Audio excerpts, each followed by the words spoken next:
For the record, Councilmember Fimbres and our City Attorney Mike Rankin are both attending this meeting electronically. Items 1 and 2 are executive session and direction to staff. Ms. Clerk. Item 1 is noticed as an executive session update on City of Tucson et al. Versus the 3M Company et al., U.S. District Court, District of South Carolina, Charleston. Case number 219 CV 00087 and related legal and litigation matters concerning per and polyfluoroalkyl substances, PFAS, contamination, and potential claims against the United States, and is being held pursuant to ARS Section 38-43103A3 and A4. May I have a motion to proceed into executive session, please? There's a motion and a second. Any further discussion? All those in favor, please signify by saying aye. Aye. Aye. Aye. Any against? Motion carries. All righty, we will take about 45 minutes, I believe, and we'll see you out here in 45 minutes. Thank you.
study session. May I have a motion to return to study session, please? So moved. There's a motion and a second. Any further discussion? All those in favor of the motion signify by saying aye. Aye. Aye. Any against? Motion carries. What is the council's pleasure for item 2? Mr. Rankin? Honorable Mayor, thank you. Honorable Mayor, I would ask for a motion that the Mayor Council authorize and direct the city manager and the city attorney to proceed as discussed in executive session, to include moving forward to seek compensation from the U.S. for PFAS contamination and the costs associated with mitigation and remediation. So moved. There is a motion. Second. There's a motion and a second. Any further discussion on this item? Hearing none, all those in favor of the motion signify by saying aye. Aye. Aye. Aye. Any against? Motion carries. Thank you so much on that item. We are now going to move to item 3. I have requested this time for an update on the efforts to support housing unsheltered persons and how the city is addressing the concerns expressed by residents and business owners in Tucson. All righty. Thank you, Mr. Manager. I know that we have a presentation today. I believe Ms. Brandy Champion and the Regional Unsheltered Resource Council, which includes multiple City of Tucson departments along with partners at Pima County, have an update for us. So, Mr. Manager, would you like to open this up? Mayor, no, not necessary. I'll just turn it right over to Brandy Champion, who will then introduce Austin as part of the presentation. Honorable Mayor and members of the council, thank you for allowing me to provide an update. So the Housing First team, as you know, has been working really hard already this year. And in the last 90 days, from January through March, they have served 242 persons at our non-congregate shelter sites. That includes Wildcat, that has a current census of 78 with 49 adults and 29 children. Desert Cove, which has a current census of 32 with 26 adults and 6 children, and Amazon with a current census of 61 with 35 adults and 26 children. So 34 households were housed directly from those shelters in the last 90 days. So pretty significant. The mobile shower program continues to operate and has served 304 persons in the last 90 days at 7 different sites. So that's still up and going and moving along. Our Housing Emergency Action Response Team, which is our HEART team, has successfully assisted 116 households in maintaining their permanent housing through their case management and wraparound services from January through March. Crowd to Home, which is kind of like the financial piece of that, has assisted 197 households with financial supports related to housing stability and supportive services. So that includes stuff like hygiene kits for families, utilities, rent arrearages, things like that. So much needed in our community. So our multi-agency resource coordinator, Amaris Vasquez, is watching her son graduate, so she's not going to be able to provide an update today, so she's asked me to share with you that the Housing First MDOT team, working with encampments, has been able to bring on some assessors for the different divisions, ODW, ODS, ODM, and ODE. So we have them working to shorten the length of time from assessment to actual getting our eyes on it and looking at it from report to assessment. And we've shortened that time frame from 7 to 2 business days. So that's pretty incredible, pretty incredible. And so I'm going to turn it over now to Austin Puka so that she can provide you an HCC update. Thank you, Honorable Mayor and members of the council. Is that on? Okay, thank you. Housing Central Command is in our community, and we gave an update at the end of February, letting y'all know that 3 folks had been housed. So for current numbers, we are working in 3 encampments. That includes Swan and Valencia, Irvington and Mission, and Aviation. Of those 3 encampments, we have identified 159 individuals. After deduplication and assessment, it's 154. Of those 154 individuals, 105 have been referred into programs, and 70 of them, which is 66%, are enrolled. Of those enrolled, 41 have been housed. So our last update just under 2 months ago was 3. So that's a dramatic increase. And of the 70 enrolled, there are 48 that have submitted applications for housing. So we're just waiting for a response and estimate that 100% of the folks that we are serving will have moved directly from encampment into shelter, into permanent housing. We have over 11 collaborating partners and stakeholders between the counties, Community Workforce Development, and HMIS LEAD, and new Office of Housing, the Housing Community Development Department here at the city, our Strategic Plan and Community Engagement, and our Public Housing Authority are partnered. Our Public Housing Authority has dedicated 88 vouchers so that folks that may be in families and be able to sustain permanent housing placement with housing choice vouchers have that opportunity and have included or been able to bring into our community philanthropic dollars in the amount of $400,000 in the past 2 months to support purchasing move-in kits so that folks move into fully furnished homes with full refrigerators of food. And we are in the process of developing a sustainability plan with our sustainability TA and looking at ways to utilize our data and information to continue continuous quality improvement and system performance approaches. Thank you so much for the report. Brandy, can you explain to us a couple of things? Our partnership with Pima County, and also the experience that we just had with Housing Central Command and the work that City of Tucson, Pima County Coalition to End Homelessness, and our nonprofit partners, and what are some of the changes that we've observed so that we could provide better services for our unsheltered residents? And then what did we learn and how are we implementing it?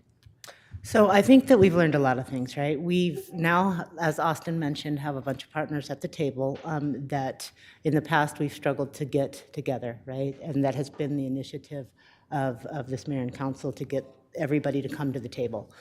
So now we've got that partnership, right? And we're just seeing through all of the tutelage that we've been given from our TA, how to better move someone through the system. I think we kind of practiced this during COVID, but on a smaller scale, right? So we need to do it as a community, and now we've learned how to do it with other agencies involved and not just the city, because this is not just a city issue.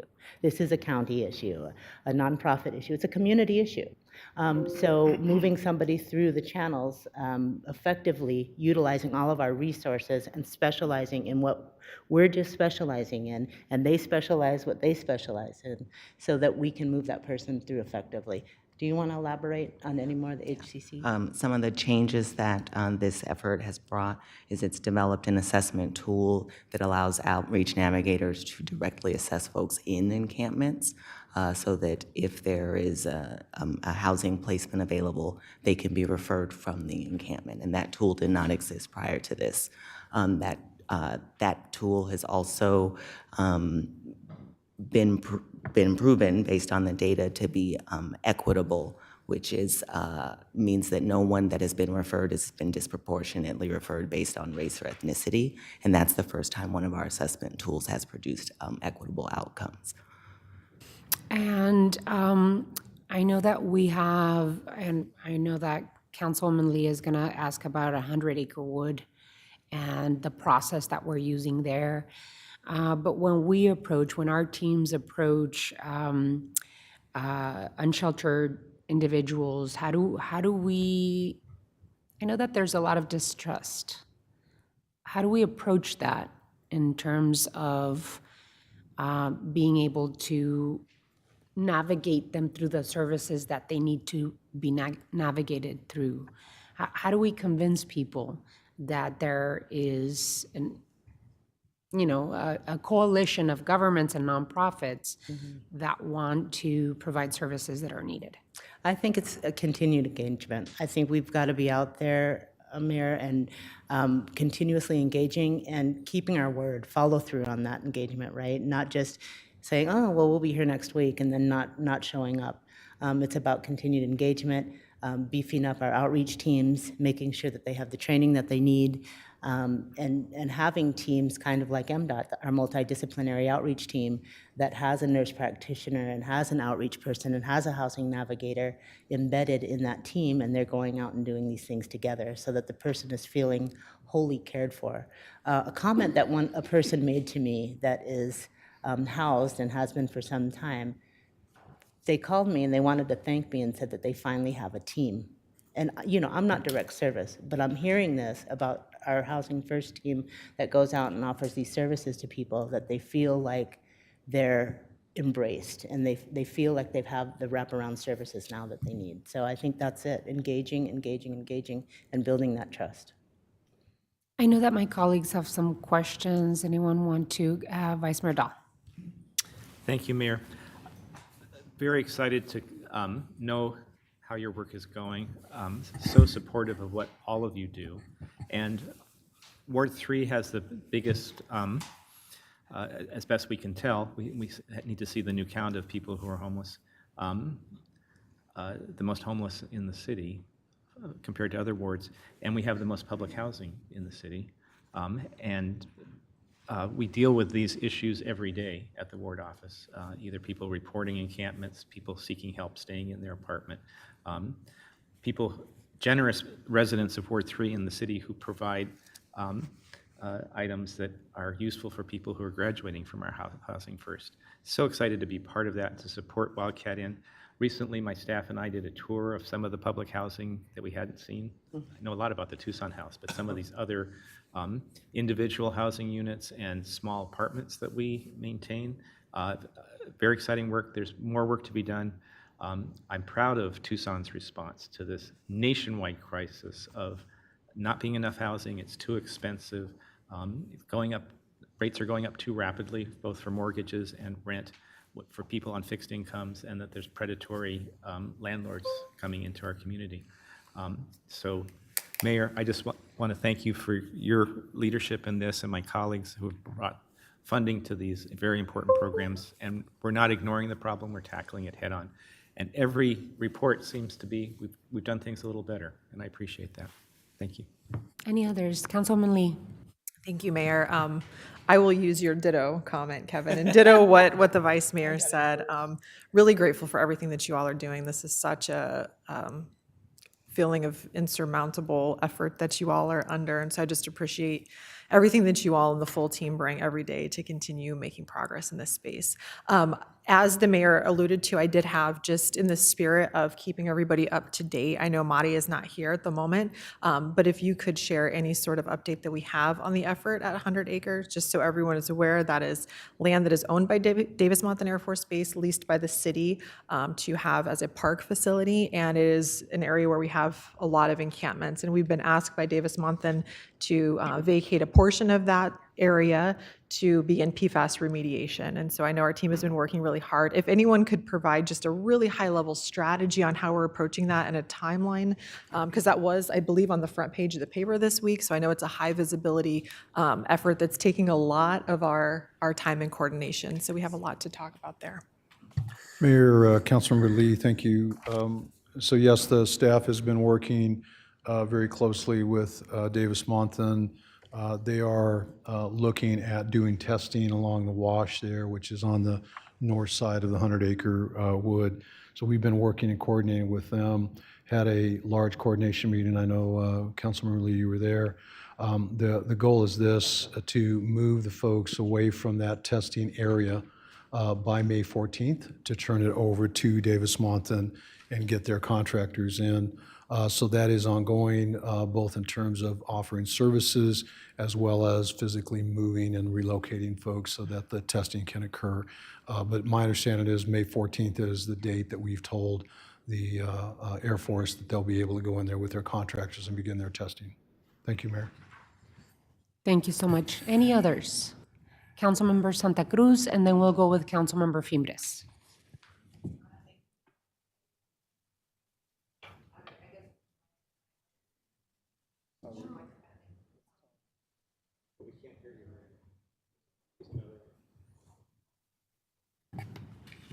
All right, thank you for the update. My question is, what are the barriers that we're seeing right now for folks who are experiencing homelessness, and what are some of the challenges? So in the encampment specifically, we're seeing that people have a large amount of animals. So we've been able to work through some of those, but it takes a little bit of time. Document collection, of course, is always a barrier. We do have the resources to do that, and we are working with the governor's office right now to get kiosks so that we can ourselves issue the actual paper ID. So that's in the works. And so we're trying to remove the barriers and work on some solutions, but just the normal things, the document collection, the animals, what the households look like. And it's not really a barrier in getting them to housing, but to keep a hold of them, right? To bring them into shelter and then to make sure that we know where they are when we're ready to move forward with the housing, so. Yes, Councilmember Santa Cruz says that she'd like to have an update on the low barrier congregate shelter, if there's any update. So we are not in motion on the low barrier congregate shelter yet. I think Mike can provide some more on that. Thank you, Mayor. So we've got a couple of projects that we're working on, and we'll certainly give you an update on that shortly. I know that there's been some conversation on the South 6 location, and so I'll get you more of a real-time update on that shortly. Alrighty, Councilmember Fimbres. Picture.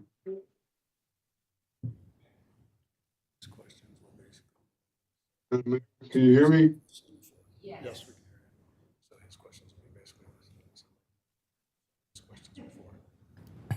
Yes, we can hear you, Councilmember Fimbres.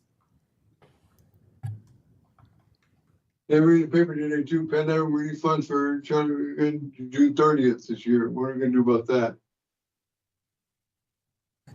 I'm sorry, council member, you broke up there. Could you repeat that? I apologize.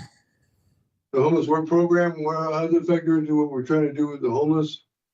Also, pandemic relief funds for early childhood care set to expire June 30th. So, Mayor, Councilmember Fimbres, with regard to the homeless work program, that is ongoing. As you know, when we had our coordination meeting with you, probably about 2.5 months ago, there was concern about funding running out on June 30. That is not the case in the sense that we do have some built into the FY25 budget to continue the program at the same level it is now, keeping in mind that we still rely upon outside funding from other sources. And I know you've been successful in some of our private partners, and I would continue or suggest that continue, but at least for, we'll call it the bare bones of the homeless work program that is built into the FY25 budget. Thank you, Michael. We'll go another year with this. Thank you, Councilmember. I do have one additional question. I know I brought this up the last time we had an update on this.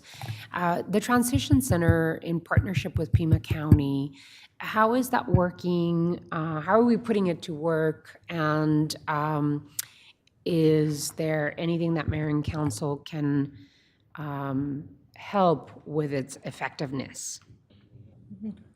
So we actually have in Housing First Division one person working over at the Transition Center now, and that person was actually able to place somebody that didn't have anywhere to go after release into shelter yesterday.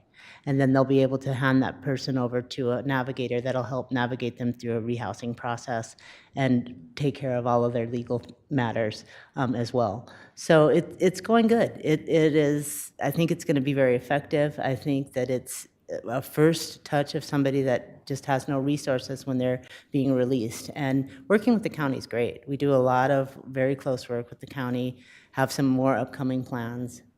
So we're excited. I'm very excited about the partnership that the city at all levels is really forging with Pima County on these really super important issues, because I think you said it earlier, Brandy, the city of Tucson cannot do it alone. And we need every level of government, city, county, state, federal governments to pay attention and to infuse funds into this. Really, it's a societal problem. And when you mix it with other things like substance use disorders and mental disabilities, it really is many different levels of government that need to work together on it. And that includes our courts system and our justice system to be able to find solutions that have not been traditionally used before. So thank you for all the work that you do. Thank you for keeping us informed and let us know how else to make your lives and your work easier. Thank you. Alrighty, we're gonna move on to item 4. Thank you too.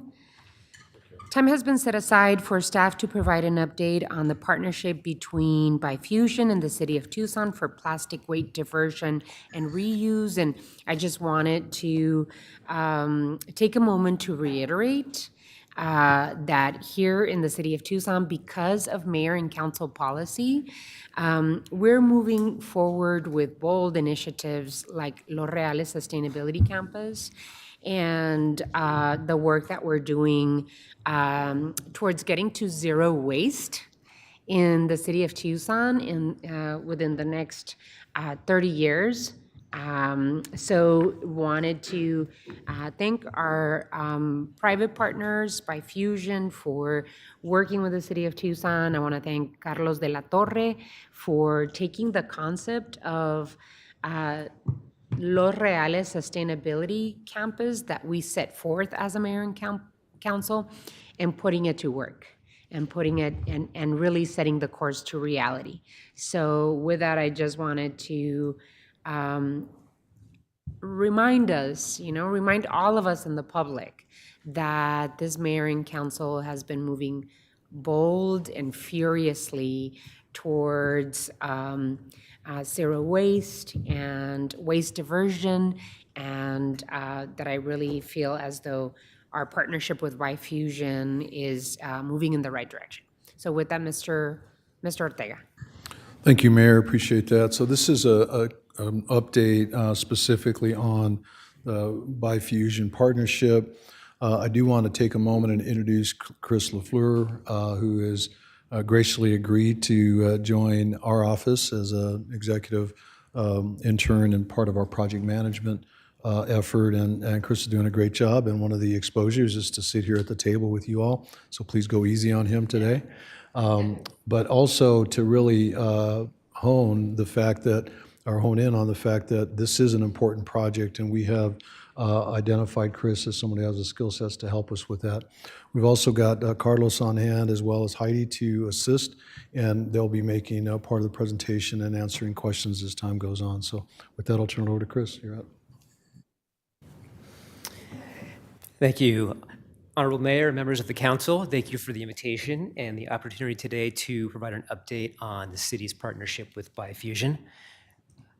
Through this partnership, the city aims to pursue the goals established by our Climate Action and Adaptation Plan, and specifically those goals related to diverting the waste generated from our community from the landfill.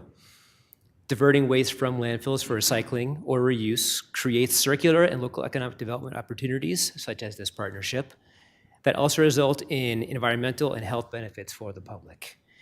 As you will recall, following mayor and council study sessions held in 2021, the city launched a pilot project to evaluate Bifusion's unique approach for using post-consumer, non-recyclable plastic waste. Bifusion uses that plastic waste without sorting, cleaning, or pre-processing, and without the use of chemicals, additives, or adhesives to create a construction-grade building block that can be used for a variety of purposes. The city's pilot program demonstrated that our community will embrace opportunities like this to work toward a zero waste future. And so on May 9th, 2023, Mayor and Council authorized a plastic waste diversion and reuse agreement between the city and Bifusion Global. Under this agreement, the city will prepare a site and construct a shell building that will house Bifusion's Tucson operations at the Los Reales Sustainability Campus. When operational, this 10,000 square foot building will accommodate a facility that can divert up to 200 tons per month of post-consumer, non-recyclable plastic from the city's landfill over an initial operating period of 3 years. Bifusion will reuse our community's plastic waste in the creation of its construction-grade bi-block building products. At the May 9th, 2023 meeting, staff provided a cost estimate of $2.4 million to prepare the site and design and construct a building for Bifusion operations. And that's a building the city will own. Current estimates by our design team indicate that design and construction costs continue to be in line with those projections. The city is also committed to investing up to $1 million in the development of Bifusion's Los Reales operations over the term of the agreement. In return, Bifusion will provide the city up to 10% of its bi-block production during that time. Design of the site and building are approaching 95% completion, and that 95% milestone is anticipated next week. The design team expects to submit final design documents for review by City Planning and Development Services in mid-May.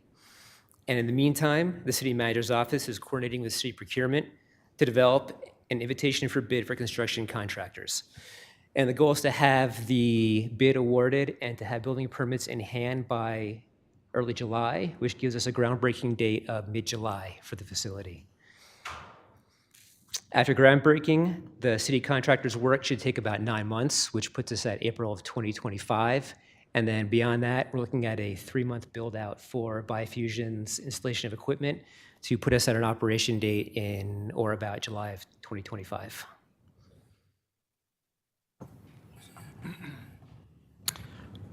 Mayor, members of the council, so just wanted to cover from my end is really just where we at in terms of really transitioning really from a pilot program really to more of a formal program. So, and to your point, I think this program has been very, very successful. It has been very well received. We initially started just collecting a few tons here and there with one location, and basically expanded that to at least 4 more locations. And overall, we're looking at anywhere between 20 to 25 tons of material that essentially are being collected every single month. So that it's a good thing on one end, but on the other end is it really has really created some problems for us in terms of really we're generating a lot more plastic than what we can really process.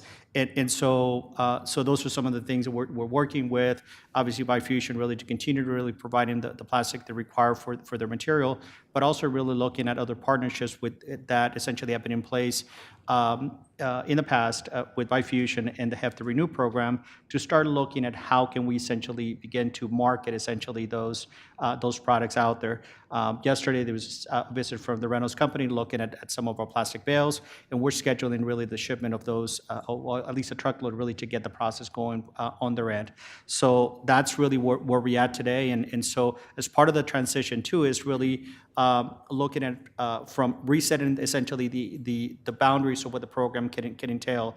It's really it's intended really for residential household plastic waste, and is not really fully intended really for commercial or industrial plastics waste. And so if you look at the buy blocks, so you look at can I fit a piece of a fender and stuff like that? It could, but it really requires a lot more extra time and effort, and that's what we're really trying to focus on really on the non-recyclable plastics that are essentially generated at the household level.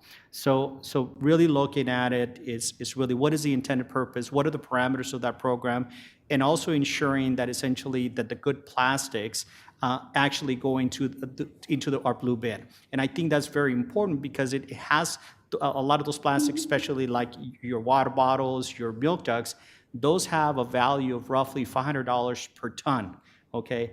And so when you look at how much revenue we collected from the sale of commodities, it almost equates to almost $200,000 a month that we essentially receive from revenue when those products are sold essentially by Republic, and obviously it reflects on our billing. So focus is let's make sure that what needs to go into the blue bin continues to go in the blue bin. Let's capture the most valuable plastics in that bin.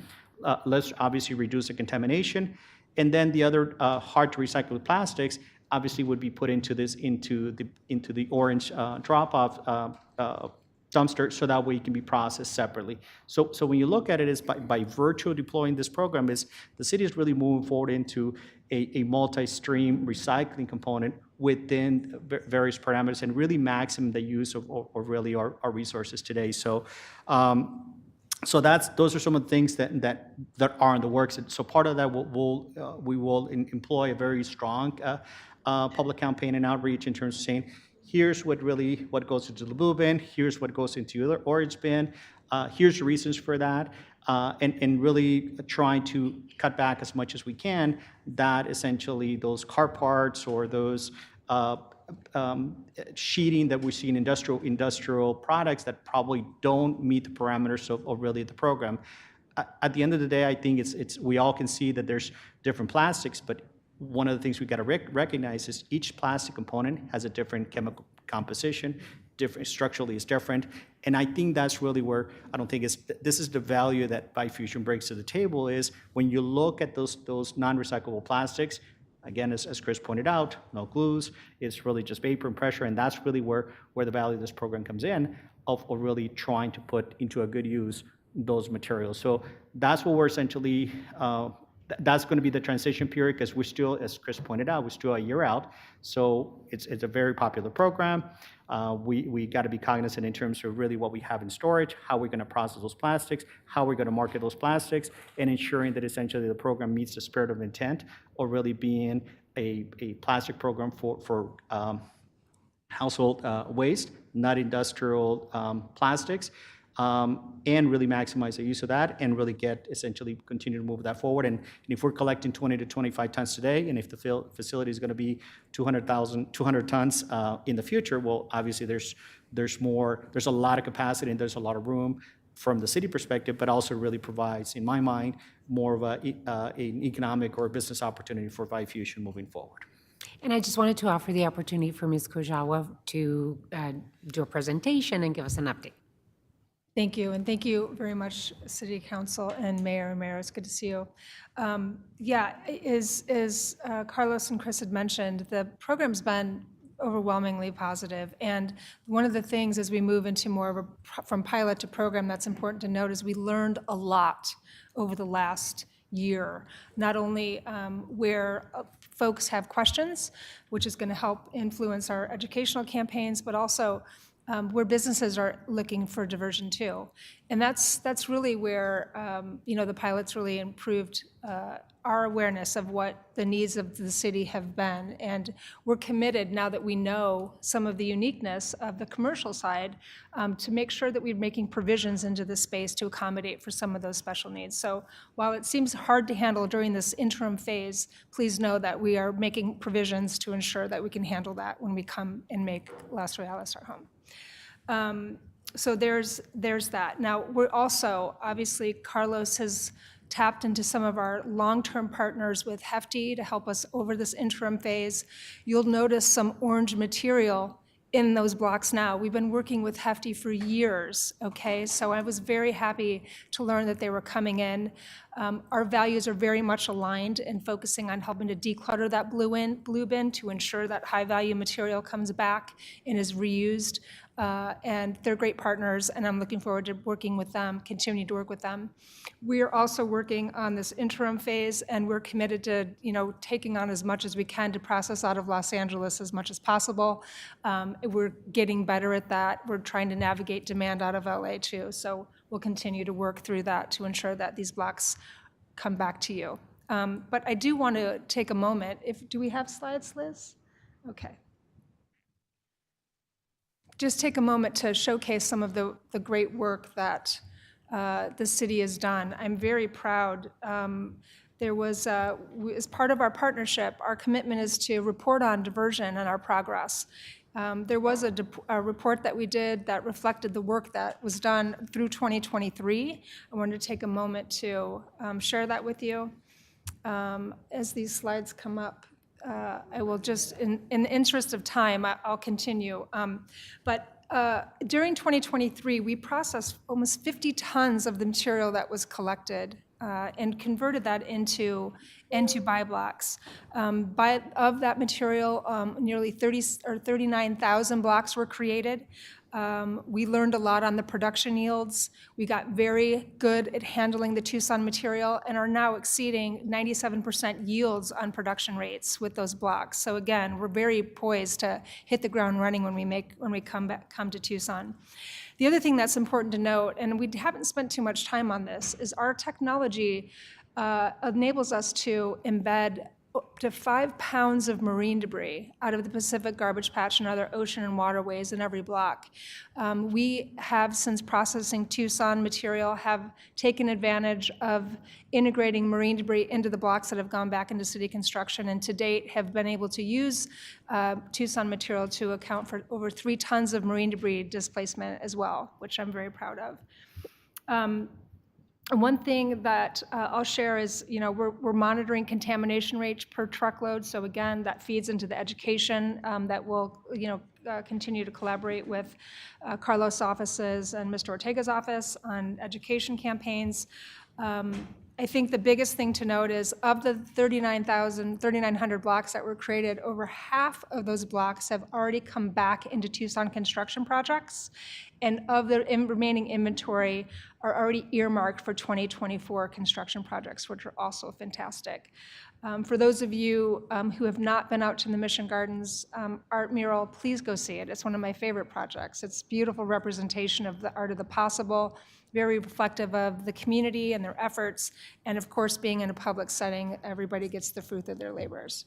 So with that, now since the 2023 numbers, we've already processed an additional 14 tons. Again, we'll continue to release updates on a quarterly basis. We owe an update here coming up, so that'll come probably in the next week to you, and really excited to continue this great work. Thank you again for the opportunity, and we're really looking forward to calling Los Reales our home. Thank you so much, Heidi. And we have Liz over there trying to figure out the presentation. Mayor and council members, just so you know, that will be sent out by email, the slides that show the success. Thank you. All righty. Well, we are all familiar with the projects that we've been seeing created and built around Tucson with buy blocks. Really appreciate you being here. And I just want to make sure that we're moving in the best direction for the residents of the city of Tucson. You're correct. This program is very, very popular. We just need to make sure that it makes sense, right? And one of the goals of mine, and I know my colleagues on the mayor and council, is to divert waste as much as we possibly can. And I agree with you, Carlos. I think we're just moving naturally and organically into a multi-stream recycling program. Even though we have the blue bin, I believe that we've gone into a multi-stream recycling program just naturally, because we just instituted the food cycle program, which I am a part of, and I love it. I feel as though I'm not creating more waste and wasting food, but that the food that I don't use is being used to grow trees and do other amazing things within our city. I know that we are also recycling Christmas trees into mulch. We're doing pop-ups to drop off your hazardous waste. I know that we're reusing your old tires, and we're using those old tires into building new roads in the city of Tucson, which save us money. I participate in the glass recycling program that we have. So we have so many opportunities to divert waste, and I think that by the partnership with Bifusion will possibly help us, give us another area where we reuse plastic that otherwise is not recyclable to these blocks and be able to use it in our parks. I know that we've been building walls and building park benches, et cetera, which is very exciting. My question is, first, can you elaborate a little bit more about the Hefty Renew program? Will there be any financial considerations for for the city to use the Hefty Renew program? And how does it work? So Mayor, we're in a different, the way we're deploying that they have to renew program is a little bit outside of the traditional have to renew program. So typically how the have to renew program would be is citizens would go really to the store, purchase the have to renew bags, and essentially they will put all the non-recyclable plastics into that bag, and then they would place that into your regular recycling bin, into the blue bin, okay? And then close it up. You have to close it up and put it on the blue bin. Put it into the blue bin. Then it would go into really into the blue bin. It would go to the recycling facility. Once it gets there, it would be essentially separated from all the recyclables. It would just be baled and shipped over to essentially have to renew and rentals for processing. At that point in time, there is no cost to the city, and the relationship, the business relationship is between Hefty Rentals and the processor to absorb the cost of really essentially processing that material. We did try to go that route, and we're still working on that, trying to work a relationship with Republic Service to see if we can infuse that. But obviously, essentially the program is so popular that we couldn't wait, and so we looked at it as can we basically deploy the Have to Renew program through our drop-off locations, and still really be not only working with Bifusion, but working with you, really to make sure with Have to Renew to make sure that we can deploy those plastics and get them to a good use. Okay, so the way, and we're not going to make at this point in time is not make a distinction between does it have to be an orange bag? Not necessarily. Okay, so as long as it's a clear plastic bag, and that's going to be part of the effort, is that you don't have to go buy those bags. Preferably, it's much more convenient, much easier. It's got a lot more information. So, but if you want to be able to put that stuff, your stuff, in a clear bag, bring it into a drop-off location, then again, it's going to be taken, it's going to be processed, essentially at Friedman's facility at this point in time. Then at that point in time, that all those plastics are going to be essentially baled and are going to be shipped to essentially to have to renew for processing. That's really how we intend to move at least in the initial steps, moving this forward. And so it's a non-traditional have to renew program, but we're trying to maximize the best out of it given our current situation, our current condition. And I know that we built some walls and benches with buy blocks, but do these blocks, are we on our way, or do these blocks already meet building codes locally? So in other words, I know that our goal is to get to building structures. As they are, do they meet the codes to be able to build more than just walls and park benches?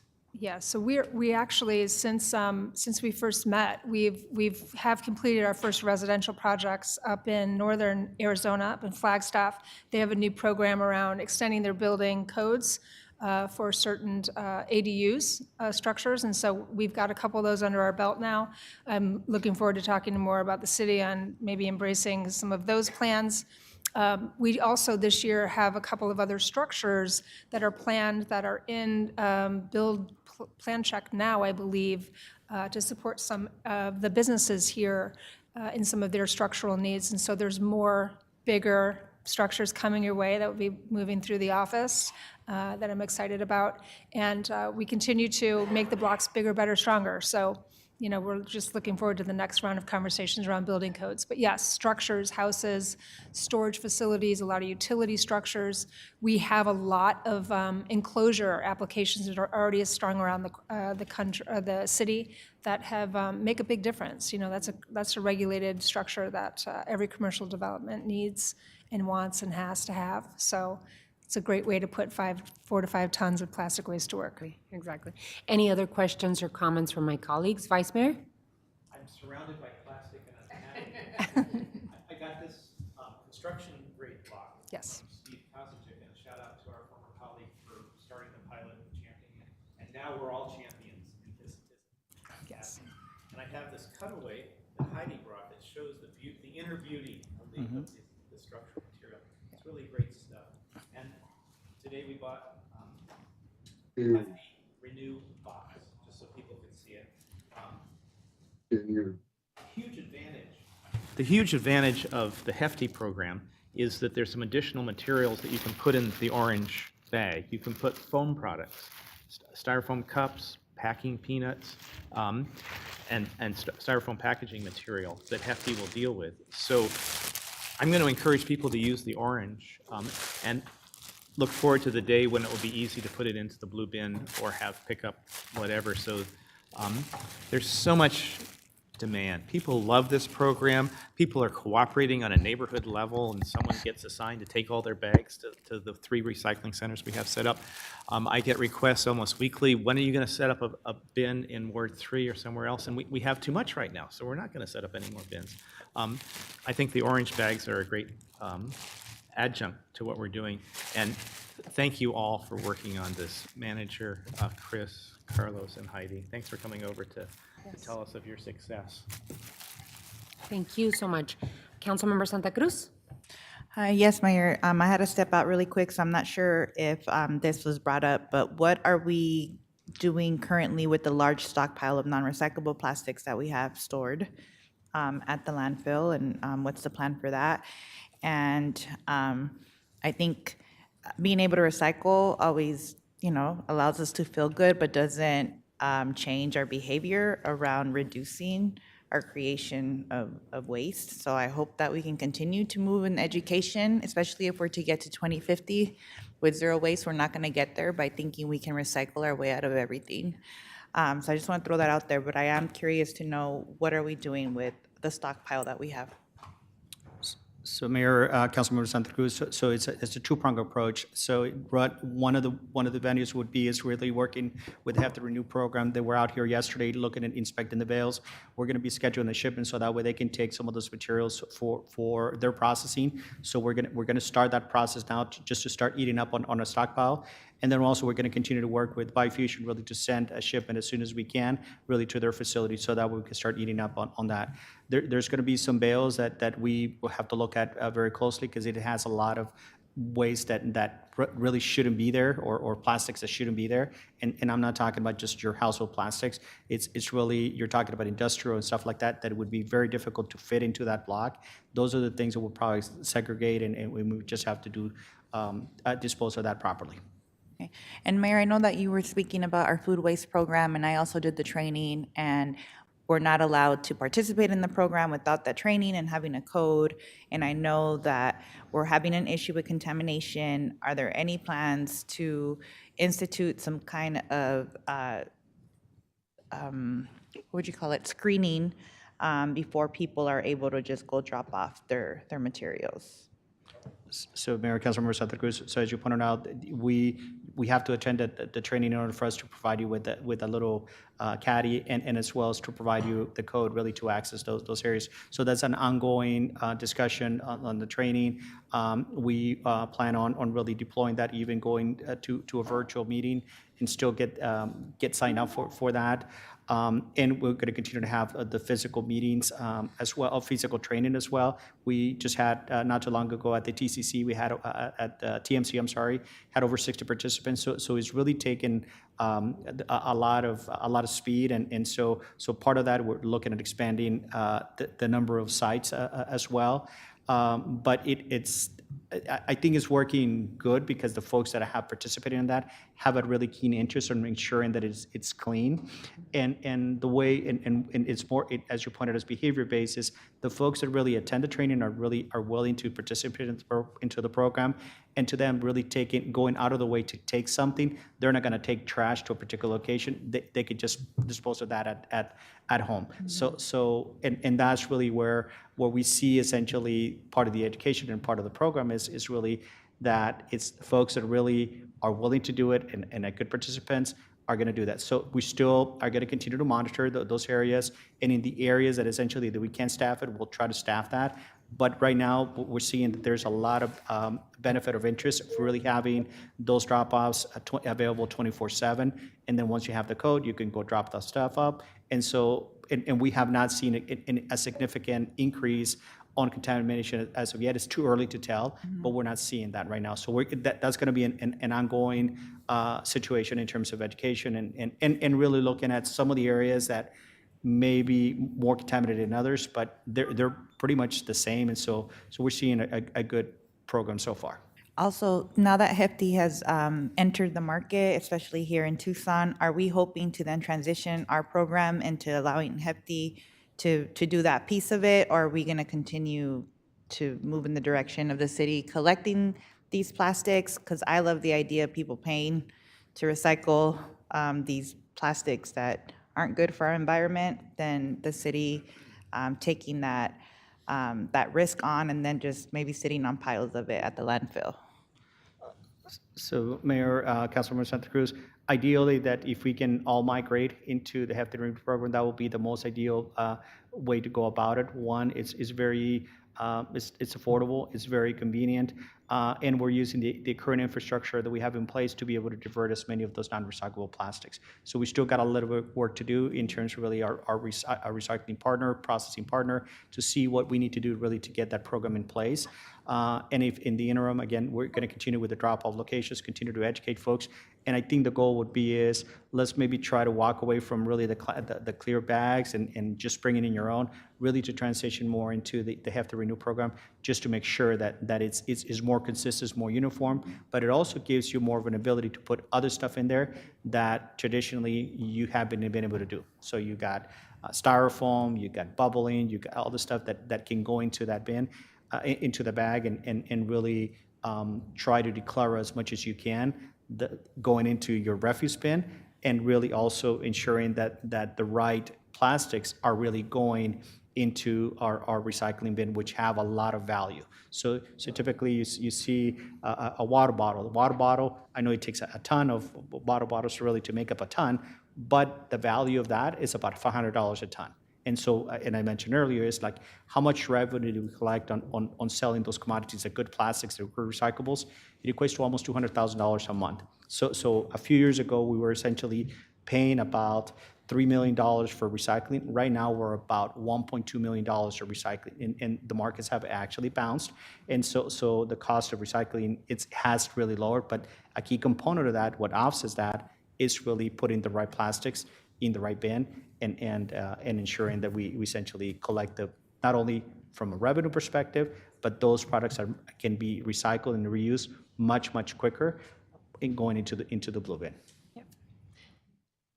Thank you, Councilmember. Any others? Well, thank you so much. This is fascinating for us recycle nerds. It really is, I believe we're going in the right direction, especially the different streams of recycling material that we're putting to use. Really want to make sure that we get as many updates, and that we, Mayor and Council, can help in whatever way you need, the gaps that you have, Carlos. We want to make sure that we're moving towards, like Councilmember Santa Cruz said, towards our zero waste goals, and educational pieces for the community are always very helpful. So thank you, Heidi. Thank you, Carlos. Thank you, Chris. Really appreciate your update. Thanks so much. Thank you. Alrighty, so we're moving on to item 5. Time has been set aside for discussion of the recommended fiscal year budget 2025. Mr. City Manager. Thank you, Mayor. So this is, again, a follow-up to the conversations that we've been having for months now. This is the first time we're coming back to you after the recommended budget was presented. The idea is to give you an opportunity to bring any thoughts or comments that you have on the recommendation. We do have some info for you that you asked about last time, and so I'll turn it over to Anna and Angel to give you a presentation on that. It'll be very brief, but then we're available to answer questions. So with that, I'll turn it over to Anna. Who's going first? She's not first. Sorry, turn it over to Angel. Good afternoon, Mayor and Council. This afternoon, we will be discussing state shared revenue estimates, the mass transit system budget, changes to the 5-year forecast and investment plan, and we will provide you next steps in the budget process. The city recently received updated preliminary estimates of state shared revenues for fiscal '25 from the Arizona League of Cities and Towns, as reflected on the screen. We will incorporate these estimates into the tentative budget with the overall total reductions in revenue of $3.4 million, and that is from all sources. The reduction to general fund is $3 million, and the reduction to HERF is $369,000, bringing us to a total of $3.4 million that we will incorporate in our tentative budget presentation to Mayor and Council.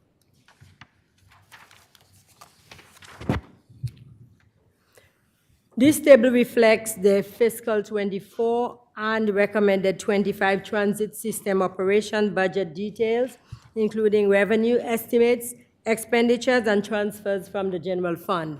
The general fund transfer of $69 million for fiscal 25 includes lost fare revenues of $13.1 million.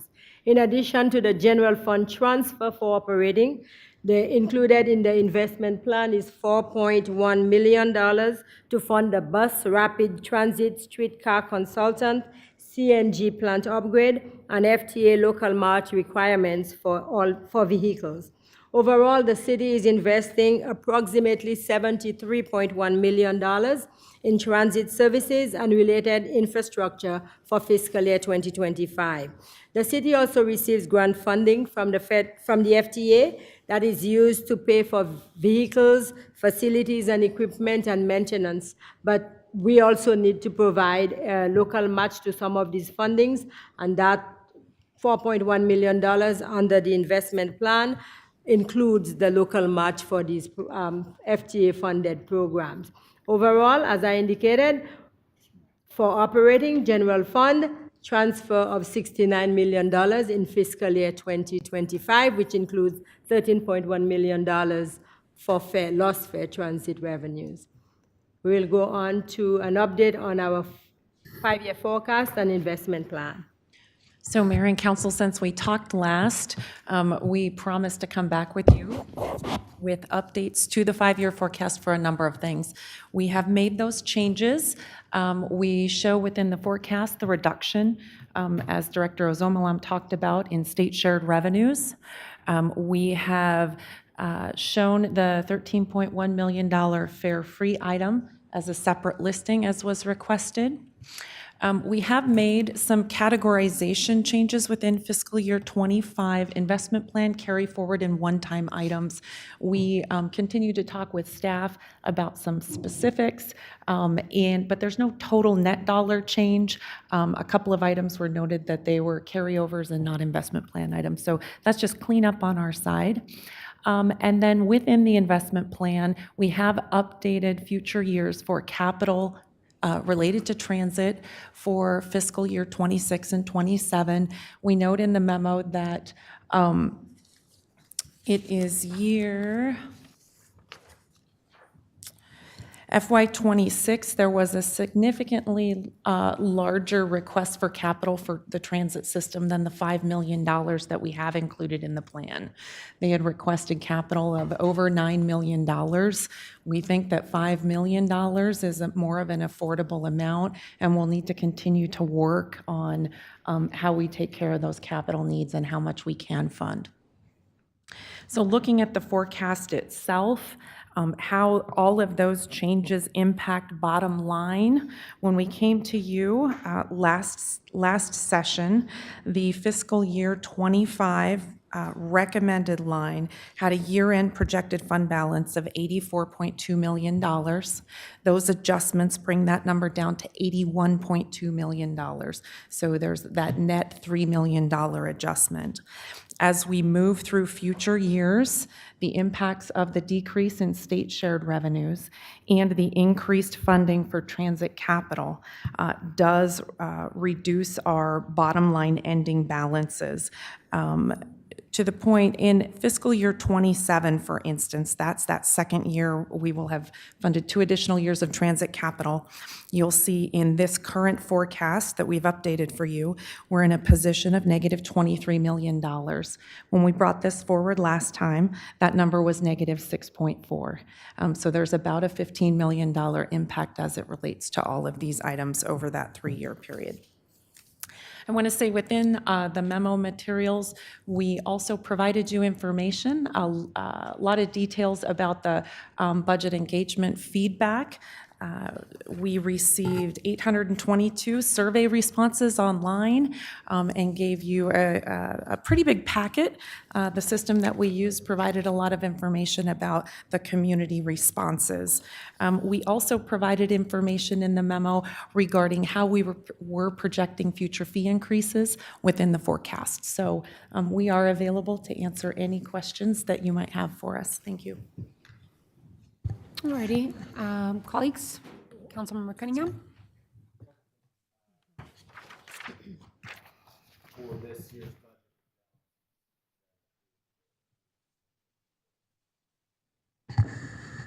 Mayor, Councilmember Cunningham, there is an allocation of about $8 million for employee compensation that's included in FY '25.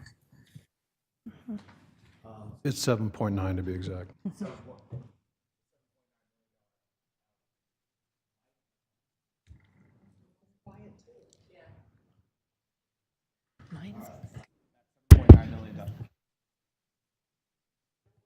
It could be that side Hello? of the table. Gee whiz, I'm McKill sorry. here. 7.9 million, that 7.9 million, is that for January 1st or for July 1st? Okay, good. That's very good information. Second, the 13.1 million transit hit, curious, was there ever a fiscal year ever that the fare box took in 13 million? I don't remember we ever got that high. Yeah. We're going to figure this out eventually. So Mayor, Councilmember Cunningham, I believe that before the strike, which would have been in the 13, 14, 15 year, there were significant revenues, and I think they may have been more than that. We will go back and look. I do know that after the strike, which was in 2015, revenues dropped pretty dramatically, and I don't know that they ever recovered fully. This is based on an estimate just of ridership today on what could come in. But keep in mind, these are estimates based on what we have today. There is speculation that if we start charging, ridership would go down, which would mean that we could receive less revenue. And they're also based on us restoring the former fares, not a new fare package, correct? Mayor, Councilman Cunningham, that's correct. This would be the entire, basically the same package that was there, which included not only the fares, but also the low-income components. See, I mean, that would be a real heavy lift, so I don't know if we're really giving up. I mean, I think the 13.1 figure, while it's a good placeholder, it's kind of arbitrary. I mean, that's a moving target. We're not actually losing that much money. And not forget, have we factored in the cost avoidance we get by not printing the little tickets and running all the kiosks and counting all the money? I mean, there's obviously some cost avoidance there. So my feeling is the net's probably more in the mid-single digits as far as millions go. And I just want to make sure people clarify that, because I think that's a big piece to what goes on. I'm actually on record and saying that eventually we're going to have to look into what we're doing, mostly just so we can try to offer premium transit at some point. So I'm already on record on saying we're going to have to look into this a little more. But at the same time, I don't want to over-dramatize the fact that that hit is as big as it is. We need to be, I want to be very even-handed about that. In so much as the adjustments to the state share revenues, where we're taking a hit there, is that a function of the another change that the legislature made, or is that just different economic projections? Mayor, Councilmember Cunningham, so just your comment about the fares, we have no incentive to overstate those at all. I think it's just a function of what we have estimated. We've explained how we calculated that. So if you have another number you'd recommend, we're happy to use that there, and we're happy to go through that. With regard to the state shared revenues, there's two hits. So this year was a flat tax. The state is projecting in the current year a lower than expected revenue from income tax, which is both the corporate and the income tax, or the individual. What that's translated into is the drops that we're seeing in the projections. Right, but we're still seeing that drop in TPT. And here's where I'm kind of, I'm seeing this $1.8 million drop in TPT. What I don't understand is why would TPT go down when corporate and income taxes also went down and people have more discretionary income? Well, it's not, if I may answer that, it is not because the economy is not roaring. The economy is very healthy. We're in a very healthy economy right now. Lots of growth, very little unemployment. The math, where the math is that the state changed their income tax, both for individuals and for corporations. So they instituted a flat tax, and that flat tax is proven to be bringing less money into the coffers of the city of Tucson. That is where the math is. I'm totally in agreement with that. But the TPT is the sales tax revenues. So why is somebody projecting lower sales tax revenues when allegedly more people are going to have more money in their pocket? That's all I'm saying. I don't know if you can say that TPT is going to take a hit there. I'm just saying there's $1.5 million in there that again, it's an arbitrary, just like the 13.1 million. It's a little bit different. Councilmember, I think Anna wants to say something. So council members, the adjustment that we needed to do and that we're describing as the $1.8 million reduction that you see in the table on the bottom of page 1 of the memo is the difference between our forecasted amounts that were included in the recommended budget and what the state has told us to expect. In our recommended budget and in our forecast, we were including a 3% growth factor in the TPT. The state has reported back to us that it will grow by only 2.57%. So it is increasing over the prior year. The increase is not as large as we forecast. So we need to bring the number in the recommended budget down slightly because of that difference. But we still double check the state's estimates. I mean, you know what? They just don't look. Those Phoenix people don't know Tucson the way we do. That's all I'm saying. So let's be a little optimistic that we'll get $1 million of that back. That's all. That's kind of one of my big things right there. And other than that, we can always go to the rounding strategy. But as far as this budget piece kind of winds down, we're where we need to be compared to a lot of the other agencies around the state that are looking at serious cuts, and we're where we need to be compared to some other entities around the country as the economic cycle globally kind of shifts. But the bottom line is that I know we have a couple items later to talk about our years to come strategies, and we'll have some opportunities there. In the meantime, the fact is that at the end of the day, we're avoiding any lowering in take-home pay. We're putting the 3% in. We're not bringing back. We're not even discussing bus fares. We've hit all the pieces that we wanted to hit, and I think we have some leeway to do better than we think we're going to do. And that's all that's what I'm going to end with. Well done. Thanks, team. Thank you for your entire work. Thank you for the comments, Councilmember Cunningham. I just want to reiterate again, you are presenting to us a balanced budget, correct? Yes. Okay, and that goes back to Councilmember Cunningham's comments, which is that we are funding all necessary priorities that mayor and council and the community have set for us.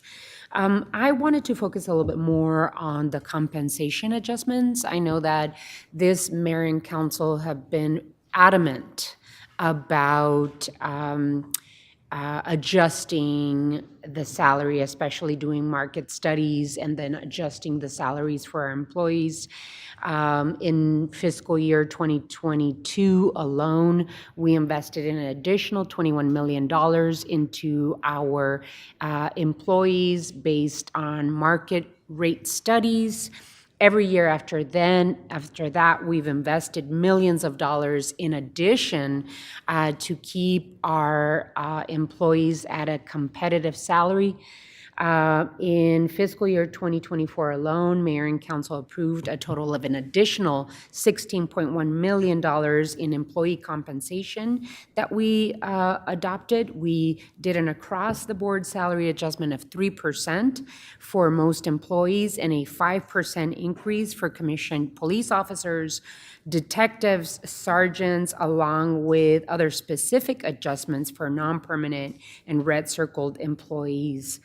I know that we have a new compensation structure that our Human Resources Director is working on that was implemented, especially consolidating job classifications and adjusting an additional 548 salary ranges to ensure that we keep a competitive salary in the city of Tucson.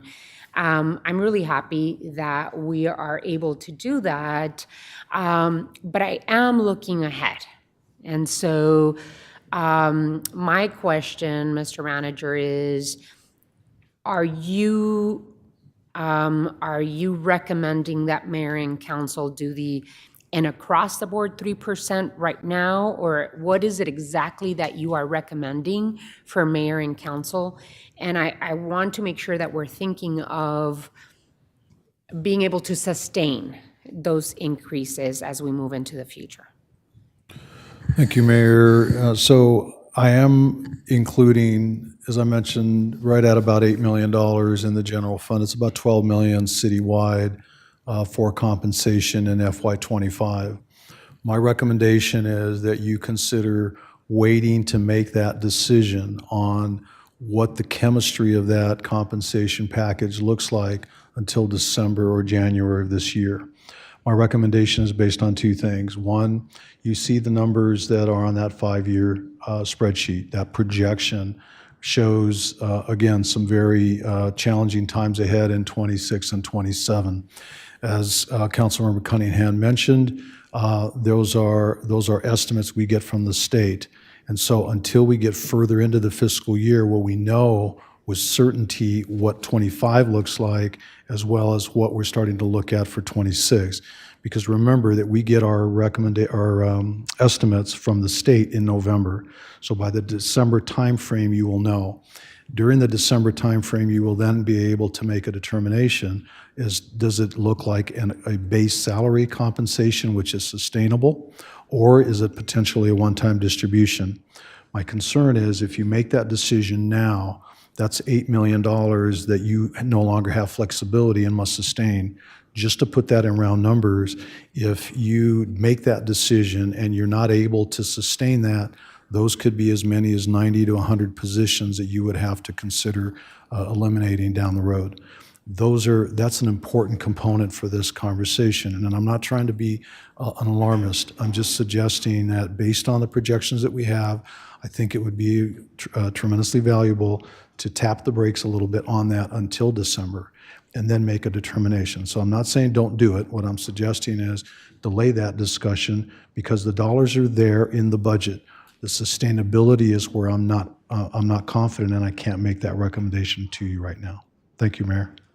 I most recently had a mayor's compensation hearing here in the chamber, and one of the solutions, one of the labor groups suggested that we implement at least a 1% increase to offset rising insurance costs. Can you explain to us, like, what are possible solutions to that compensation adjustment conversation for employees? Sure, Mayor. And on the surface, that seems to make sense. But as you delve into that a little more, you realize, as we've presented at this table before, we actually have 3 options available for employees when it comes to health insurance: the network plan, the HRA, and the HSA. If you recall, we actually have a spreadsheet that shows employees that move from the network plan to either HRA or HSA will have a reduced cost. So they actually see more money in their paycheck. I've also recommended that they move those dollars to the HSA. There is no recommendation for an increase to the HSA out-of-pocket cost. So those are important to keep in mind, and that is a growing number of our employees. So the employees have an option that's available to them so that they will not see those increases out of their paycheck. Ready, any other questions? Councilwoman Lee, and then Councilmember Fimbres, and then Councilmember Cunningham. We'll see if the mic works. Okay, good. It works down here. Thank you all for pulling the policy decisions to make them more visible, speaking on the fare free transit line item, whether we are questioning the total of that item or not. I just really appreciate you making that visible so we kind of have some things that we can see to look at as we move forward. Mr. Manager, I know you've talked about leaving us with a roadmap to follow so that we can, I think, as you say, safely step down the hill instead of launch off the side of the cliff as we move into these times that are going to be more constrained financially. I think what would be really helpful to just give me more confidence as we vote on this budget in the near future is just, in addition to that roadmap, kind of having a timeline associated with it to when you recommend we have these different discussions so that we can entertain the different decisions that need to be made to position us. So, transit being one example we talked about revisiting in September. What are those other things that, the team recommends we start to look at over the course of the months leading up to being at this table again next year, having the same conversation? So I think that would be a really helpful addition if you hadn't already planned on doing that, to give us a timeline to go against as well. So that's all I have, and great work, everyone. Alrighty, Councilmember Fimbres, and then Councilmember Cunningham, and then Councilmember Santa Cruz, and then the Vice Mayor. Someone listed that, right? The flat tax the state provides going to impact us for next year to the next budget, next couple of years? Mayor, Councilmember Fimbres, the flat tax is permanent at this point, so that impact is cumulative in terms of the lack of revenue. What you see in the graph that was provided to you a couple of meetings ago is we are expecting, based on revenues for that urban revenue sharing, to go down next year again, and then slowly start to increase over time. But you can see from that graphic that we presented, it's going to be several years, if not a decade, before we start to see those dollars come back to what they were last year or the year before. So the flat tax, because of its permanency, is a huge issue for us. And again, we can't overstate that. It's really incredible, the impact it's having. I know you got a good relationship with the governor. Can we talk to the governor and see if we can make changes to that flat tax so it's going to impact in the cities? Mayor, Councilmember Fimbres, I'm sure the governor would be receptive of such a conversation, except for the fact that the state is dealing with their own budget challenges right now. And so the last thing they probably want to do is change a revenue stream for them. But I will also tell you that that is not necessarily a governor issue as much as it is a state legislature. And the legislature is really the one that would have to step up and deal with that going forward. How many employees do we have now, Mike? And how many are we short? The city of Tucson, operational.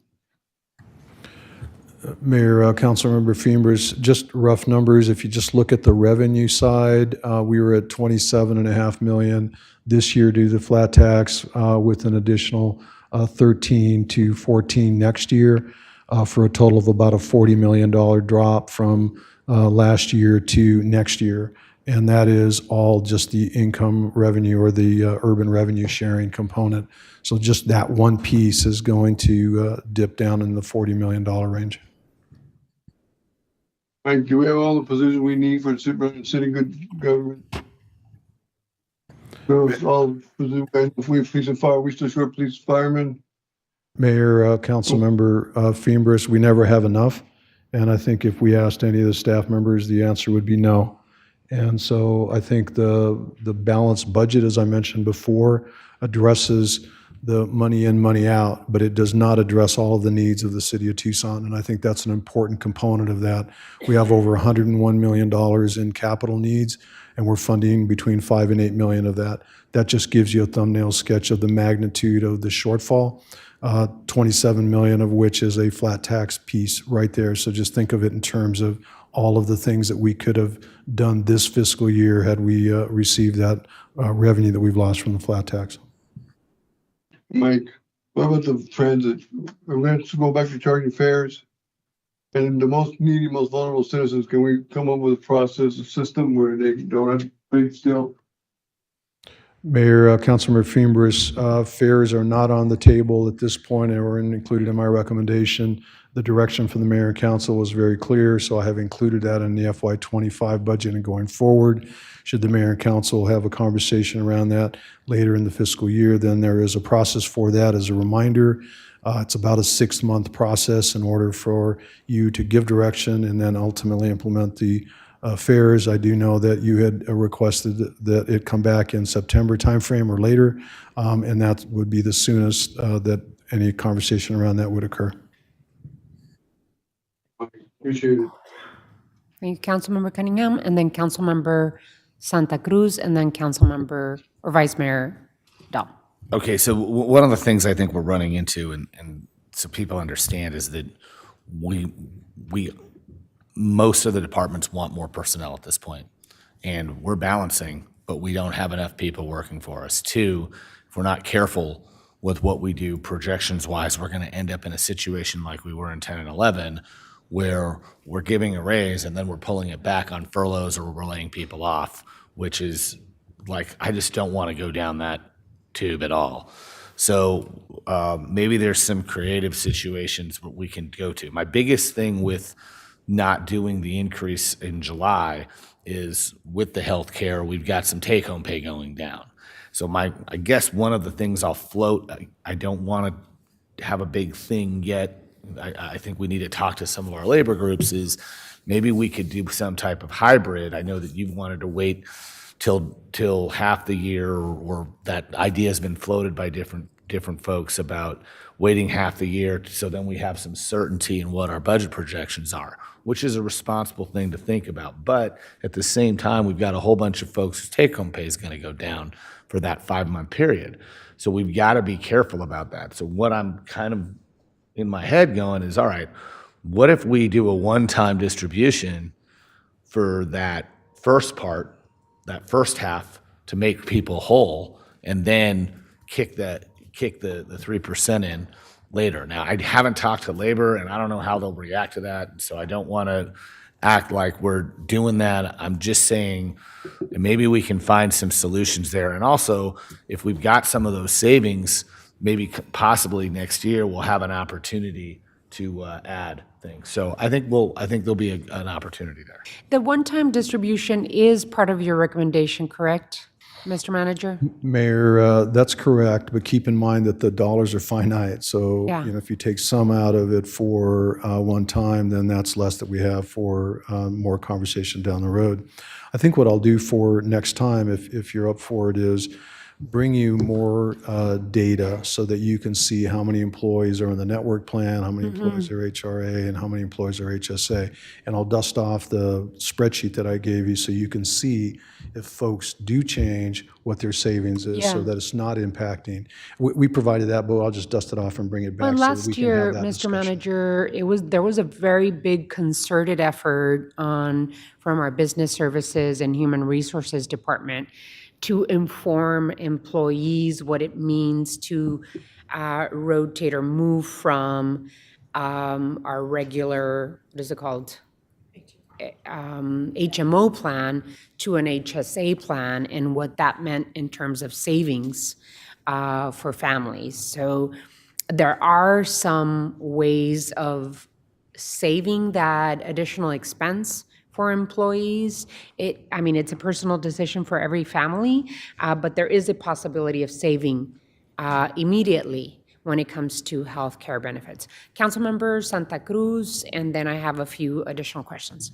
Yeah, thank you, Mayor. I know that we're not discussing this as part of the budget right now, but I was curious if y'all would be presenting to us some of the survey responses that y'all got on the budget, as well as information around like the demographics and geographic location and how well they were attended, and any trends or patterns that emerge from those responses. And then finally, how would the free-form comment responses be analyzed and incorporated, into that report? So just want to make sure that we don't lose sight of that.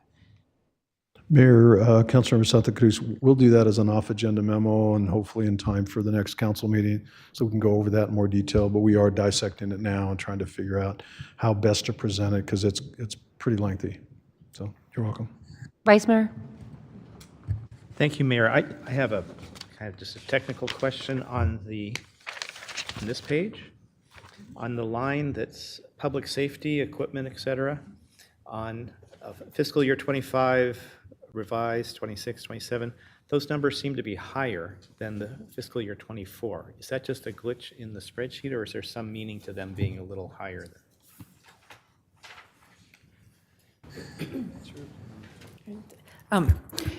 Vice Mayor, what is happening with that line item? That public safety equipment vehicles apparatus line item represents the amount that was pledged for truth in taxation.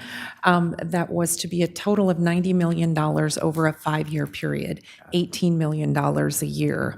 The allocation began in fiscal year 23. And as we go through the fiscal years, unspent amounts in one year roll to the next year. So it accumulates a bit year 2 accumulated a bit by amounts that were unspent in year 1. Fiscal year 25 represents year 3. So it's got an accumulated amount on top of the $18 million annual allocation. We're carrying forward amounts. And then you see the regular $18 million allocation in year 4 and 5. If you add up what was actually spent in fiscal 23, what we project to be spent in fiscal 24, what we recommend for 25, and what's allocated for 26 and 27, that's a grand total of $90 million. So we're trying to track with what's been allocated and budgeted in prior years and is carrying forward, so that all of that is available to be spent in the budgeted fiscal year with 2 more years to go. Thank you for that explanation. I was actually asking about the physically on the page being a little towards the top. Yeah, I was, but I appreciate. Oh my goodness! Your answer was so much better than my question. So that was a pagination question? Oh. And it's just a spreadsheet printing. Well, yeah, got it. Thank you. Thank you, Mayor. Good response, Anna. Okay, so 2 questions that I have. The public safety, in the 5-year forecast and investment plan, the public safety, Mayor and Council decided to invest in vehicles, equipment, apparatus, and facilities for both police and fire. That's a conversation that you were just having. And at the end of 5 years, we have committed $90 million to police and fire in terms of equipment, vehicles, apparatus, and facilities. That is above and beyond their regularly budgeted general funds for their budgets, correct? Correct. Okay. And one question that I always drill into is our pension systems and TSRS and PSPRS. What I noticed in PSPRS, and we created a 115 trust to put that money into the market and have that money help us invest into especially PSPRS, correct? It doesn't, any of that money does not go into TSRS. That's correct, Mayor, and I think it's not mainly, it's entirely. The entire amount. 115 trust additional funds go to PSPRS. Alrighty, so in 2023, we invested $56.8 million to cover unfunded liabilities for PSPRS. and then invested 35.8 million from that 115 trust. In 2024, we're investing $88.1 million of general fund and another 35.8 million of 115 trust. That's $31.3 million more into the PSPRS system. Can you explain to us why that happened? Why such a huge jump? That was last year's. Go ahead. So Mayor, a few things are happening there, and I'm glad you brought that up because I think there's some maybe misunderstanding of how this is really structured. So first and foremost, the jump really is a function of a couple of things we have no control over. The actuaries for PSPRS made a couple of changes. The first change they made was to look at the return on investment, and they, in essence, lowered the projected return on investment for the pooled money that they basically have available. What that does is it basically shows less earnings, which means that the unfunded liability goes up, basically. The second thing that happened is they revised the longevity of folks that are in the system, the actuarial analysis, if you will, for how long people are going to live. They're living longer. So as a result, the unfunded liability goes up because people live longer, we got to pay for them more. So what that translates into is an increase in the system cost, all inclusive. Then they translate that into our cost, and then they go through all these magic numbers, and then we know it's going to go up, and then they give us our bill. So the bill actually is about $120 million, and I'm just rounding it, $120 million. 123.9. So it's 123.9 million. And so what that is that's our contribution, and there's two pieces to that. One of it is the legacy cost, which is basically everybody who's in the system now, and the normal cost or the future cost, which are employees that are still working that have not retired. So the challenge is folks are thinking that the 115 trust money, if we just send it over to the state, that somehow that number is going to go down. That number might go down, but it might also not go down. Because keep in mind, the modeling that we did for the 115 trust was assuming that the revenues for the 115 trust would be checked on an annual basis against the revenues return on investment from the state pool. And if you remember, when we first started, our investments were greater than the state's, okay? Then both went down. They're about even, and we're slightly below where they are on an annual basis today, on a smoothing basis. So what I'd suggested to you 3 years ago was that annually we should look at that and make sure that we have an understanding of where those returns are, because at some point it'll make sense to transfer those dollars over. The thing is, the budget will still be there'll still be a hit.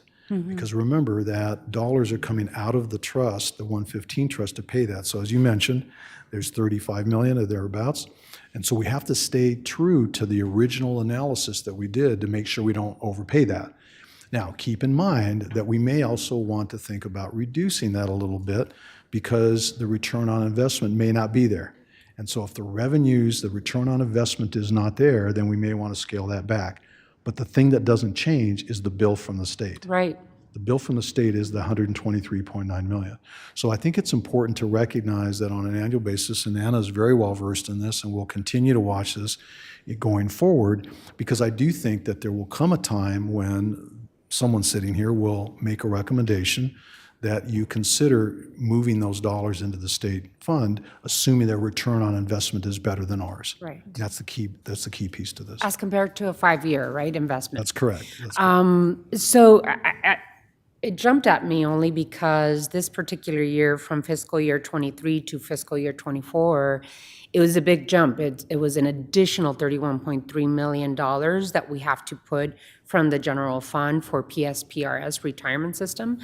And then from fiscal year 22 to 23, it was only a $10 million jump, which is big, but not as big as it is right now. So in terms of budgeting and looking forward for the coming fiscal years and how to plan responsibly, do we see any forecasts into the next fiscal year 25, 26, in terms of PSPRS and what obligation we're going to be required to pay to the state. Thank you, Mayor, council members. We are tracking on that issue. In the years that PSPRS makes changes to their actuarial assumptions, like City Manager Ortega described that they did a couple years ago, that does have a significant impact on what we're required to pay to the system. There are a couple of areas we work with a third-party consultant who helps us project the impacts of such changes. And we are expecting, they have sort of telegraphed but not made the move yet, that they might make another adjustment to their expected earnings rate that they base these payments on. And we are also tracking on the impact of compensation increases that we award to our employees that exceed the rate that PSPRS plans or expects us to award to employees. So those are a couple of factors that we have been making projections on. We have asked the state specifically about the change to their expected earnings rate. And they, again, did not make that change this last year. And they said they don't expect to make it in this coming year. But I think it's something that is on the horizon. They've said is on the horizon. Director Townsend has said is on the horizon. So we will stay in communication with them about when that might happen and continue to model. We look at models of what that will do to our costs. We're working on that. Mayor, let me just add this as well. You remember Mike Townsend came to the council and talked a little bit about PSPRS about a year ago, thereabouts. Please know I have absolute confidence in Mike Townsend. He is really, really good at what he does. And I think that as time goes on, if you remember, we didn't have that confidence for a long time. Mike's fairly new. He's been there, I think, about 5 years now, relatively speaking, to some of the challenges we had with PSPRS management in the past and some of the issues that went along with that. But in my opinion, it won't be long before we can have a conversation about what that future looks like. Mm-hmm. But the fact that they're messaging that they're not going to change those actuarial assumptions is huge. But also, it's huge in a way that is good for us or bad for us? It stabilizes the projected cost. Okay. Because when it starts to move, when they start to change those assumptions, it's when those numbers change and move. But keep in mind that you mentioned in your opening remarks about compensation, one of the things that the model had not factored in was the significant pay raises that we gave a few years ago. And what happens is, because the model generally is between 3% and 4%, we were up way above that. So it was not only the actuarial changes, but it was also the increases in salaries that increased that cost as well. So again, it's just the perfect storm when you see that $31 million increase in 1 year. That is the perfect storm, but we may see more depending on those actuarial analyses that go forward. Well, along the lines of what Councilman Lee has requested, it would be wonderful to be able to invite Director Townsend again to this table so that we can have a good conversation with him. The previous one was very informative, and his willingness alone to come and present to us was very good. So some of those actions that we need to take as mayor and council and your executive leadership team, one of those presentations and updates should be inviting PSPRS to the table to give us an update so that we can plan together what are the next steps for that. Also, in terms of feedback and input from the community, I took a look at both the physical surveys and then the results from the online survey, and it's really wonderful to see the input from the community as to what they feel is important investment. So continue to dissect, I would say, that information. We do have some additional time left, but what I'd like to do before we go into the next presentation is take a little bit of a break, just a 3-minute break, stretch our legs, use the restroom, and then come back.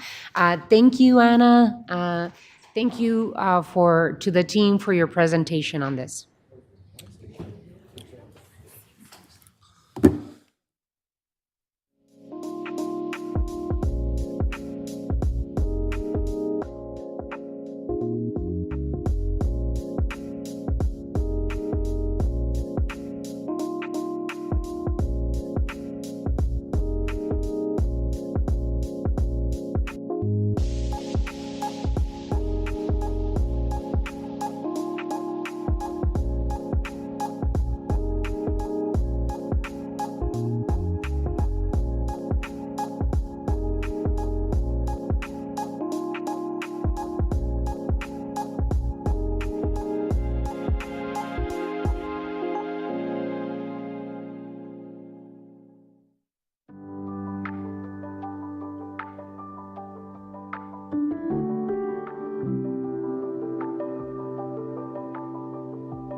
session.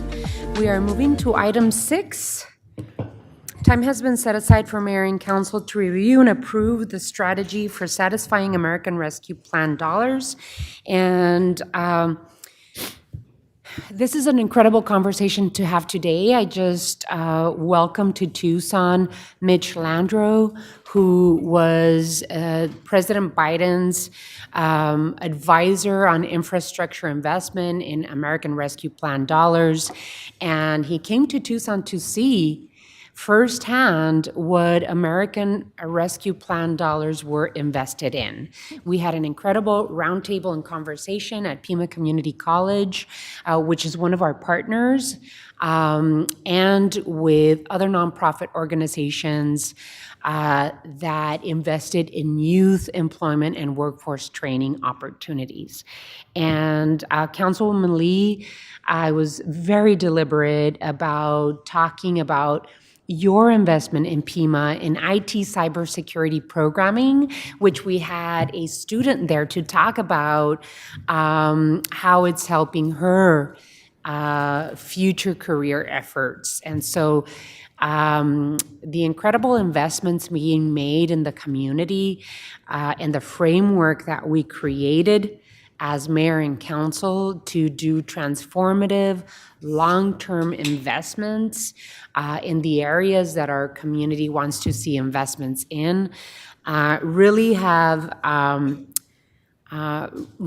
created a difference. So I just wanted to open up with those comments that the workforce training components, the youth employment components, the community partner grants, where both council offices and the competitive grants have been incredible to Tucson families. And just today, which was not planned, was Mitch Landrieu here to talk about how ARPA has made a difference in our community. So with that, I'd like to invite Mr. City Manager, if you'd like to open, or Anna is going to open on this item. Please proceed. Thank you, Mayor. Appreciate that. So this is really an opportunity, and one of the pieces that is, we'll call it behind the scenes, is the implementation of your policy. And the policy direction that you gave with the framework of ARPA a couple of years ago, quite frankly, had a lot of detail to it and really had some good programs and good projects associated with that. And since then, we have been working on the implementation of that. But we've also found that as we go through the implementation, we have gotten better and more defined guidance from the federal government on how to implement and how to report. And what we've found, quite frankly, is it is extremely onerous. It's a very onerous process to not only report and go through this exercise, but ultimately the administrative cost and burden, if you will, is such that it doesn't make sense, right? So we found a different way, and I'll say a better way, to approach this. Now, keep in mind, all I'm recommending is this is the approach to how the reporting is accomplished and our reporting to the federal government, not changing the framework. Now, the framework conversation can happen another time if you so desire. We'll give you a more detailed update. You know, we can educate you on where we are with those pieces at your convenience and at your request. But today, I'm really looking for guidance from you to basically give us the nod to proceed with a less onerous process with regard to the federal government piece, so that we can ultimately do the work that you all had asked us to do here a couple of years ago. So with that, Mayor, I'd like to turn it over to Anna, and Anna will introduce Aaron, who I'm not sure Aaron's been at the table before. Have you, Aaron? No. Oh, nice. So Aaron Williams is joining us again, someone who's agreed to help us out and is now a deputy director, works directly for Angel Osman, who you know is our finance director, has been tasked with helping us. And quite frankly, we asked Anna and I, we won't say beg, but we asked Aaron to help out in finance. He was our internal auditor for many years, does a great job with understanding the federal reporting, and so this is a very great opportunity for him to also educate you on a few things. So with that, I'll turn it over to Anna. Thank you. Mayor and Council, I'd like to start with just a little bit of background. I think a lot of you are already aware of this, but it was in October of 2021 that the Mayor and Council unanimously approved an equity-based framework for spending the total of almost $136 million that the city would receive from the federal government in the American Rescue Plan. The program has a couple of deadlines, commitment deadlines of December of 2024 of this year, and spending deadlines of 2026. So we are kind of in the middle of the time period for completing projects under the American Rescue Plan. We continue to work on many of the projects and programs that are funded by the framework, with $41 million spent as of this last March. All of the money remains dedicated to the original framework areas, which mirror the federally established purposes of the ARPA Act. Each one of these areas is a federally approved purpose of the American Rescue Plan. And just in a way of highlights, I'm not going to go over, don't have time right now to talk about every single important and impactful program that we've got funded with ARPA money, but I did want to talk about a number of great projects. So within the adopted framework, we have a competitive community grant program that has a total allocation of $28 million. There have been a couple of rounds of awards of community grants in this program, and we're getting ready to open up the third round of the application process. We expect to have between $8 and $9 million available for community grants coming soon. As all of you are aware, part of our adopted framework included amounts for each council office as well as the mayor's office for discretionary investments, totaling $900,000 for each office. And you all have put that money to work in a variety of areas. Community grants have been made, participatory budgeting has been funded, 311 program has been funded for citizens, there have been workforce development projects, et cetera. Numerous items have been funded with that money, and balances remain to continue to allocate in the coming years. There's a little over $12 million in the framework that's been approved for neighborhood streets and sidewalk improvements, and $34.2 million is specifically allocated to housing. There's $15 million that's been allocated to affordable housing programs and acquisition, another $9.5 million for Hotel Bridge staffing and operations. This is Housing First program, the Wildcat Inn, et cetera. There's also money that was granted to the Pima County Community Land Trust Community Development Fund that was used to purchase land for affordable housing projects. There is an allocation for low barrier congregate shelter and allocation for a housing resource center at Amphi. Those are just a couple of the items that have funding allocated within the ARPA framework. The police and fire department overtime has been funded. This was $13 million that was a part of our general fund revenue recovery area within the framework.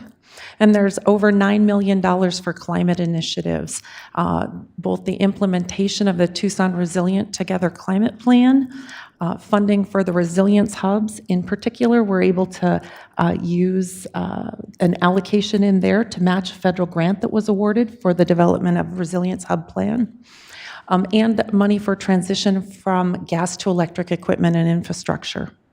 There's also nearly $9 million allocated within the framework for cybersecurity and e-government projects.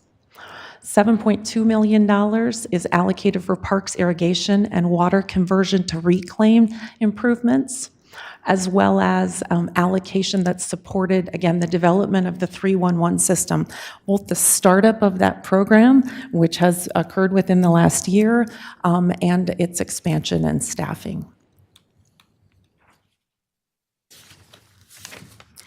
So there are technical aspects of the ARPA program that Manager Ortega touched on in his introduction that we want to satisfy this fiscal year, specifically ensuring that Tucson meets all of the deadlines for ARPA commitments and spend down and does it all with eligible expenditures, so we're in compliance with the program.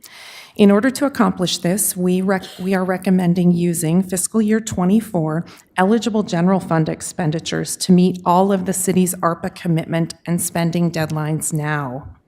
We would then commit dollars in the general fund for the approved framework project remaining balances. The combined spending in the ARPA fund and the general fund will equal the original framework amounts, and federal requirements for commitment, spend down, and eligibility would all be met. So that's our recommendation to you this afternoon, and we're available for any questions you might have. Mayor and Council, Councilmember Santa Cruz. Yes, Mayor, I move that we accept the recommendations from the city manager on this item. There's a motion.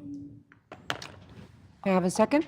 I would second that. I'd like to add a little bit, if my colleague is okay with it. So a friendly amendment? Yeah. The 32 million is a lot of money that hasn't been spent, and we've learned why it hasn't been spent. Challenging federal procedures, and this is a brilliant move to bring it into our sphere.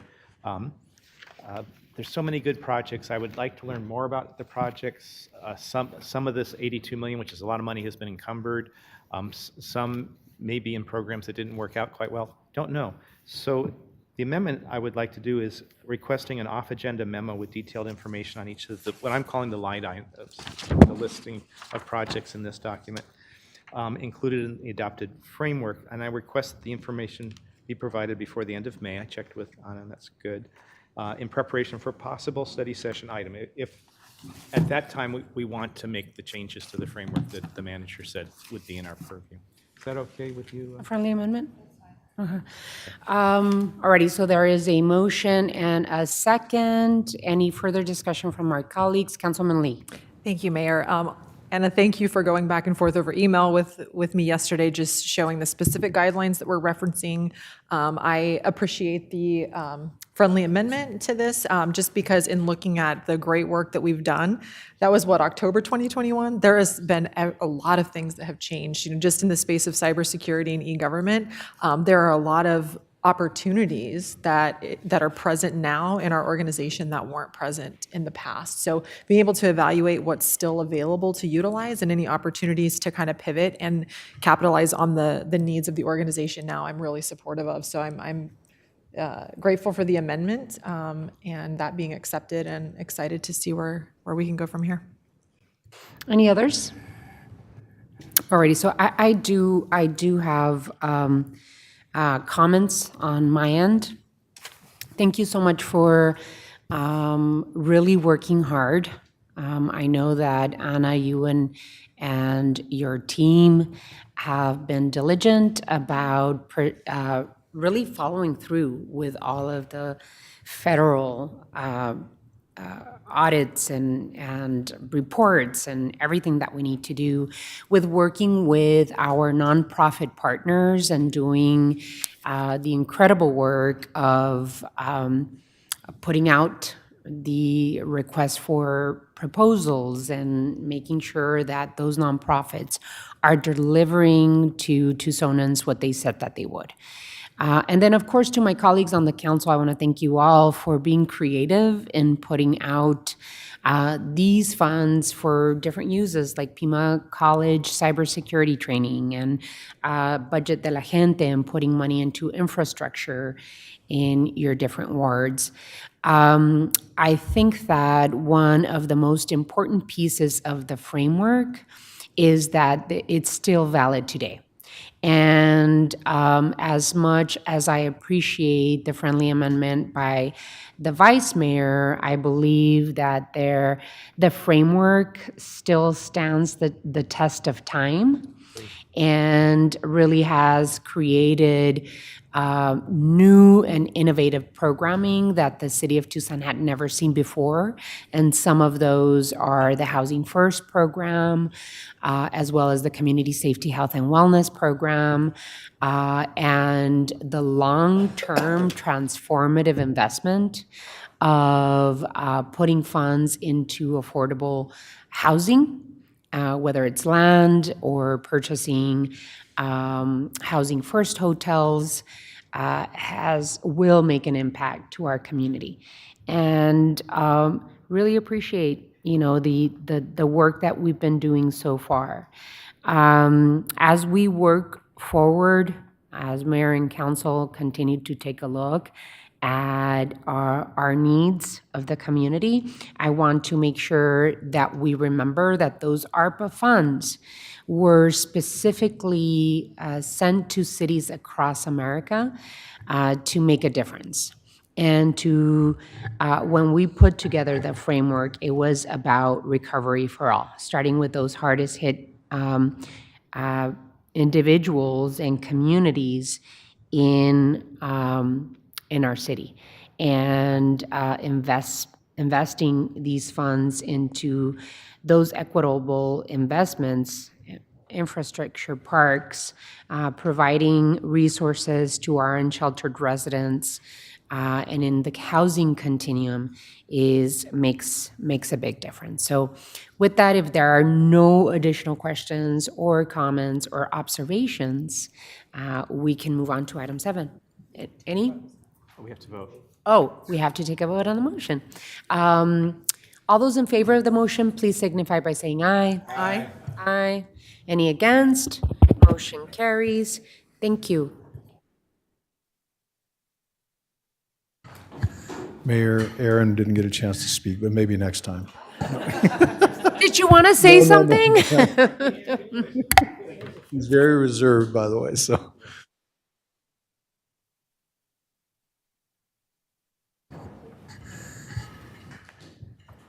All righty, we move on to item 7.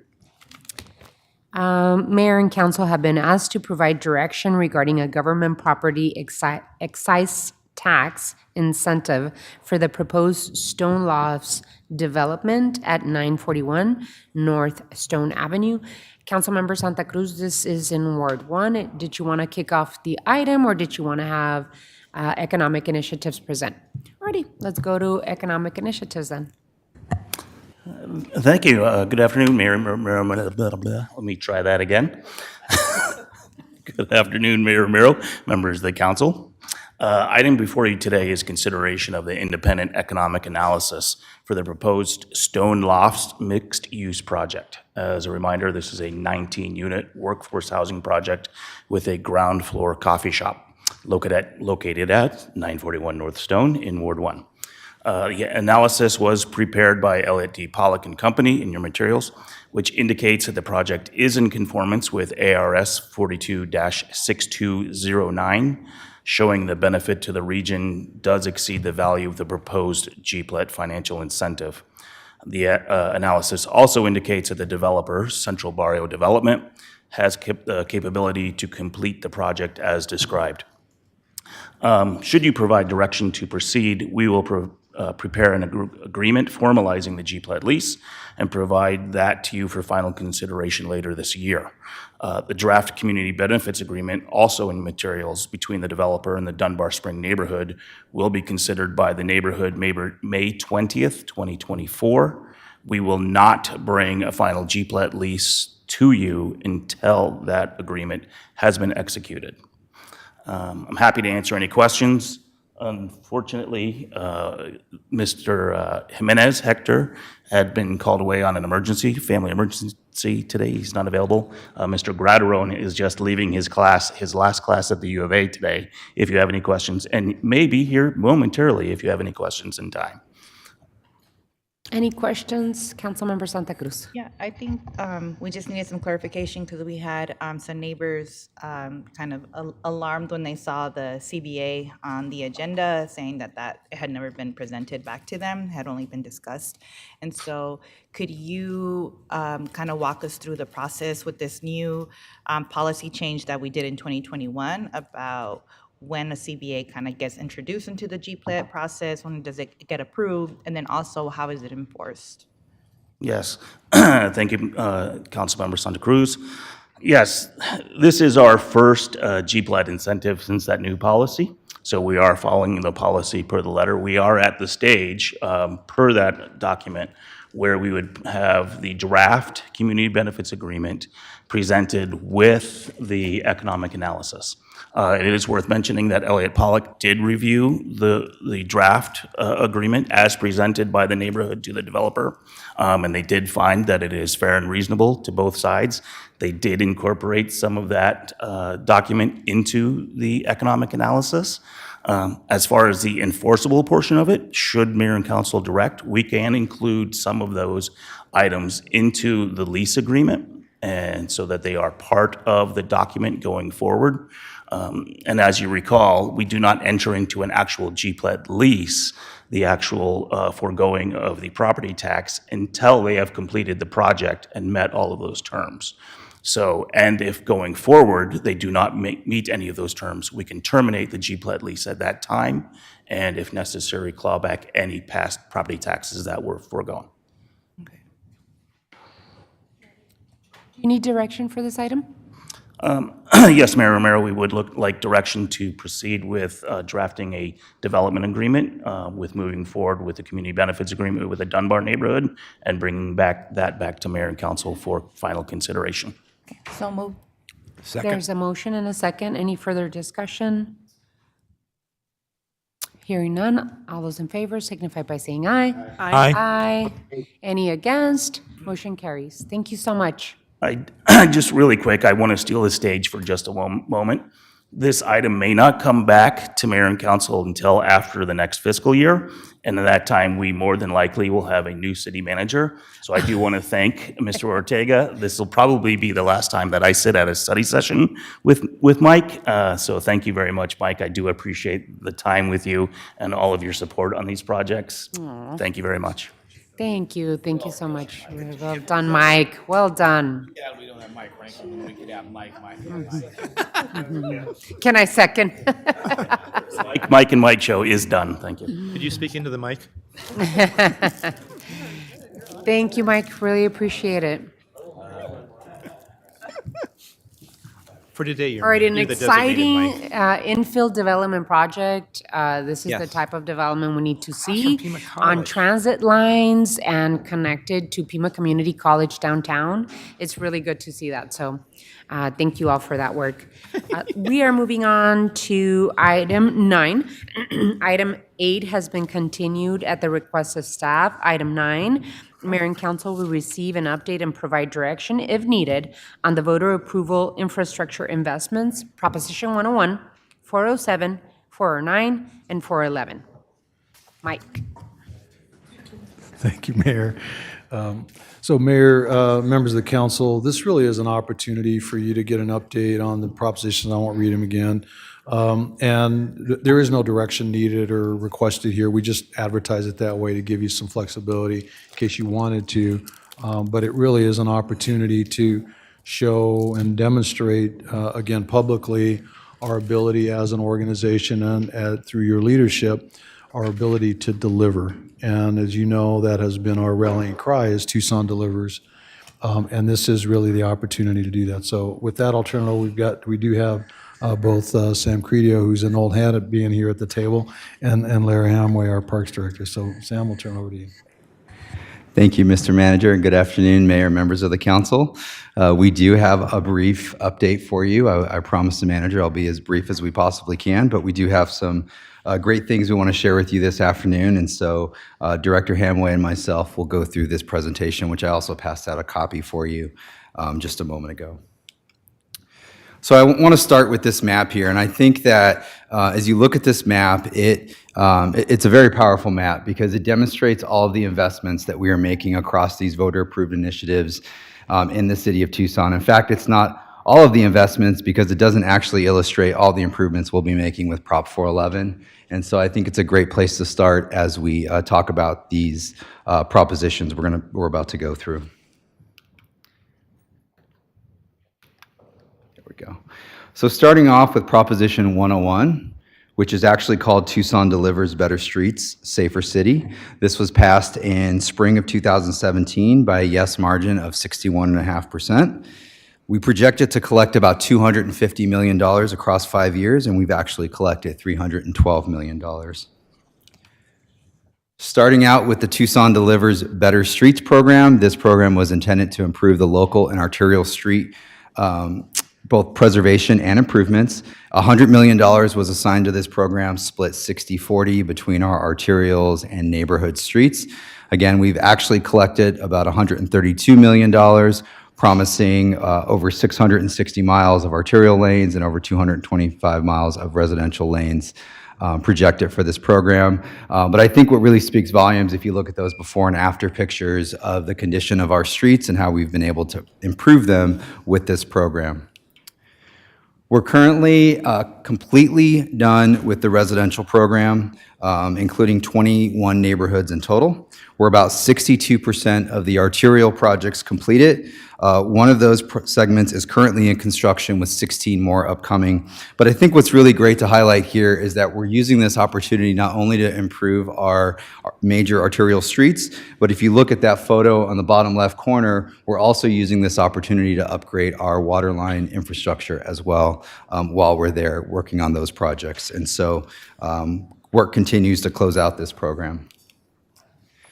I also want to take a moment to mention the Safer City portion of this proposition, which included goals of replacing capital and equipment investments for public safety. Again, we had projected to collect about $150 million and have actually collected $187 million, allowing us to invest in new marked police patrol vehicles, ballistic vests, fire apparatus, turnout gear. We also have 10 fire station remodels and 5 fire station rebuilds that are either complete, in design, or currently under construction, along with 4 police facilities that are currently complete or in active design or construction. Now, moving on to one of my favorite programs is Proposition 411, which again, its actual name is Tucson Delivers Better Streets, Safe Streets.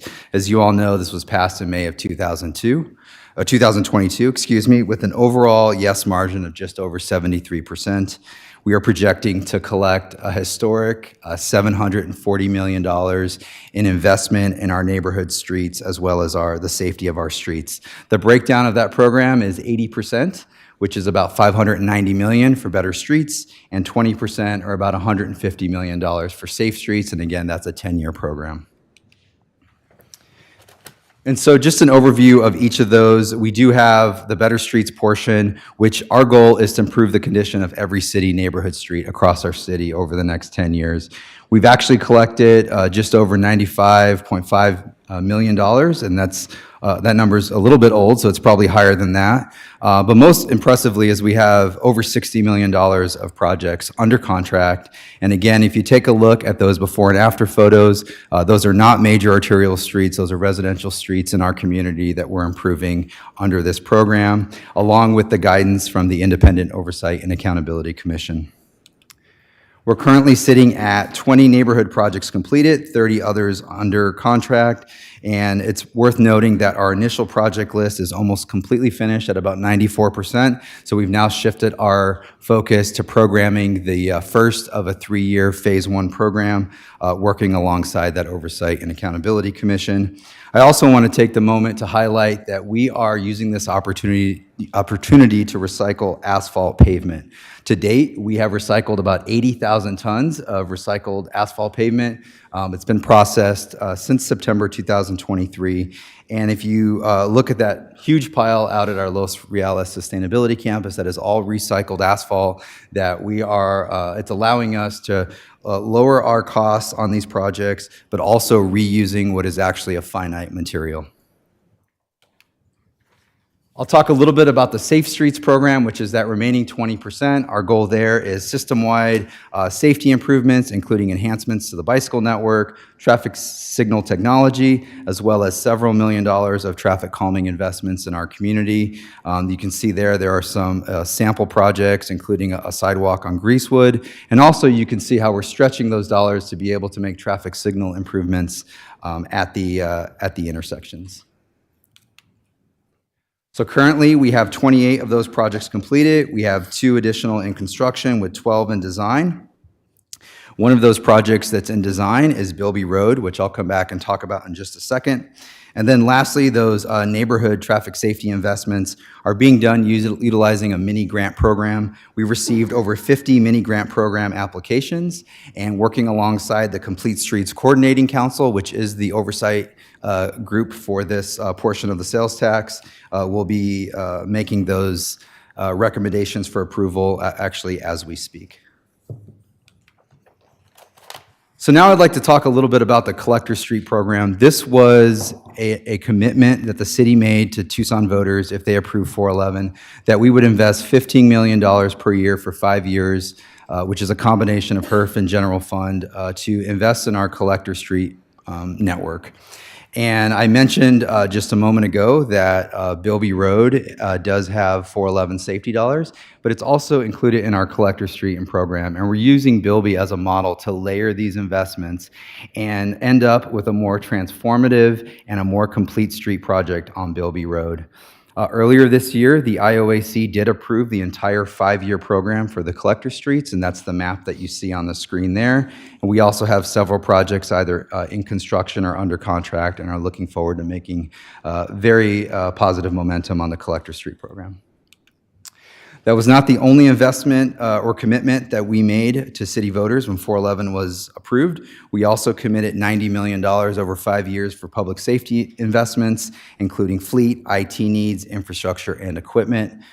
This fiscal year, TPD, Public Safety, and Tucson Fire are in the range of 80% of those funds either spent or encumbered, and are looking to expend those dollars by the end of this fiscal year, then beginning their next allotment for fiscal year 25, and the material provides more detail on that. And with that, I will turn it over to Director Hamway to close us out with Proposition 407. Thank you, Sam. So good afternoon, Madam Mayor, council members. So I'm really excited to talk through Proposition 407 and where we are as of today. This was focused on delivering great parks and strong connections. It was passed in 2018 with a margin of 55.87%. And the total bond is called for at $225 million, and currently we have sold to date $57 million, and the program duration is anticipated to be 9 years. Okay. So on the park side, we've had a lot of amazing smiles, days filled with smiles, that's what I would call it, where we've added a new slide, we've added replenished tennis courts, added pickleball courts, and last year our big win was Gunny Barreras Park, completely transforming a park with a brand new splash pad and renovated fields. The goal for great parks is to address the deferred maintenance, but also to expand recreation opportunity. The portion of the bond is $152 million for the parks investment. Currently, we have 113 projects that are completely done. We have 79 active projects, so that means either in design, in construction, or about to go into construction, and we have 151 coming up. I always have a problem with it. And then over to our strong connections. Give me a minute. So the goal was to build out Bike Boulevard, the Bike Boulevard Master Plan, complete greenways and sidewalks, add street lighting and shared use paths to support a multimodal, low-stress transportation network, which really ties into a lot of the values of our community. The bond allocation for that was $72 million. Currently, they stand at 77 7 completed projects, 3 projects going out to bid currently, and 17 projects currently in design. So there's been a lot of great accomplishments. There's brand new bike boulevards that have opened, protected bike lanes, and then of course the El Paso and Southwestern Greenway, which a lot of the feedback to staff, according to Sam's team, has been a lot of people that appreciate being able to safely use their bicycles. So the one thing that we want to make sure that we highlight as part of the overview of Prop 407, we've had this conversation with many of you to date, is that we have, just because of the nature of the increased cost of goods, projected shortfalls for both programs. Over on the park side, currently standing at 22 million. Over on the connection side, standing at 26 million. But that's not going to prevent us from continuing to deliver amazing end products. We've both been very successful in our respective departments of attaining additional funding through state, federal grants, the utilization of impact fees, investment plan, ARPA money. I joked with Sam earlier today, wherever we see a dollar that matches up to a project, we go and pursue it, and we continue to do that. We do have a little bit of a safety net, which is the 22 million that has been set aside in the general fund, but the anticipation right now is that we will not touch that until later in the program because we continue to pursue additional funding. So with that, I would close out our comments and open for any questions. Mayor, I just wanted to point out, and I think when you hear all of this work and the magnitude of it, it can be a little overwhelming in terms of the impact. But just to put it in fiscal terms, this is over $1 billion in investment, almost actually $1.1 billion in investment that the voters have entrusted us with you in based on the leadership that you all have provided. I think that's extremely important to hone in on because, as you can see, we're touching every aspect of people's lives. And again, it was not something that we felt very confident about maybe 10 years ago. But today, it's really a conversation about the fact that we have delivered and we can show exactly where those dollars are. Lara mentioned in her closing remarks there concerns about some budget and concerns about the way that we might have to make up some of the costs. I have absolute confidence there. We've got a game plan for that. As Lara mentioned, we're really scrounging and scraping all aspects of, not only impact fees, but all the other funding sources that she mentioned. So again, I think it's important, and normally I like 1 or 2 slides, but I was okay with Sam having those 14 slides there for you all to really understand and bask in the fact that we are doing some great things out there. Thank you, Mayor. Thank you so much. Really appreciate it. Yeah, it's pretty an incredible story to tell our community that we did this together, right? We brought these proposals out to the community, and they said yes, absolutely yes. And I'm pretty sure you have all noticed that every time we have one of these initiatives and elections, it seems like the community support goes higher and higher. And so that it really is a testament to the community having faith and has seen visually and tangibly how the city of Tucson, both on the workers' end, right, the people that are doing the work, but also on the mayor and council side and the city managers and his team, really crossing our T's and dotting our I's and having many, many sets of eyes look at the budgets and how we're spending these funds. So congratulations. This is really a good testament to all of you and all of us on this side for having the important conversations with the community. I usually like to say that we are investing in ourselves as a community. We are investing in good quality of life and parks and safe streets, and investment in our residential roads is important for the quality of life of our residents. I guess I would ask Sam, please tell me that we are redoing Tucson Boulevard from north to south, because Tucson Boulevard needs TLC, and I can think of many others, but... You sound like one of my constituents. I know. I constituent. Yes, Mayor, that's correct. We are redoing Tucson Boulevard as part of the collector improvement program. Thank you very much. So I also get a lot of questions. You know, I have conversations with our senators and congresspeople, and Congressman Grijalva would always ask me, please, please, please redo our neighborhood. It hasn't been done in 30 years, ever since I moved in, and that was 50 years ago. 12th Avenue businesses. I mean, all of the investments that we are seeing, not just like the asphalt, but everything else that includes a complete street, is appreciated by our community. For me, my question is in terms of maintenance, right? There's none of us that haven't heard, please fix the potholes. I was at, my local grocery store the other day with my daughter, and someone recognized me and said, thank you so much, Mayor. You're doing a great job. Can you please fix my pothole in front of my house? And so what does that maintenance involve?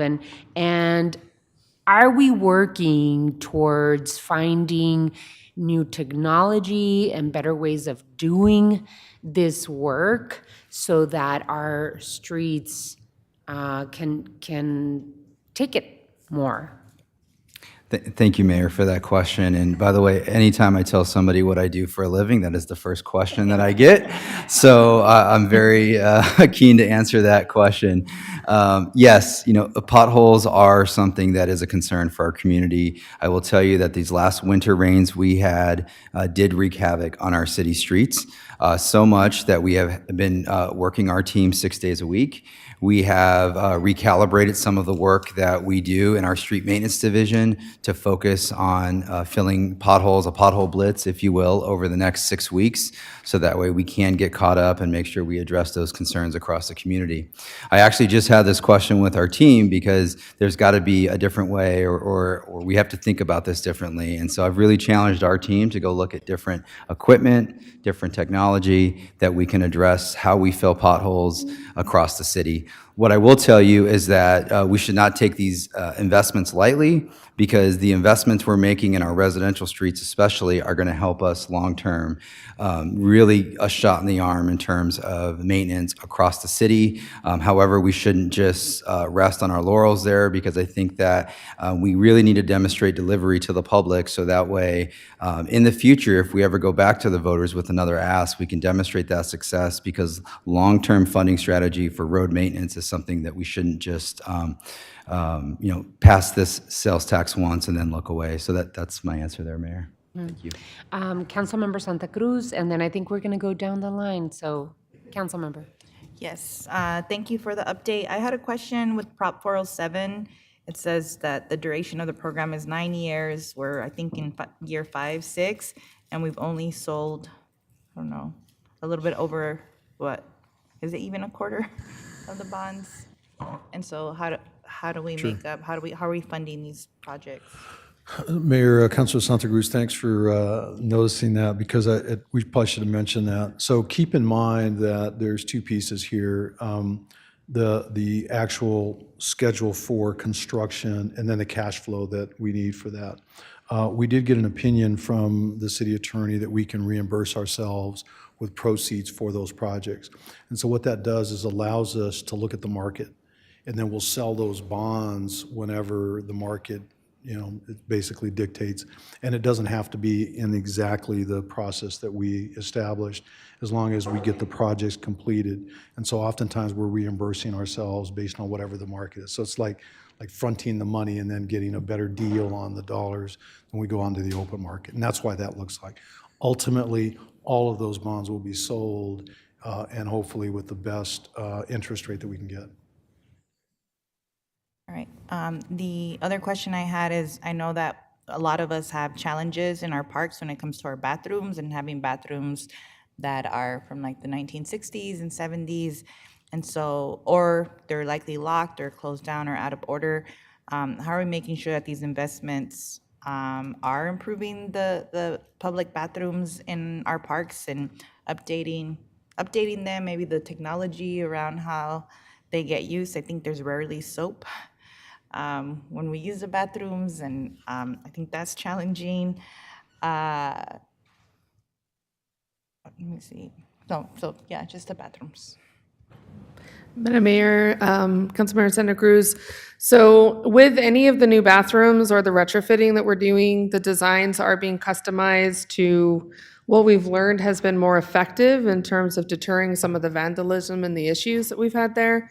I know just last year, we played around with a new soap dispenser mechanism that was vandal-proof to help us to make sure that we could keep soap in bathrooms. So we continue to learn, just like Sam's exploring new features for filling potholes, we're continuing to also look at what are the new trends, whether it's the design and then from the operational side, the maintenance that we can do for the upkeep.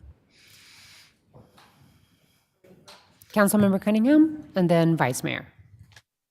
So my big thing is that when we started this process in 2010, we got all of our HERF money got spent, and it decimated our roads to the point that we literally had to hit the reset button, which we've done. I don't ever want to hit the reset button again. So the real question to me is what are we thinking about for long-term?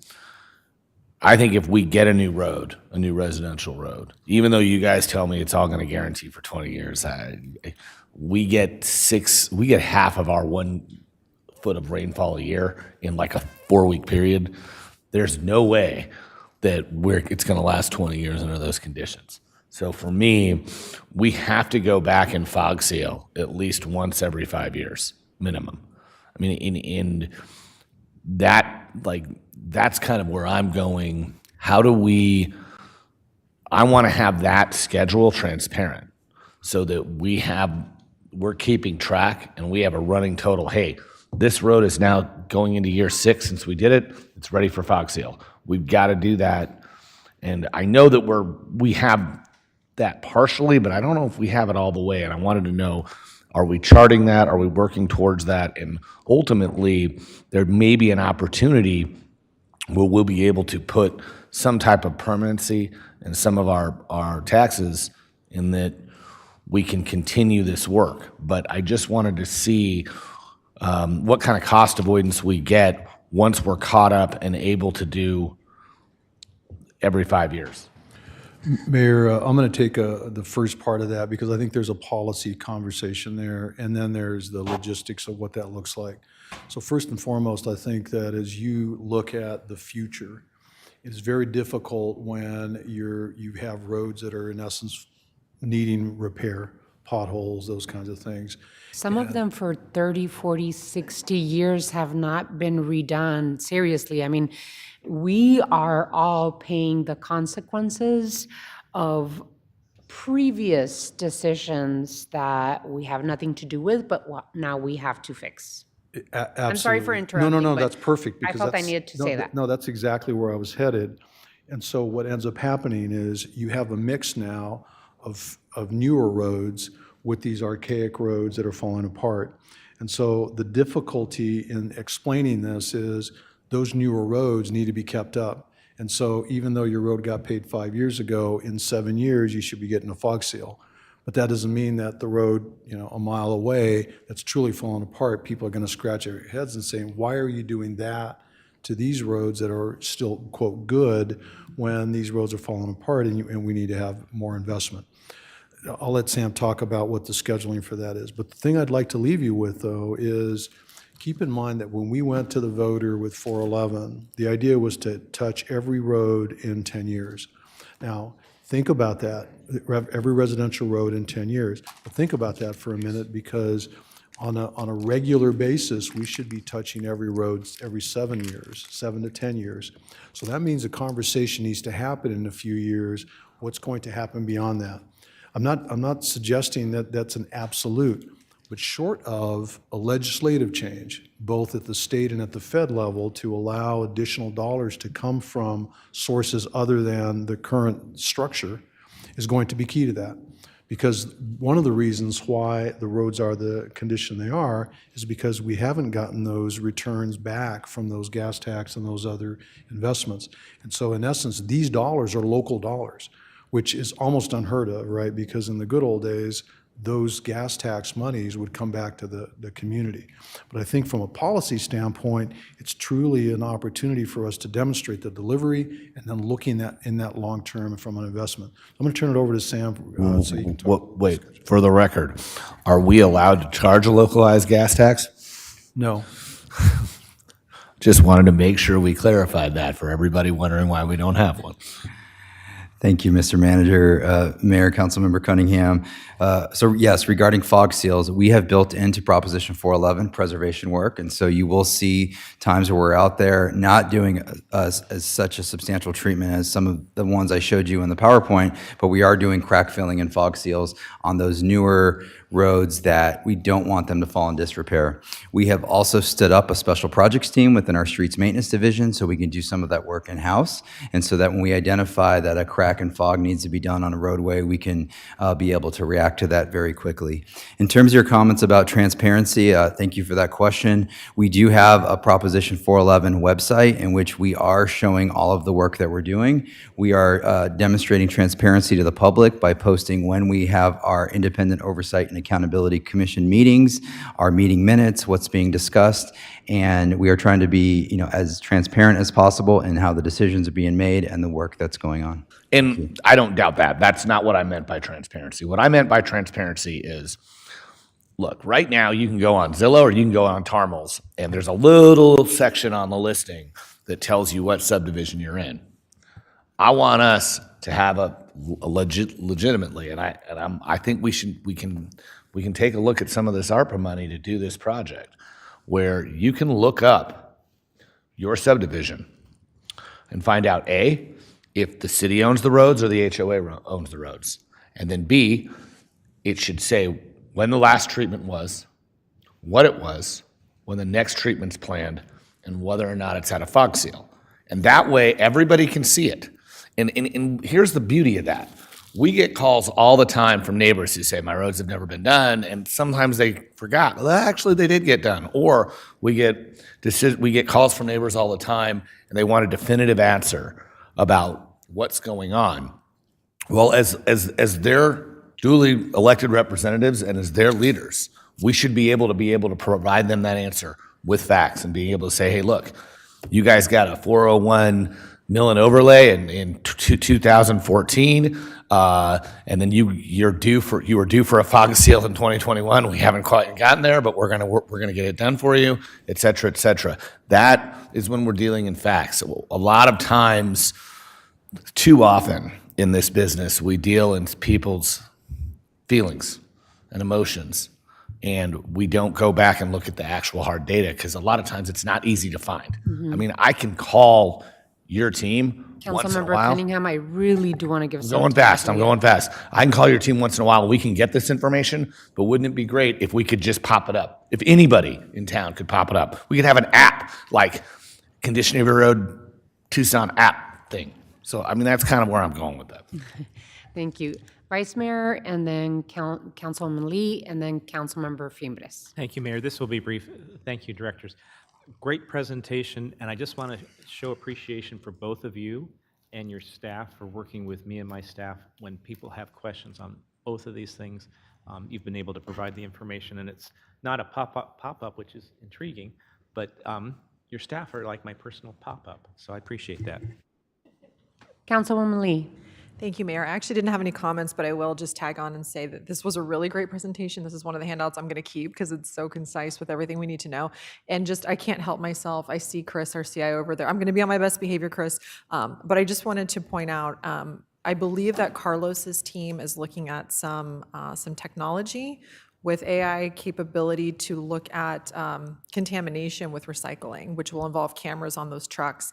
And my co-chair at the NLC AI committee in Savannah, Georgia, uses cameras on the back of the recycled trucks to identify potholes proactively. So I don't know if there's opportunity to mix uses with those cameras, but I would just encourage conversation to see if there's any collaboration there.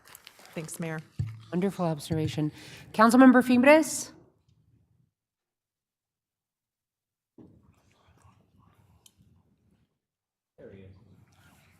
Guys, can you hear me? Yes. Fair money is used to maintain financial, maintenance financial roads, maintain roads. Current funds, 407, 411. Whatever we can use. Potholes, Mike. Yeah. Mayor, Councilmember Fimbres. So as I mentioned before, we do have preservation built into the program, but also, as the manager mentioned, we do have to consider what the long-term investments will be in these roadways as we bring them up to good condition. And part of that will be the work that we do with our everyday maintenance in the Department of Transportation and Mobility. And part of that will, be some of the strategies that we can develop for long-term investments of our roads. Thank you. Yeah, I heard that, Sam, I heard that people are upset with the Encanto bike pass. Is that true? Mayor, Councilmember Fimbres, that is correct. So we do have a bike boulevard. It's called the Camino Miramonte, Palo Verde Bike Boulevard. That was, the route of that bike boulevard was shown in the Prop 407 material when this was voted on. We do have a voter-approved alignment for that bike boulevard. We did hear initially that there was some concerns about that route, and so we conducted an alternative analysis and on alternative route analysis, excuse me. On Monday evening, we will be presenting to the Bond Oversight Commission on the outcome of that analysis and our recommendation to keep the voter-approved route, including through the neighborhood of El Encanto. Hey, Sam, I appreciate everybody working in the citizens to support our initiatives. Thank you. Thank you, Councilmember Fimbres. Yes. This is the thing, right, with you, both you and I always ask when someone's street is going to be redone. So I'll just send them to you, Sam. Senator Kelly is like, when are you going to do my neighborhood?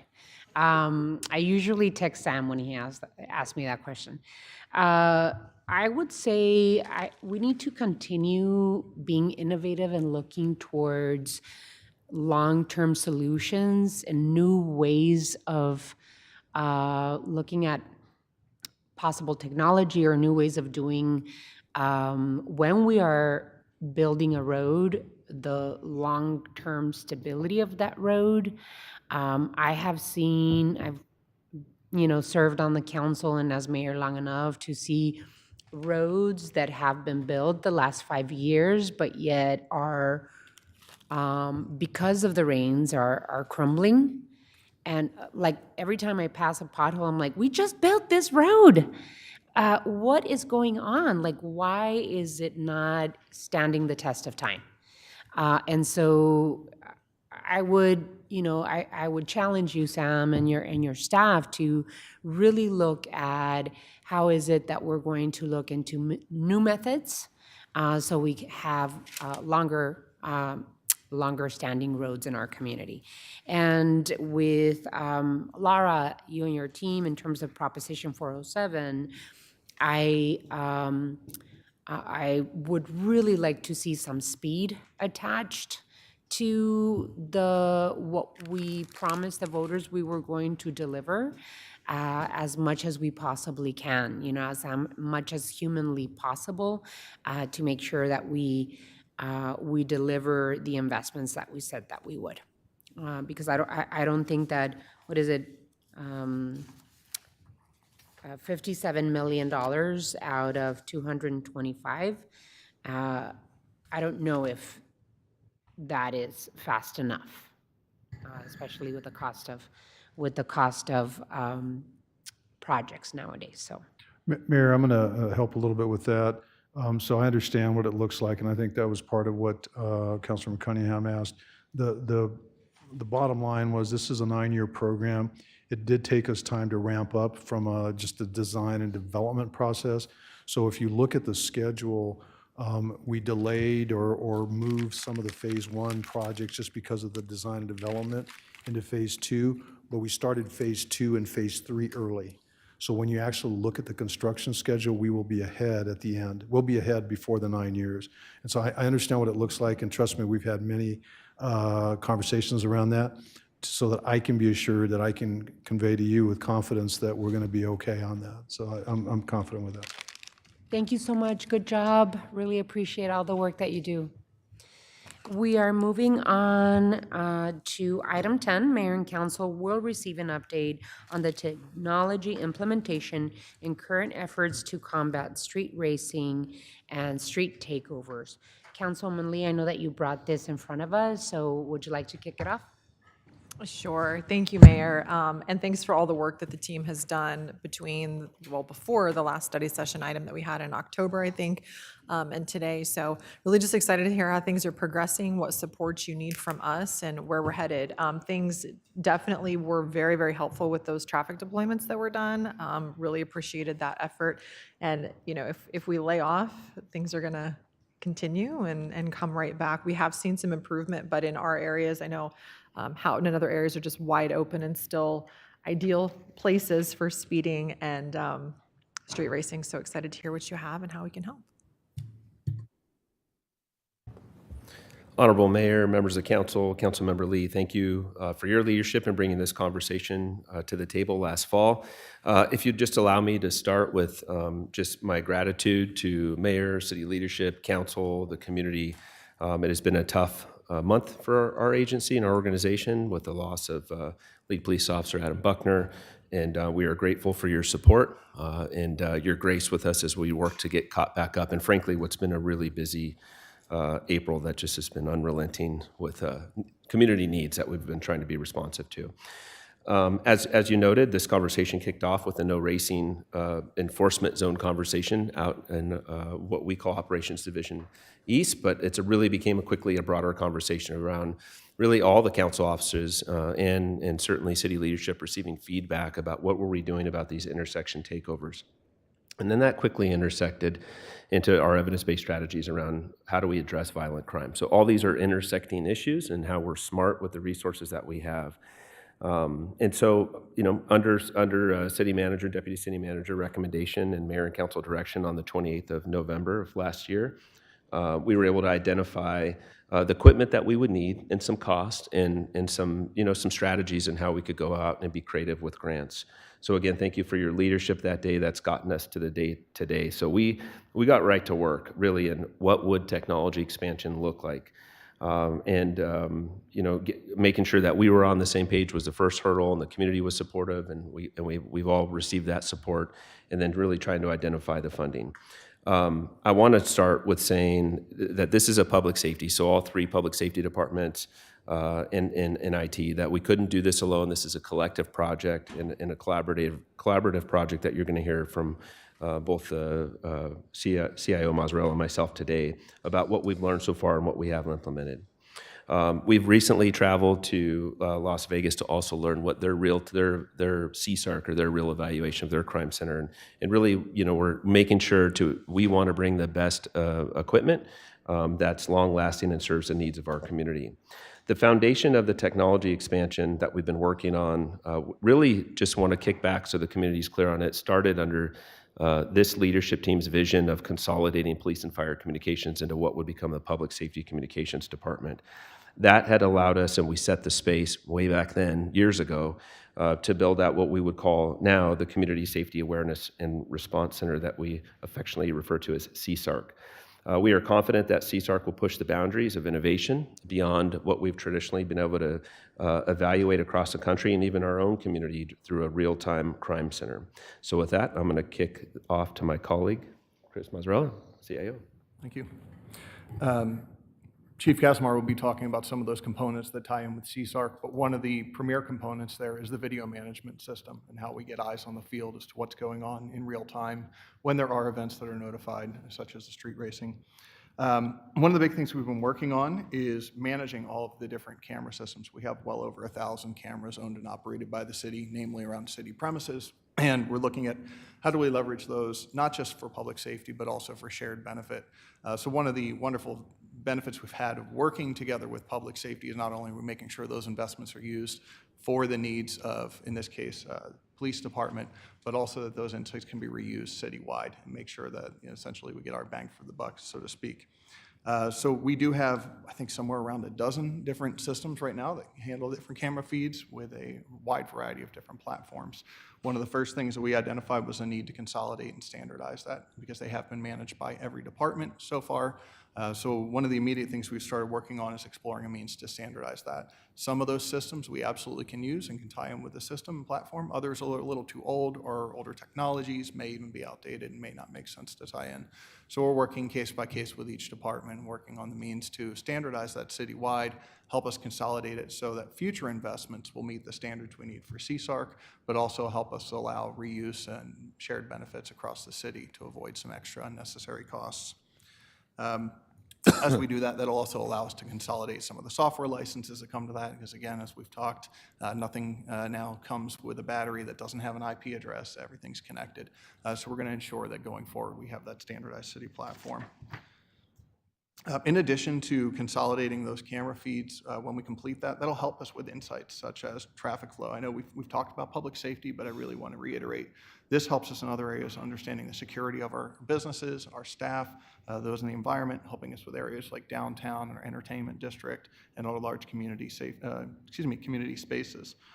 So this, again, is going to help us to ensure that we can provide a wide level of coverage and support for those real-time support needs, as well as for other insights we may be able to glean from that down the road.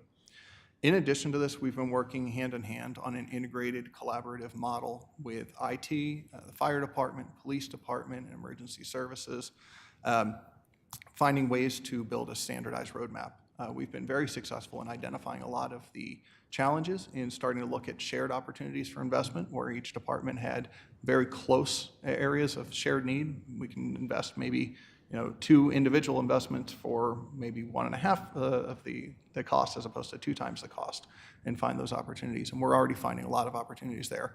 The benefits are we're getting faster response. We're able to identify some of those opportunities for shared investment, and those shared benefits and outcomes will be realized more quickly for more departments in the public safety sector. Our hope is that we can start to expand that beyond public safety in the future for other citywide insights. So we're really looking forward to that, and we'll have more information to share on the roadmap, but I believe Chief Casmore has specifics about the investment in this space. So thanks, Chris. So the investment we've made so far is, again, just a high-level recap to the materials that were provided to Mayor and Council. Identified the platform for a mobile speed enforcement van. I'll come back to that one in a moment. Public-facing cameras, $400,000 worth. $360,000 of that we made that possible by purchasing those through state-appropriated funds. Through the CSARC build-out. An additional $40,000 of monies were supported by Rio Nuevo, so we thank them for their continued support of having safe spaces in our downtown area. Automated license plate readers, about $188,000 for those. Mobile automated license plate readers, $300,000. Gunshot technology, gunshot detection system and technology at $80,000, and there's no additional cost for our public safety radios, as those have been programmed in other parts of our budget. So what do next steps look like? Well, on top of nearly $1.8 million of existing grant dollars that we were able to identify within our grant efforts within the Tucson Police Department, we certainly will continue to go after additional grant dollars to fund we have a large community as we know, and this is really just the beginning. So we will be focusing on identifying additional grant dollars through additional local, state, and federal opportunities. We're watching those closely. Camera mapping survey occurred, and that's really important because we need to know what we have now, and then we can evaluate whether they're still working, it's a good usable technology, or it's time to retire those existing systems. We map the city fiber optic mapping throughout the city, and that's important because if we can tie into our fiber optic systems, that's a much more affordable camera than something that needs to be Wi-Fi based or cell phone technology based. So we're certainly looking at that, and we can overlay that map with violent crime trends, street racing trends, and on top of that, lower costs. That's important. It won't be the impediment to placing cameras in different places, but definitely makes it a little more affordable. we want to work with the city manager's office. We've had ongoing dialogue. It's not just, I want to be clear, it's not just the initial upfront cost of these systems, but there can be ongoing maintenance costs or contractual costs that goes, and that could be substantial. We're projecting that a full year cost with the initial equipment as planned could be around the $500,000 mark. So that's a partial FY25 cost, but a full FY26 cost that we'll continue to work with city leadership on.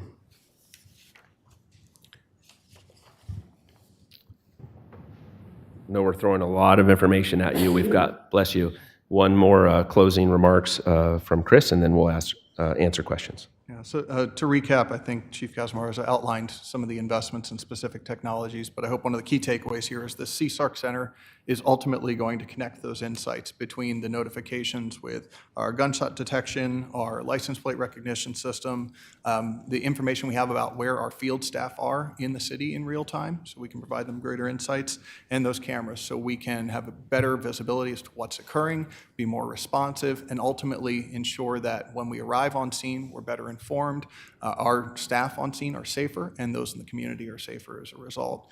Finally, I'd like to just thank all of our partners in public safety and make a quick note.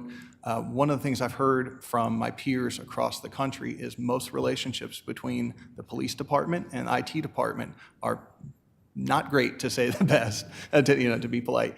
But I think we've really started to set a stage on what a healthy, strong relationship looks like between IT and public safety. And it's called out previously with the update with transportation, and it holds true as well with public safety.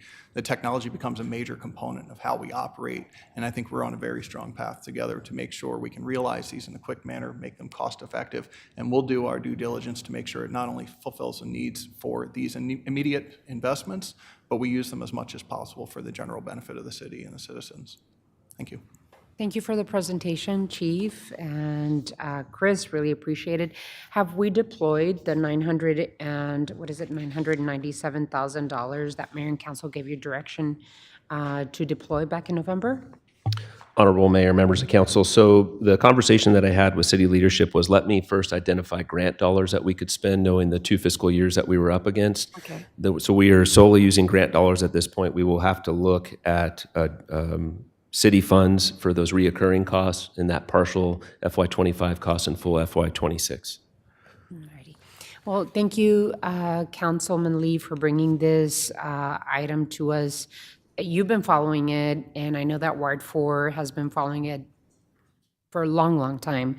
But I really appreciate it because we get many, many calls of concerned citizens across the city on street racing. And so really appreciate the efforts of all of the work that we're doing together, including with Pima County Sheriff's and the Pima County Attorney's Office. So, Councilwoman, I know that you have some follow-up questions. Just a couple quick things in the materials, and I don't know if this is a question for the city attorney's office, but the pending legislation, SB 1003, with the mobile speed enforcement, can anyone talk to, if that passes, what impact that would have on our mobile speed ban? Honorable Mayor, members of council, Councilmember Lee, that would prevent us from using that technology. So we've identified, which don't fear. For one, it's looking like it will not pass, but it's still possible it could. So before we overextend and we purchase something that wouldn't be deployable, we're gonna watch what happens through the legislative cycle. So the only technology that would impact on this is that speed enforcement van, and all other technologies would be usable. Okay, thank you for the clarification on that. Also appreciate all of your work to look through grant opportunities and funding sources. As you said, Mayor, we unanimously voted to support this since we are all feeling the pain and bringing that voice forward. For the city manager and the finance team, I know that some of these things I think were listed in the supplementals for next year, but we identified them as this fiscal year expenses. What's the probability of us closing the gap on what was voted on by Mayor and Council, what the chief has been able to bring in and get across the finish line? Mayor, Councilmember Lee, so the strategy really is, as the chief mentioned, really look at grant dollars for this fiscal year. We have already authorized the purchase of the vehicle. It's in excess of $200,000. We will fund that out of this year's budget. My thought, though, is as the chief is successful or not, we'll know, and we'll keep in real time close understanding of that. But I think the bigger issue, I'm pretty confident with the grant dollars, although they take a bit to develop. I think the bigger issue is going to be the ongoing cost, and I'm thinking that's probably going to be in the $500,000 range. As that becomes clearer, that would be built into future budgets, and we'll have conversations. I don't think that's going to be a supplemental, if you will. I think that will be part of the base going forward. That's what I'm expecting and projecting into the 26 year. Thank you. That's all I had, Mayor. Thank you, Vice Mayor. Thank you, Mayor. Excellent work. Very clear presentation.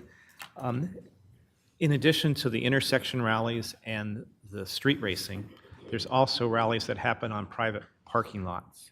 And I assume there's cameras. Would the system be able to accept business cameras in the system? I know that there's some sort of way of seeing them later, but the real-time stuff is fascinating. Yeah, I'll speak first from the technological standpoint, and I think Chief Castlemore will speak to the practical implications. From a technology standpoint, yes, a lot of these platforms are designed to allow third parties to connect. And in fact, with our visit to Vegas recently, they have that type of model established where others that want that ability build, they purchase, they sustain, they pay for the cost for those. And I believe there's no challenges there as long as it meets certain criteria for high enough fidelity for the video. Now, as far as concerns about privacy, things of that nature, I'm sure there are opportunities to make sure we're following standard practices and it's up to the expectations for the city. Thanks, Chris. And I'll just add to that, Councilmember Dahl, that we already have a great relationship with the community and have many community cameras registered, and we solve a lot of crime already with just the community. So what they do is they register those cameras so we don't have direct access to those. If we're in an area and we're trying to solve a crime, we can then go through that registry and then send them an email and say, hey, we're looking for this specific time and date. Would you allow us to have access to that camera? And so that's how we solve those situations. Great. Just a couple of more quick questions. Anecdotally, it seems that, at least in my ward and in my neighborhood, street racing is a little bit down. Is that your experience? What are the stats showing? Honorable Mayor, members of council, Councilmember Dahl, our efforts continue and those deployments continue. As we said, this isn't a problem that's going to go away. It's a problem that we have to continue to manage. So it's a collaborative effort with the regional law enforcement team here, 10 different departments that contribute and do different deployments at different times to ensure that we keep folks on their toes who want to go out and do these kind of crimes. I will tell you that a young man was critically injured in the attempt to, on a dirt bike, I think 2 weekends ago, in the attempt to take over an intersection where a vehicle was lawfully traveling through that intersection, and the young man ran right into the side of the vehicle. That motorcycle was taken and loaded up before the individual on the ground was cared for and removed from that environment. So what I would tell you is, while it will take us, as a city manager alluded to obtain these grant dollars, to get them in our budget, to purchase the equipment in a thoughtful way, will take much of this calendar year into next year. What we are doing is in July 1 at our shift change, we are restructuring our patrol squads, and we will go down by one patrol squad in each division, and we will add a second community response team. I think all of our council members are aware of that resource because it's the tactical resource for the division, and we will have 7-day-a-week coverage that will also be full-time resources that will focus on street racing and violent crime in different geographic areas of the city. That's fantastic.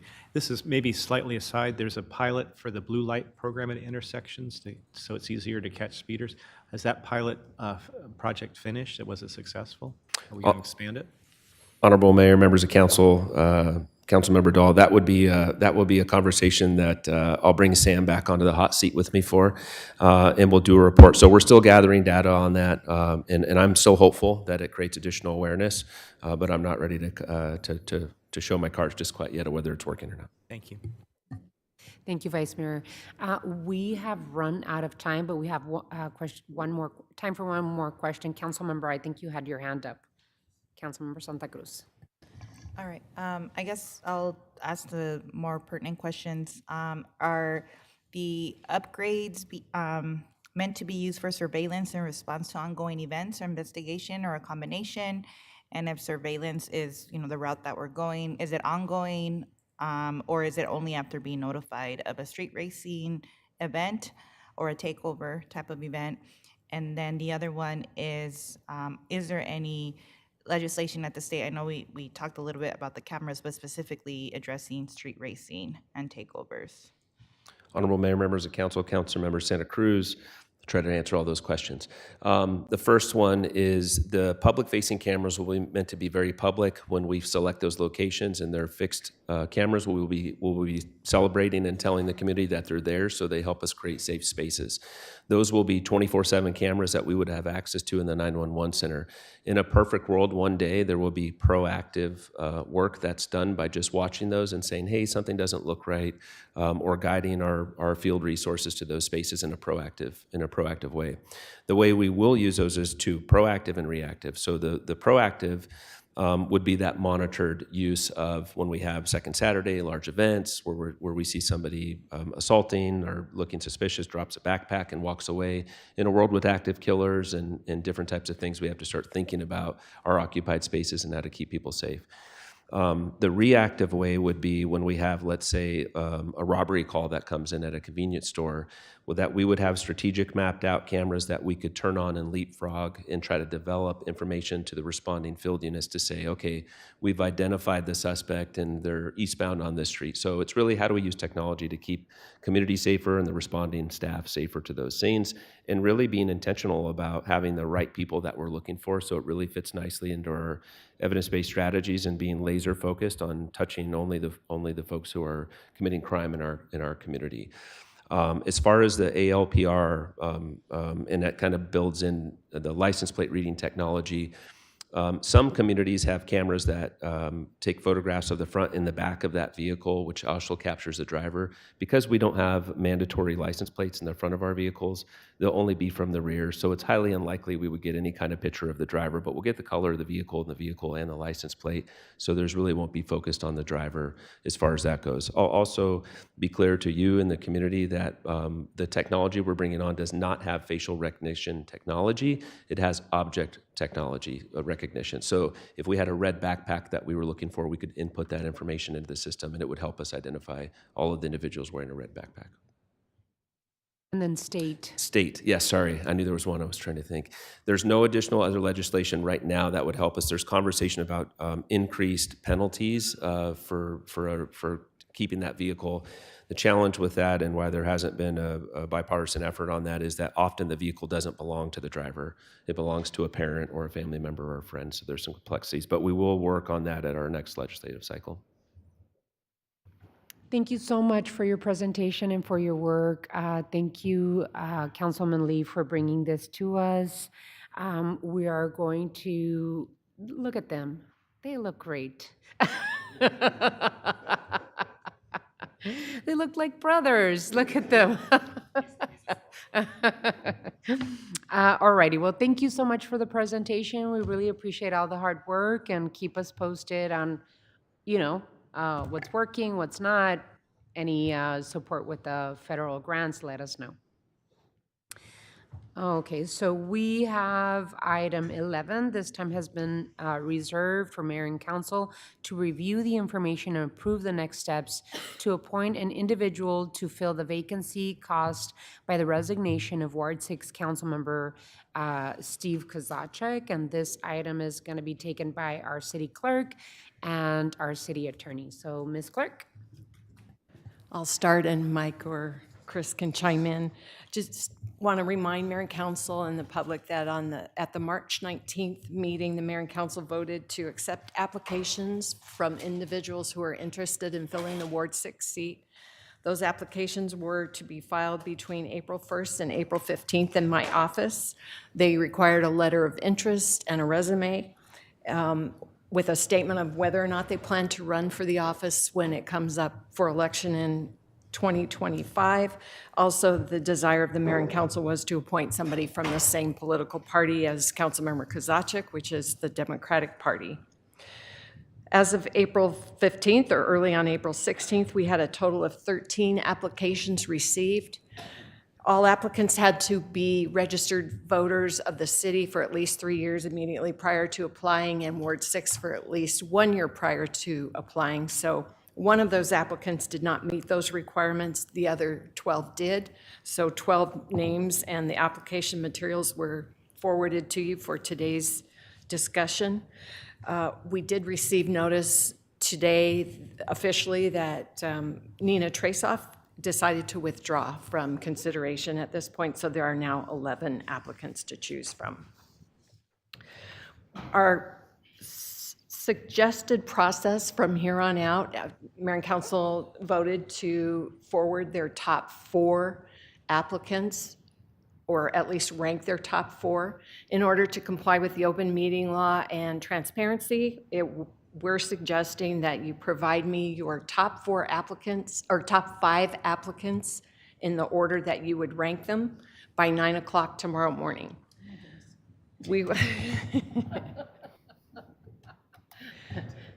Okay, you could change that. So what will happen is we will take the emails and by whatever date they're due, rank the applicants by giving your top applicant 5 points, your second applicant 4 points, your third 3, and down.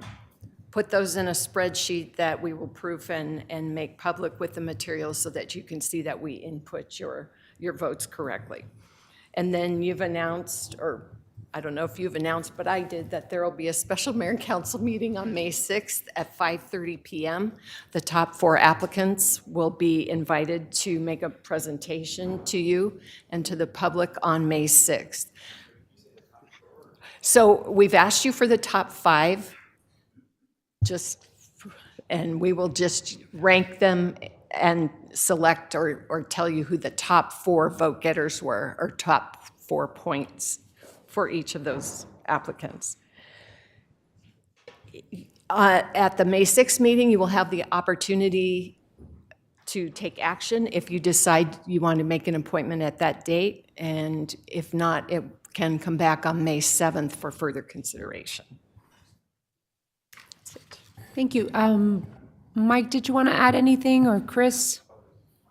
Mayor, I can add just quickly. When we suggested the date of the individual mayor and council rankings to be tomorrow, that was in advance of knowing when your special meeting date would be.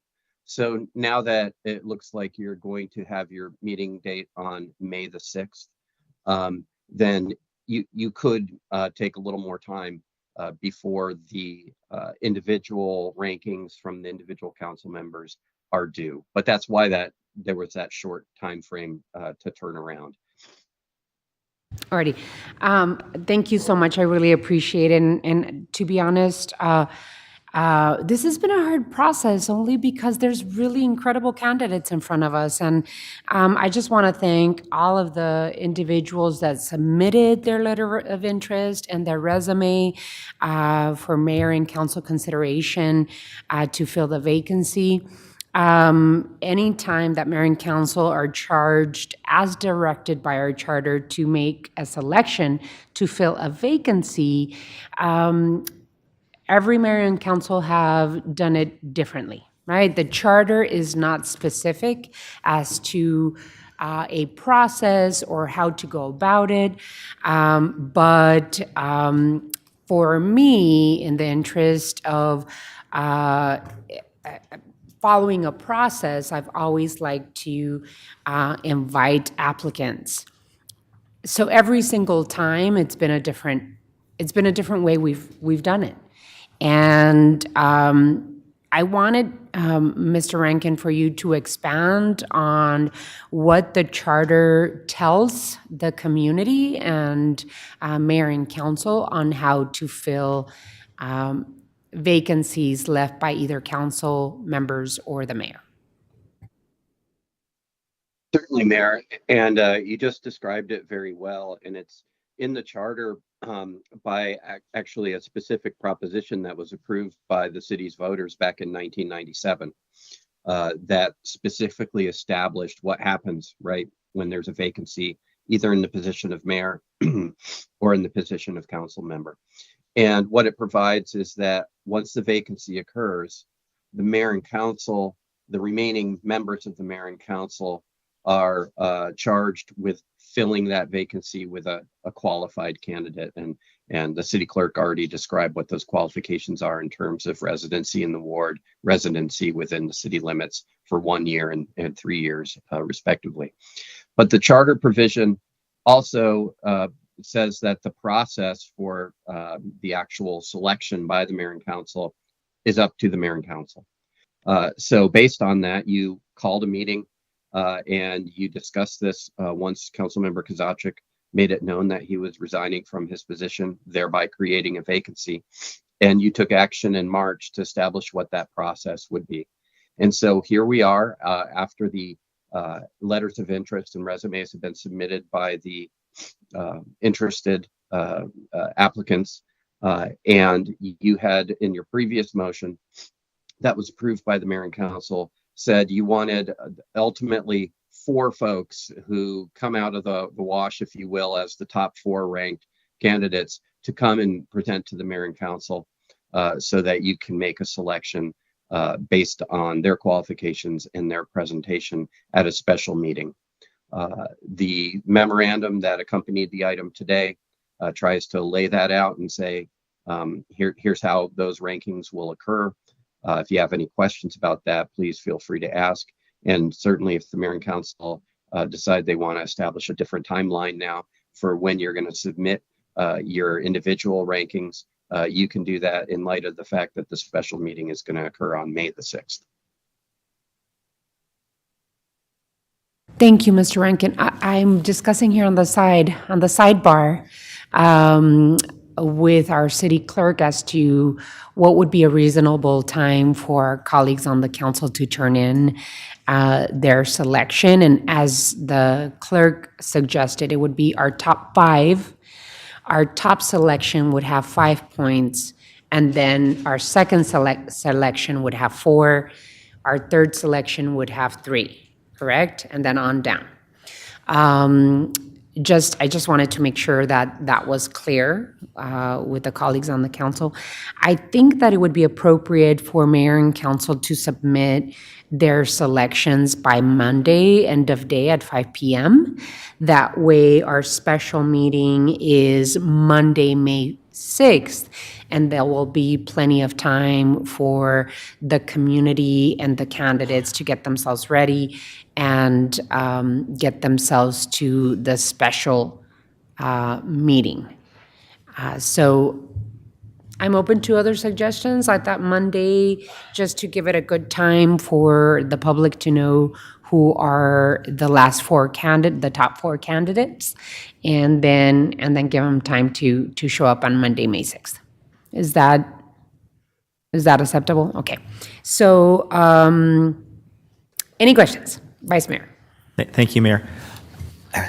I can't do the math, but is there any possibility of the 4th person being a tied position, or 2 or 3 get the same number? And if so, what will we do? Honorable Mayor and members of the council and Vice Mayor Dahl, thank you for asking that question because we have discussed that. And yes, a tie is absolutely possible. If there was a tie in the 4th ranking, then I would suggest that you consider having 5 people make presentations.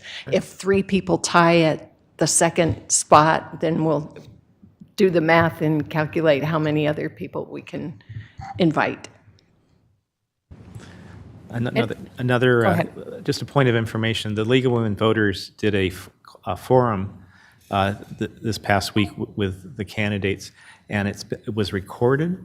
And so if anybody wants to see, there were some really good community questions. Of course, there were questions submitted that they didn't have time to ask. So it's on the League of Women Voters YouTube. You can go to the League of Women Voters of Greater Tucson's website and get linked to it. And I thank them for doing that. And be sure to, if you don't want to listen to everybody, go to the end and hear the surprise announcement from Ina Trasoff that she withdrew. It was brilliantly done. Thank you. Mm-hmm. Any other questions, comments from my colleagues on the council? Mayor, just one thing I would like to just clarify that those top 4 or 5, depending on a tie, those top applicants would be invited to make a presentation to you at the May 6th special meeting at 5:30 p.m. And then at that time, we're going to have an opportunity for the candidates to present to us, right? Right. Alrighty. So thank you so much. Really appreciate it, and appreciate all of the input and feedback and the candidates and the interest in terms of the community applying for this position. We move on to item, yes, Chris, yes. I think your suggestion died for lack of a second, and I know there were some nods, but I want Oh, to okay. go on record that your suggestion of having the application due Monday and the meeting the following Monday be formally voted on and approved by. Would you like to see that? Yes. Okay, so can someone make a motion? So moved, second. Second. A few motions and seconds. So there is a motion and a second. Mr. Rankin? Thank you, Mayor. I couldn't hear what Chris was saying, but I think he said what I was going to, which is that either a motion or consensus that you've approved the date and the process going forward. Okay, so there's a motion and a second. And just to clarify the motion, maybe Chris, you help us through the clarification. The motion is to accept applications until 5:30 on Monday after. Accept the rankings. The rankings, I'm sorry, accept the rankings until next Monday. That gives a week for the mayor and council to consider those applications and review the rankings in advance of the special meeting on May 6th at 5:30. Perfect. So any questions on the motion and the clarification of what we need to do? Okay. Alrighty, so if there's no other comments or questions, all those in favor of the motion signify by saying aye. Aye. Aye. Any against? Motion carries. Thank you so much. Really appreciate it. We are now moving to item 12. Time has been set aside for mayor and council to receive an update on state and national legislation and regional committees. Tim, thank you so much for being our intergovernmental person. filling the role, the many hats that you have. Go ahead. All right, thank you, Mayor and members of the council. And in one of my final appearances as Intergovernmental Relations Manager, fairly short report for today. A lot of the legislative activities are kind of on pause or really moving slowly. Committee work is complete in the legislature, but we're expecting there to be an extension of the session because of where we're at on the calendar. And really, the focus is on the budget. The Finance Advisory Committee met on April 11th and gave some updated economic projections. The good news is the state's deficit has shrunk slightly. So the general fund deficit is now $650 million for FY24 and $626 million for FY25. So the overall budget shortfall is now $1.8 billion instead of the $2.2 billion. Both of those numbers round to 2, but at least it's good news. But quite recently, Governor Hobbs announced some belt tightening measures this past week, ordered a hiring and travel freezes for her employees, and told her departments to find $1.2 billion in cuts for this next fiscal year. If prorated across the organization, that would be about a 4% reduction in spending for state departments for the current year. And then the final report is, as you are aware, the manager sent out an announcement that we have hired Andres Cano as our new IGR manager. Many of you already know Andres from his work at Pima County, working for Supervisor Elias, and his time in the state legislature as a state representative. So we're confident that his work in both local and state level will serve him well in the city of Tucson moving forward. His expected start date is June 10th, so you might have to bear with me for one or two more of these, but we're excited to have Andres join the team. That's all I have, Mayor. Thank you so much for your report, Tim. Really appreciate you really covering this role. You did a good job. I do know that you receive a lot of support from Lane Mandel, the chief of staff to the city manager, and of course, my very own chief of staff, Charlene Mendoza, sitting behind me, do a lot of legwork to get this work done and make sure that mayor and council are well informed on what's happening in the state ledge.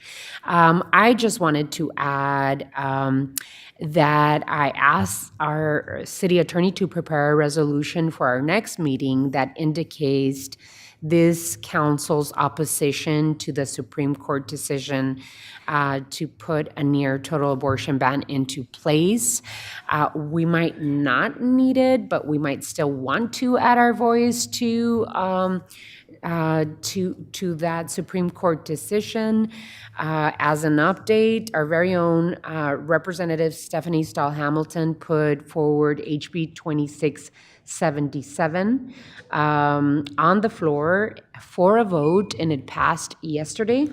It also last week, Senator Ana Hernandez also introduced and passed SB 1734. Both bills call for a clean repeal of the 1864 near total abortion ban. Now, there's two mirror bills in the Senate and the House, both passed, and one may be selected to send to the governor for her signature. That's on the good news. Also, I just wanted to make sure, I'm pretty sure you heard that our Attorney General Chris Mays has called on the Arizona Supreme Court to reconsider its decision for the near abortion ban. And she announced that the Arizona grand jury handed down indictments to 11 people yesterday, alleging they committed fraud in their efforts to overturn the results of the 2020 presidential election. So yesterday was a very active day up in Phoenix, and just wanted to make sure that you all were aware. I think that's the update from me. Governor Hobbs just today vetoed several bills that our council had taken positions against, including HB 2581, legislation that would have barred students from other states attending college in Arizona from voting in elections here in Arizona. The other one was SB 1182 that Governor Hobbs vetoed, defining who can shower with whom in public schools. So pretty invasive bills, especially with our young students. So those were vetoed by Governor Hobbs, and that was my update for today. Any questions, comments on anything presented today? Alrighty, hearing none, we move on to item 13. Does anyone have any items to remove from the consent agenda? Alrighty, hearing none or seeing none, we move on to item 14. Does anyone have any items for future agendas? Alrighty, then I believe that we are adjourned. Study session is adjourned. The regular session will begin at 5:40 p.m. That'll give us some time to move our legs and have a little snack and then come back for the regular meeting. Thank you all so much.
Council will stand in session. We will now go to roll call.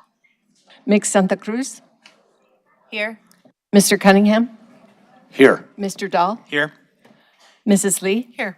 Mr. Fimbres, Mr. Fimbres, Mayor, as I mentioned, he may not be here right away, Connected. and he'll be in and out, but he will be here. Thanks. Mayor Romero. Here. And for the record, Councilmember Fimbres will try and join us via Teams electronically, as well as our city attorney, Mike Rankin. Mayor, I'm here. Councilmember Fimbres, are you here? Yes, I am. He is. But I think we usually have issues with his audio during regular session.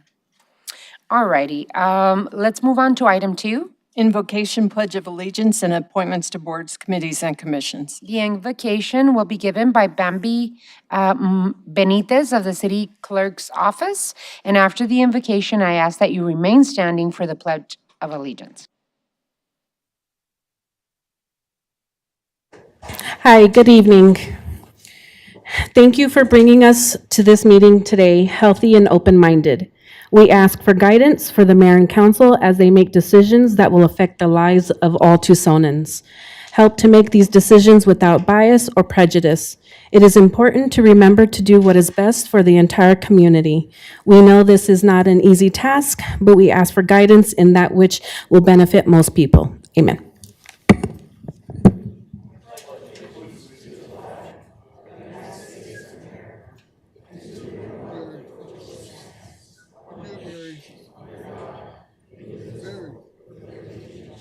Plug me in, you didn't plug in the damn earphones.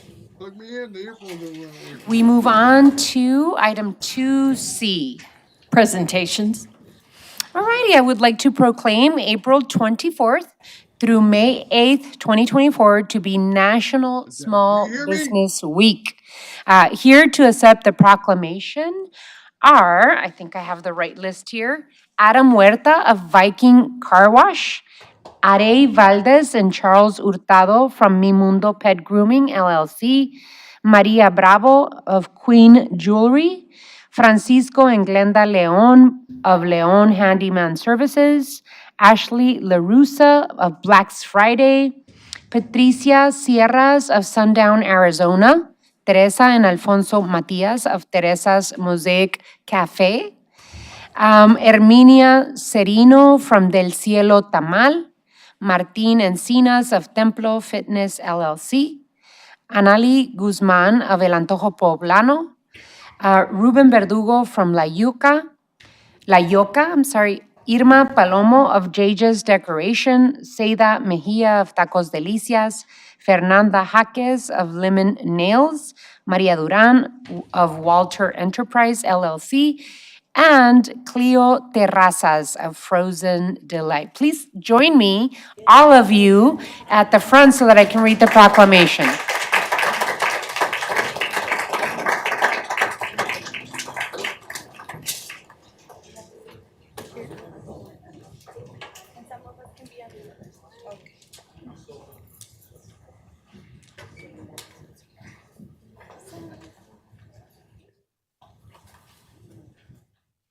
Wonderful. Hi.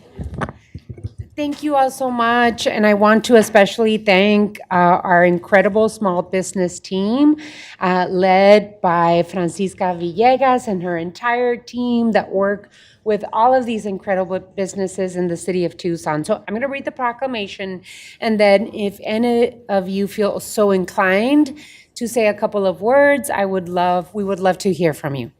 So with that, did I miss anyone, Frankie? Okay, good. So on behalf of the City of Tucson and the Office of the Mayor, I'd like to read a proclamation. Whereas from the storefront shops that anchor our main streets to the high-tech startups across the country, small businesses are the backbone of our economy. And whereas, according to the Small Business Administration, 33.3 million small businesses employ more than 61.6 million people across the United States. And whereas when we support small businesses, jobs are created and local communities preserve their unique culture. And whereas the City of Tucson Office of Economic Initiatives offers small business assistance through its Business Navigator team with 4 bilingual staff members.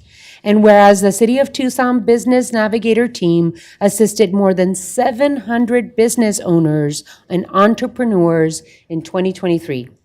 And whereas the local businesses assisted by the City of Tucson's Business Navigator team saw a $1.5 million increase in gross sales last year. Yay! And whereas in 2023, the City of Tucson's Small Business Navigator team helped small business owners access $1.2 million in capital. And whereas last year, the Business Navigator team conducted over 1,400 hours of training for small businesses and in workshops including how to start a business, digital marketing, financial planning, and more. Now, therefore, I, Regina Romero, Mayor of the City of Tucson, Arizona, do hereby proclaim April 28th to May 4th to be National Small Business Week in this community and encourage all of our residents to frequent local small businesses and appreciate what they contribute to Tucson and our economy. In witness whereof, I have hereunto set my hand and caused the seal of the City of Tucson, Arizona to be affixed this 25th day of April 2024. Congratulations and thank you for everything you do for our city. And by the way, we have a proclamation for each and every one of you. So Frankie's going to give you one so that you can put up in your small businesses and tell everyone that the City of Tucson Mayor and Council support you in what you do. So does anyone want to add a few words? Congratulations and thank you for everything. Go first and then I'll do the closure remarks. Hello, Mayor and Council members. My name is Alejandro Bohan. My family has had businesses in Tucson for almost 40 years. We have El Merendero, Marisco Sonora, Taqueria La Esquina, and soon to be Copal, contemporary Mexican cuisine. I just wanted to say that working with this program has been awesome to talk to my peers, like-minded individuals, to help each other out and learn from each other, as well as this program has helped us organize our ideas and create systems and implement them in order to have more successful small businesses so we can keep serving Tucson's awesome community. So thank you so much.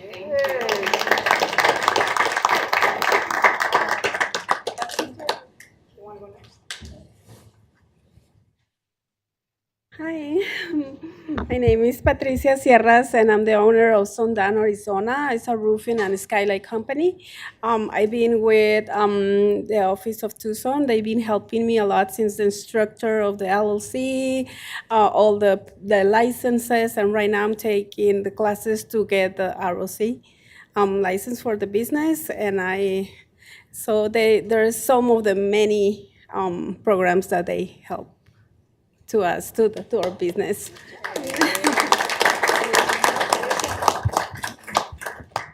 Hello, I'm David Matias, and I'm here for my parents, Alfonso and Teresa Matias from Teresa's Mosaic Cafe on Grant and Silverbell.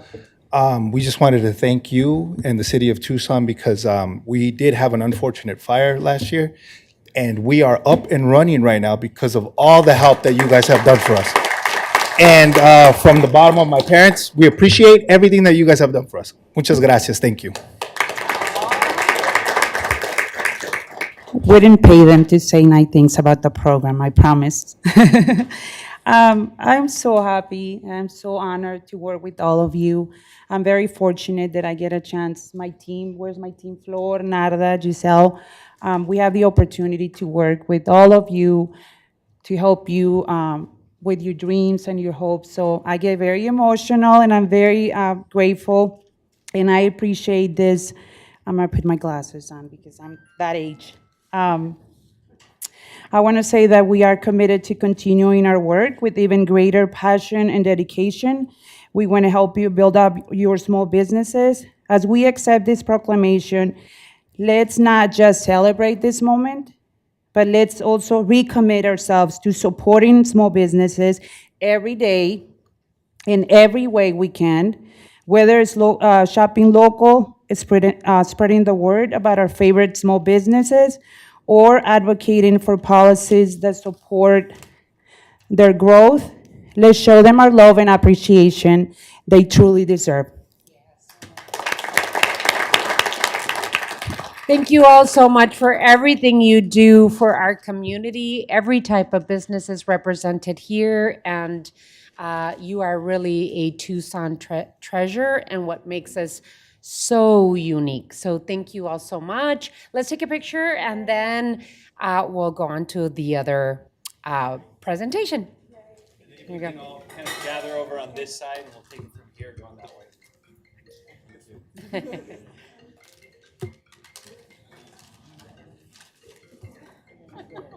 If you want to open it up.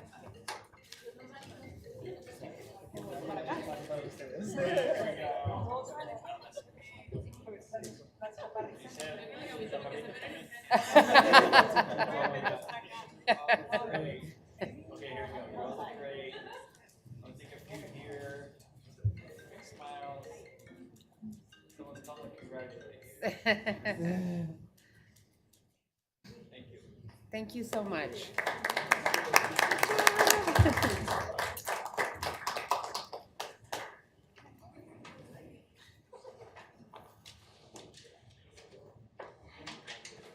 All right, I'm going to call up here another incredible group. Our telecommunicators, come on up and join me, starting with our director, Sharon McDonough. Thank you so much. Really appreciate it. I know that we celebrated last week, but we didn't have a council meeting last week. So we wanted to do this in person and on the record. Thank you all so much for what you do. Everyone, these are the faces of the individuals that pick up your calls when you are in an emergency. So these are our 911 communicators. They're the ones that are at the front end of us taking care of you and your safety. So they have very, very important jobs. So with that, and I'll ask you to say a few words if you'd like to add a few words. On behalf of the City of Tucson and the Office of the Mayor, I'd like to read a proclamation. Whereas emergencies that require fire, emergency medical services, or law enforcement response can occur anytime, and whereas an emergency occurs, the prompt response of the firefighters, paramedic, and police officers is critical to the protection of the life and preservation of property. And whereas the safety of our police officers, paramedics, and firefighters is dependent upon the quality and accuracy of the information obtained from citizens who telephone the Public Safety Telecommunications Department. And whereas public safety telecommunicators are the first and most critical contact our community has with emergency services. And whereas we are grateful to PSCD 911 and 311 operators, public safety dispatchers, telecommunications technicians, and those that maintain our radio and emergency phone systems, and other public safety communication staff, including supervisors who work tirelessly, often behind the scenes, to help during emergencies. And whereas public safety telecommunicators of the PSCD Communication Center have contributed substantially to the service and protection of the community, suppression of fires, treatment of patients, and response to other emergency incidents while exhibiting compassion, understanding, and professionalism during the performance of their jobs in the past year.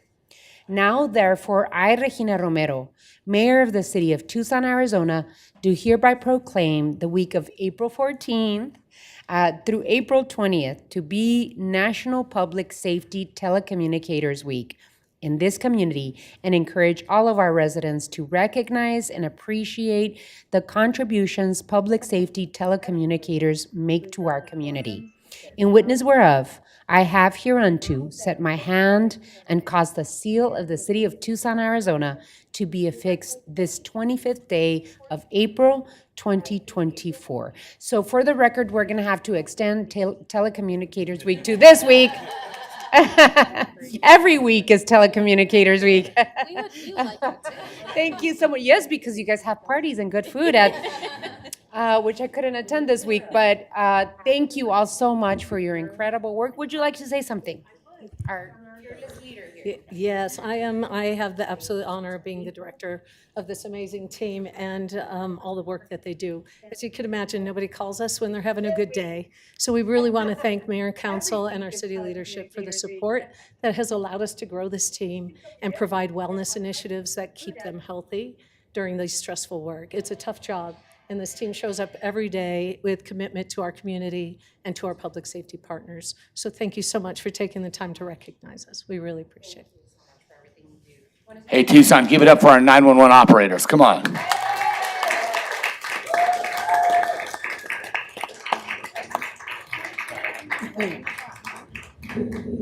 I'll get you in just a second.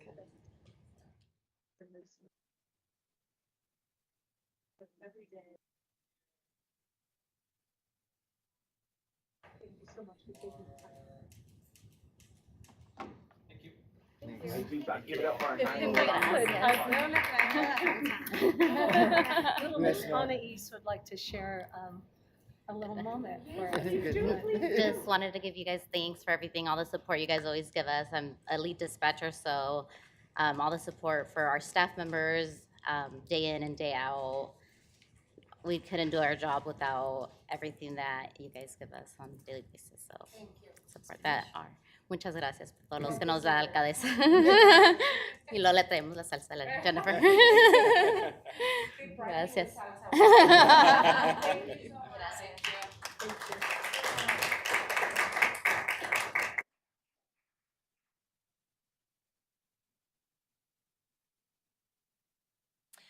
Alrighty, that was fun. Thank you all so much for coming and for the work that you do. So item 2D. Appointments to boards, committees, and commissions. City Manager's Communication Number 102, dated April 25th, is received into and made part of the record. May I have a motion to approve the appointments in the report? So moved, Mayor. Second, Your Honor. There is a motion and a second, and I would just like to thank Suzanne Bond to the Veterans Affairs Committee that has been appointment. Also, the appointment of... Alrighty, I need our police officers to please take the person that is disrupting.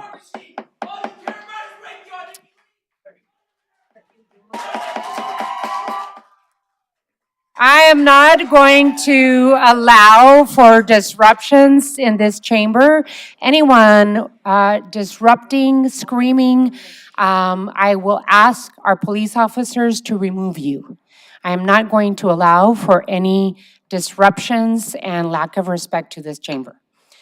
As I was saying, I'd like to thank Suzanne Bond and Louis Spetnagel, and as well as Darren Clark to the Barrio Histórico Historic Zone. Thank you all for your willingness to serve our city. Any discussion on this item? Hearing none, all those in favor of the motion signify by saying aye. Aye. Aye. Any opposed? Motion carries. Are there any personal appoints to be made at this time? Hearing none, we move on to item 3. Mayor and council report, summary of current events. City Manager's Communication Number 93, dated April 25th, is received into and made part of the record. This time has been scheduled to allow members of the mayor and council to report on current events. These are to be current events of activities within the community, not position statements on policy issues. Does any council member have anything to report at this time? I do, Madam Mayor. Councilmember Fimbres. Thank you, Madam Mayor. Let's start expressing my sincere condolences for Cindy Ayala and her family, former president of the Pueblo Gardens, the neighborhood associated for the passing of her daughter, Sharona. Cindy, are you and your family are all our thoughts and prayers. Her and Robert have been icons in our community, Madam Mayor. Thank you. On April 10th, my staff and I had the opportunity to visit Reed Park Zoo, meet the newest baby elephant, whose name is Miru. Zookeepers took us behind the scenes, showing us how they trained the elephants. I want to thank Nancy Klug, President and CEO of Reed Park Zoo, for extending their invitation to us. I want to thank the zookeepers for allowing us to see how the elephants are trained and for sharing amazing knowledge, how they are cared for at the Reed Park Zoo. My staff, Linda, Lupita, Mary, Cindy, and Letty, well, thank you, and Gabriel. Thank you, Madam Mayor. On April 11th, my staff and I attended the grand opening of the JAR Insurance. JAR Insurance represents the nation's top carriers for Medicare. There's offices in California, New Mexico, now here in Tucson. I think Alma Gallardo with Arizona Bilingüe newspaper for graciously inviting my office since it's a great event. JAR Insurance is located at 255 East Valencia Road, suite number 125. On April 19th, my staff and I attended ribbon cutting event for the new Dunkin' Donuts. It is located at 1993 South Way in the Bridges. Their new Dunkin' Donuts will employ 30 new members. Undergrad Jay Patel, who is the owner of Dunkin' Donuts, and opening his 7th store in Tucson. Number 5 Renaissance continues.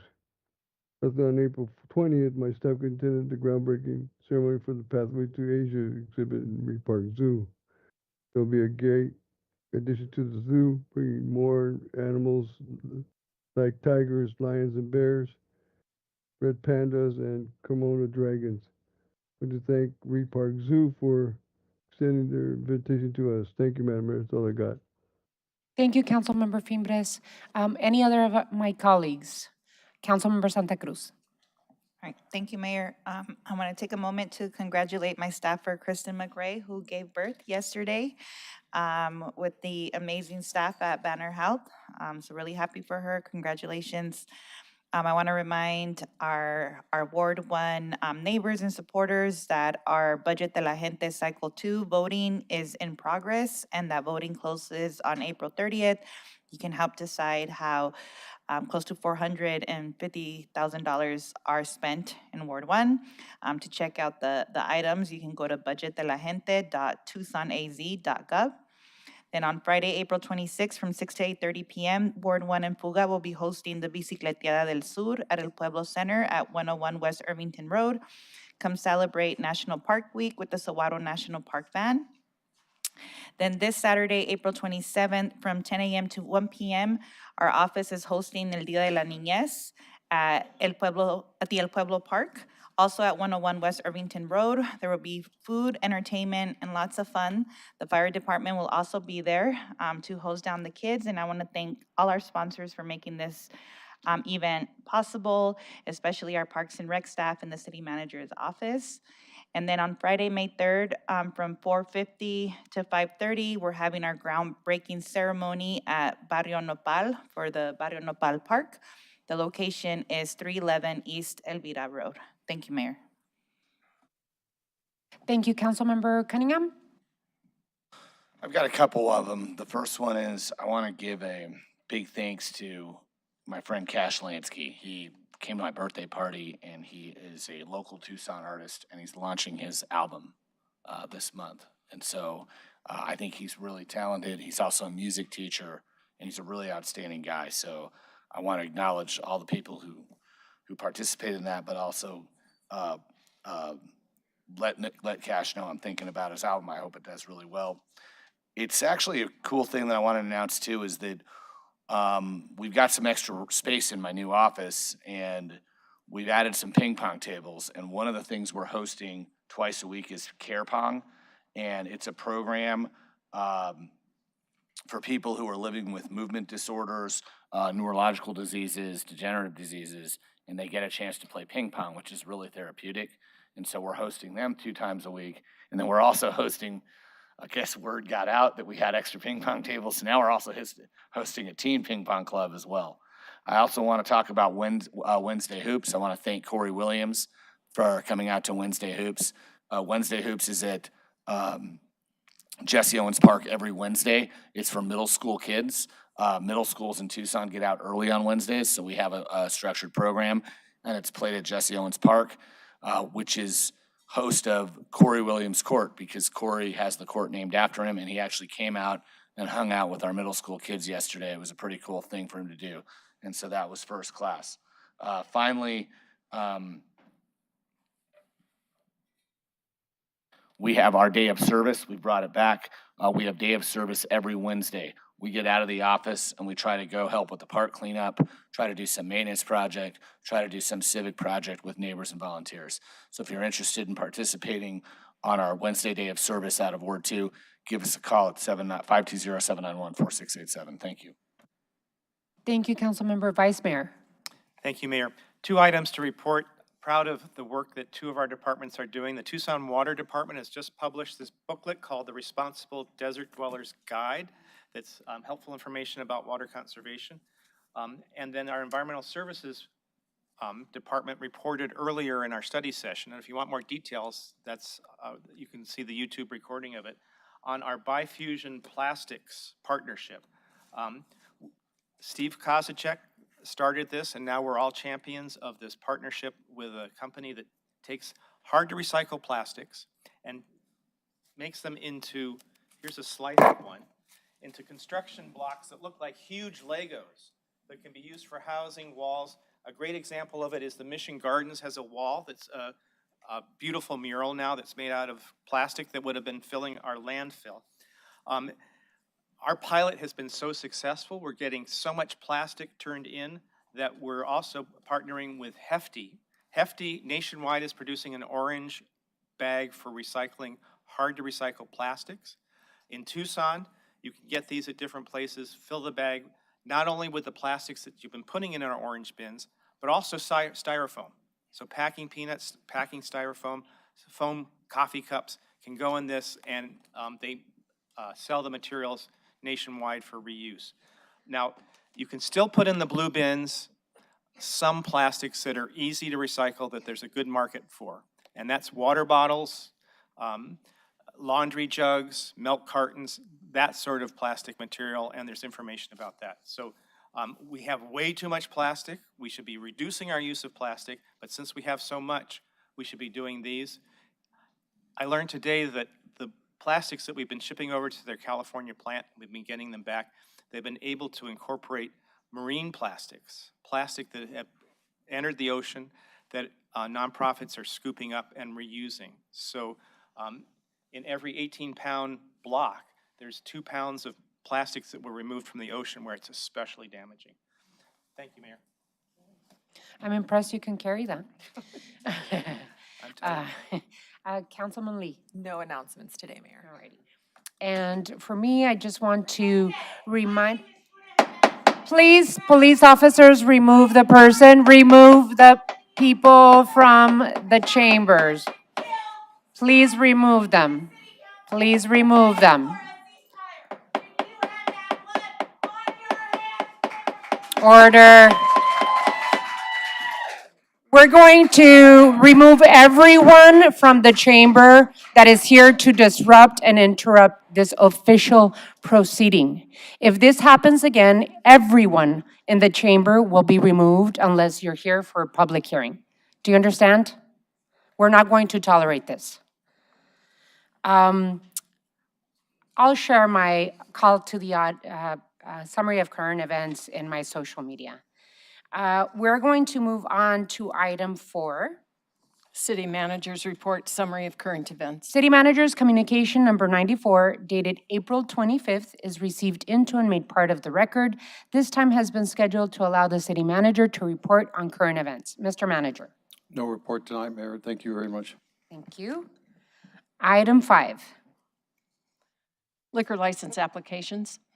City Manager's Communication Number 104, dated April 25th, is received into and made part of the record.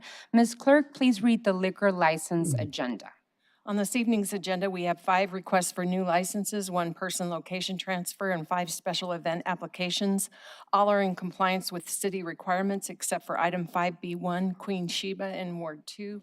The applicant has not pursued the required liquor mitigation plan, and so Planning and Development Services Department has found them not in compliance. Appropriate motion would be to forward items 5B2 through 6 and 5C1 through 5 to the State Liquor Board with a recommendation of approval, and item 5B1 with a recommendation of denial.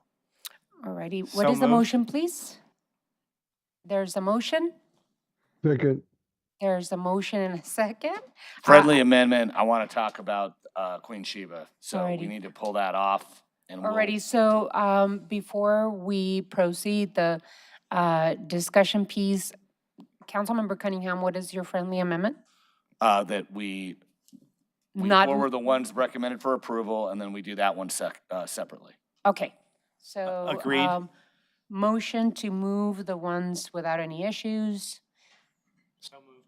There's a motion. Second. There's a motion Second. and a second. Any further discussion? Hearing none. All those in favor signify by saying aye. Aye. Aye. Any against? Motion carries. Councilmember Cunningham. Is the applicant for Queen Sheba here?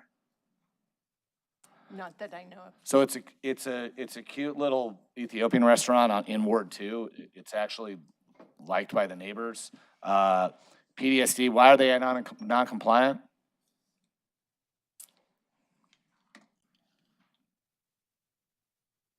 Honorable Mayor, members of the council, the project site, or the site, the restaurant, is actually in a C1 zoning, and they're required to have a liquor mitigation plan as a result of that. They have not submitted it.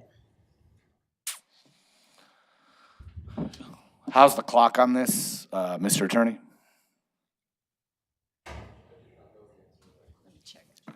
Mike, We'll have the city clerk check for you. yeah, we will confirm that. Honorable Mayor, members of the council, the clock on it is for action by April 27th.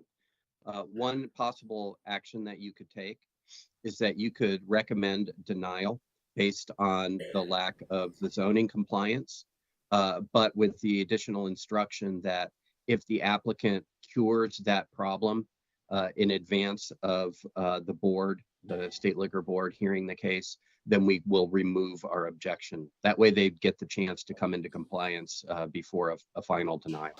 I move that we recommend the liquor license for denial, but it be conditional, and that we withdraw our objection if the applicant comes into compliance. Second. There is a motion and a second. Any further discussion on this motion? Hearing none. All those in favor signify by saying aye. Aye. Aye. Any against? Motion carries. Alrighty, what I'm going to do is I'm going to move on to item 7 and then come back to call to the audience. At the end, we have very short City of Tucson items, so we're gonna move to that. Item 7, Consent agenda, items A through J. reports from the city. Please remove them. Please remove them. I'm done. I'm not sitting for. Please remove them. Please remove, okay. Everyone that is applauding, please, I need the police officers to remove the people that are interrupting. This is the 4th time that they do this. We need them out.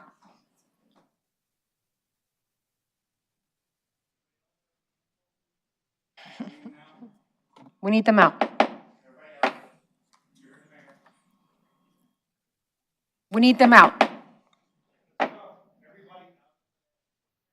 We are clearing the chambers. We need to clear the chamber now. We're going to recess the meeting. We are going to recess the meeting and come back.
Council will reconvene.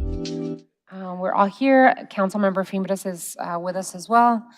Alrighty, so we were, did we pass consent agenda? No, I was about I to read think the we have- consent agenda. Alrighty, items. so let's start with item 7, please.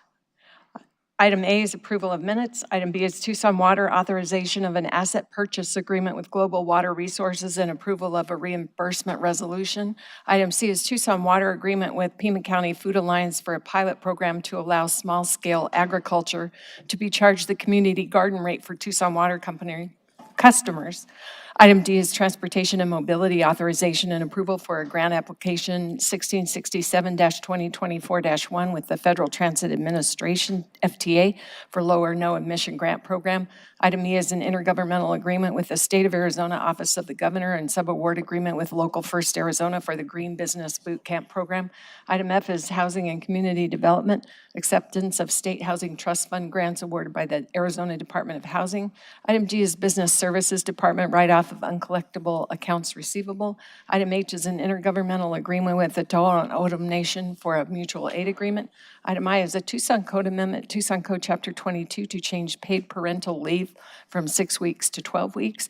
Item J has been continued at the request of the staff, so the appropriate motion would be to approve items A through I.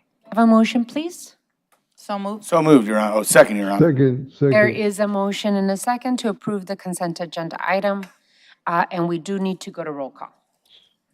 Yes, Your Honor. Mick Santa Cruz? Aye. Mr. Cunningham? Aye. Mrs. Lee? Aye. Vice Mayor Dahl? Aye. Mr. Fimbres? Aye. Mayor Romero? Aye. The items on the consent agenda are approved by a vote of 6-0. Item 8. Public hearing, Major Streets and Routes Plan Amendment, TP-AMD 012402, eliminate the future right-of-way segment of West Gorrit Road that extends through the Prince 10 pad between the Santa Cruz River and Interstate 10 in Ward 3. City Manager's Communication Number 96 dated April 25th is received into and made part of the record. This is the time and place legally advertised for a public hearing to discuss a proposed amendment to the existing Major Streets and Routes Plan by eliminating the future right-of-way segment that extends through the Prince 10 planned area development between the Santa Cruz River and Interstate 10. Will staff be making a brief presentation on this public hearing? Presentation. Alrighty, thank you so much. This public hearing is scheduled to last for no more than an hour. Do we have any speakers for this item? No, Your Honor. Alrighty. If we have no speakers, then is anyone else in the audience wishing to speak on this item? Seeing none, may Your Honor, I move we close the public hearing. Second. Second. There is a motion and a second to close the public hearing. If there's no additional discussion, I believe it's a voice vote. I need to read the resolution by Okay. number and title only. Alrighty, please, Ms. Clerk. Oh, this is a closing sorry, the vote. public hearing, Yes, a vote on closing the public hearing first. but a voice vote. Yes. So all those in favor of closing the public hearing signify by saying aye. Aye. Aye. Aye. Any against? This public hearing is closed. Ms. Clerk, you are requested to read Resolution 23740 by number and title only. Resolution number 23740 relating to planning and zoning, amending the Major Streets and Routes Plan to eliminate the future right-of-way segment of West Gorrit Road that extends through the Prince 10 planned area development between the Santa Cruz River and Interstate 10. Alrighty, what is the council's pleasure? Vice Mayor? Mayor, I move that we pass and adopt resolution number 23740. Second. There is a motion and a second. Any further discussion? Hearing none, I believe we need to go to roll call. Yes, Your Honor. Vice Mayor Dahl? Aye. Mrs. Lee? Aye. Mick Santa Cruz? Aye. Mr. Cunningham? Mr. Fimbres? Aye. Mayor Romero? Aye. Resolution 23740 passes by a vote of 6-0.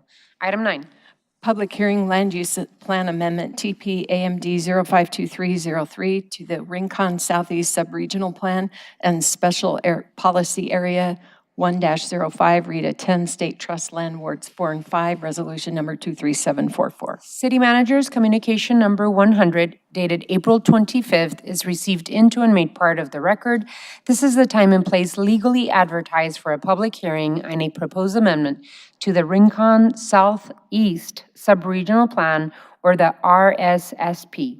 This amendment request includes changes to the RSSP, map number 4 and number 8 designated land uses, and the addition of a special policy area 1-05, Rita 10-State Trust Land.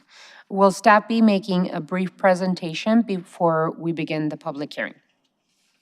Honorable Mayor and members of the council, we have no presentation. Alrighty, thank you so much. Do we have any speakers for this item? Yes, Your Honor. Okay. So we have our first speaker. Speakers have 5 minutes, by the way, to present. Charles Matt. Please come to the microphone, the tall one. Thank you. Hi, my name's Charles Matt. I'm a resident of the city of Tucson. I live in Sycamore Park, which is in southeast Tucson, Ward 4. And I would also like to say that this is the first city council meeting I've ever been to in my entire life. And I hope they're not all this interesting, but I thank you for your time and your patience. So the plan, as I understand it, is for the state to sell up to 8,800 acres of land in southeast Tucson, and they want it to develop it as they want to rezone it as high-density urban, high-density residential and urban. And I'm very concerned about the quality of life in my neighborhood. I see housing going up everywhere in the southeast Tucson area, and I don't see any plan for growth or for the handle of the traffic and the associated noise. I understand that Tucson is a growing city, but I think growth should be managed. And to this point, I've seen no plan. So at this point, I'm very opposed to this rezoning process. And until I see a plan, I would also note that developers generally don't live in the areas they develop. And so I see no incentive for concern for the people already living there. I understand you need growth, but the growth should be managed growth. And I don't see it thus far. And I look around. And I moved here from Southern California. I'm not from there originally, but I know what happens when you get unmanaged growth and urban sprawl. You get noise, you get terrible traffic, accidents, more people means more crime opportunities, and someone's going to need to provide a plan and outline more specifically what's going to happen in terms that the residents of my neighborhood can understand. And so right now I'm very, very opposed to this plan. Thank you, Mr. Mant. If you can stay, there's one more speaker, and then I'm going to ask the representative of the State Land Department to speak. This is one of the things that the State Land Department is doing, planning. They're planning the land that they're annexing. But why don't we hear from the other speaker and then have a representative of the State Land Department speak? Ma'am, could I say one more thing? Because I'm worried. They're also planning on putting a connecting freeway, I guess, connecting Rita Road to I-19, and I don't see any plan for how are those going to work together? Is the developer going to want a freeway going through? And I know that's going to be a separate hearing, but I believe the two issues are related. Mm-hmm. They are. They're kind of connected, but there's a lot more information. So let's have the next speaker, if you'd like to hold on for a bit. Thank you. Thank you. Thank you so much, sir. We have Cayetana Nelson.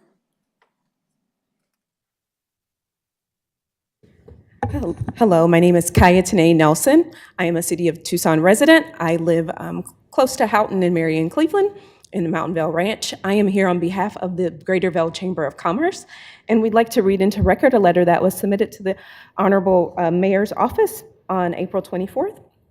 Recon Southeast Regional Plan in regards to that. The Tucson Metro Chamber, the Greater Vale Area Chamber of Commerce, and the Southern Arizona Home Builders Association would like to express and acknowledge the importance of the state land within the city of Tucson as an essential building block for our economical, social, and environmental sustainable future. We are here to support the plan amendment and to recognize the importance of the Recon Southeast Subregion Plan. The city and our region's Southeast area and much of Tucson's wards 4, 5, and 2 contain our major employers, our innovative and technology centers like the Tech Parks Arizona, Davis-Monthan Air Force Base, and the 102nd Air National Guard that house our local armed service men and women.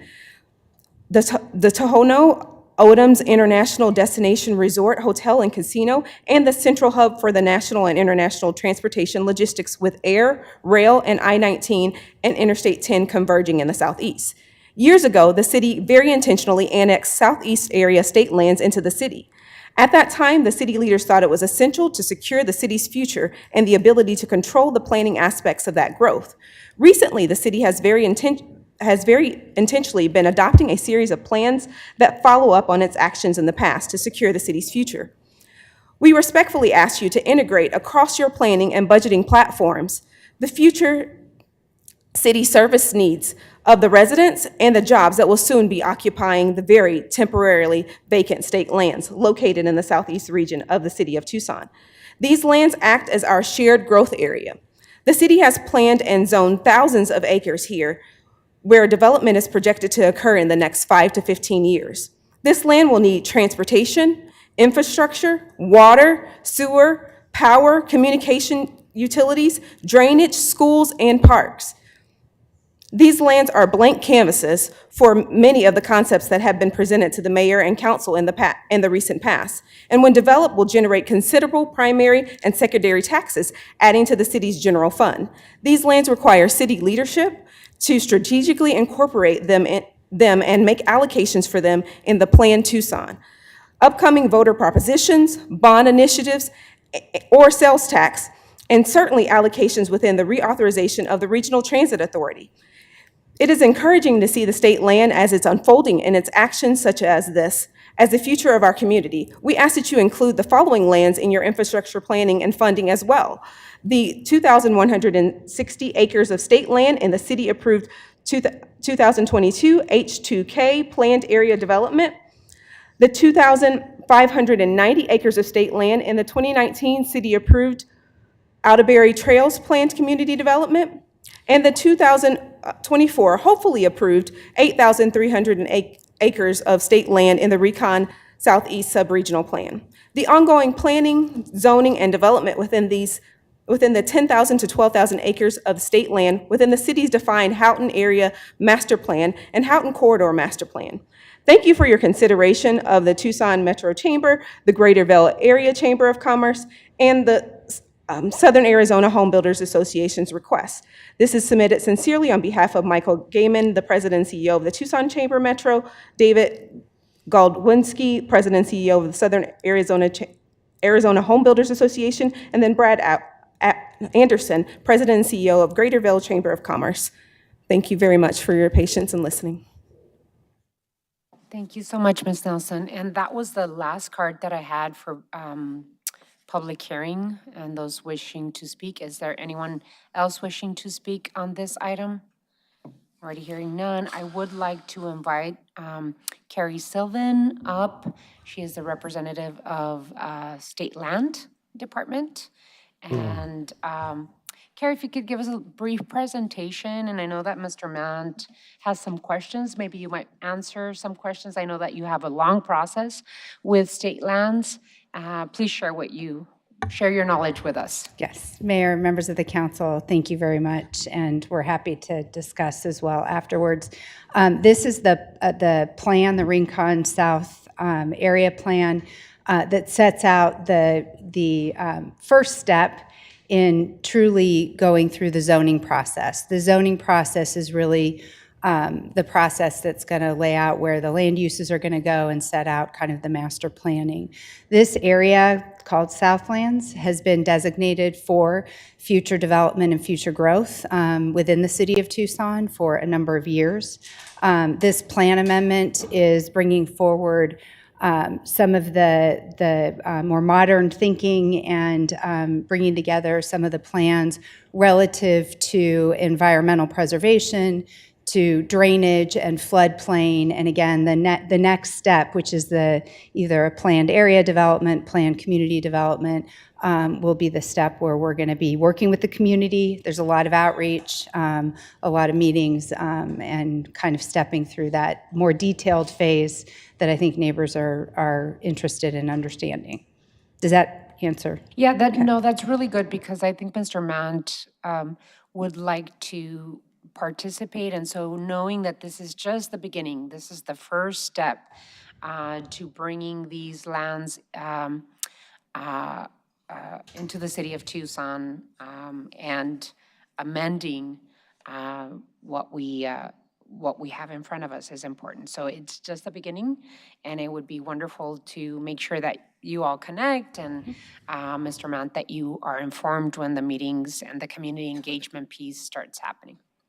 Anything else that you wanted to add? Thank you. I just want to add a big thank you to staff, and particularly your Director of Planning and Development Services, who came in partway through this project and really had to very quickly get up to speed, and we appreciate all of their work, and the manager's office in helping with that. So thank you very much. Thank you, Ms. Sylvan.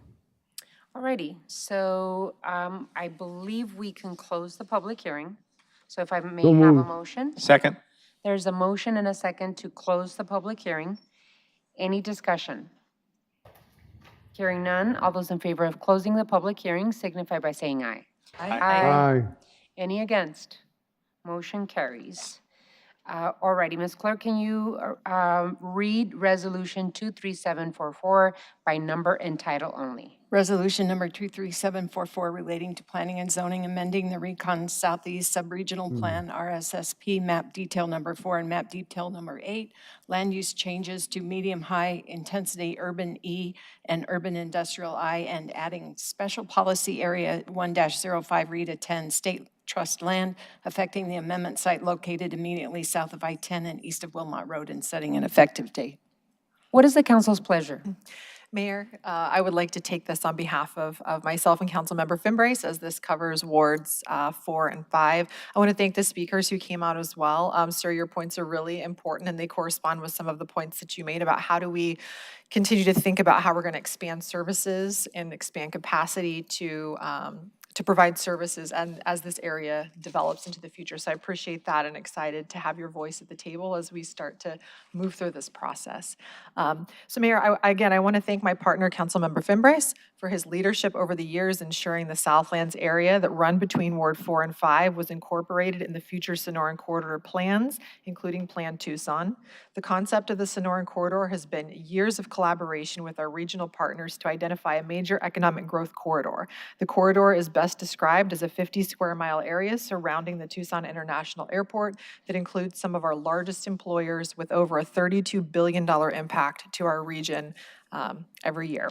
Over the years, additional partners have come to the table, including ADOT, who is beginning the design process for a new road that will connect I-19 to I-10.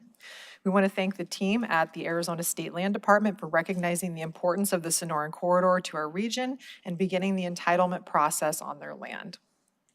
We recognize that this is the first step of many before the State Land Department comes back to this mayor and council with a future PAD or PCD.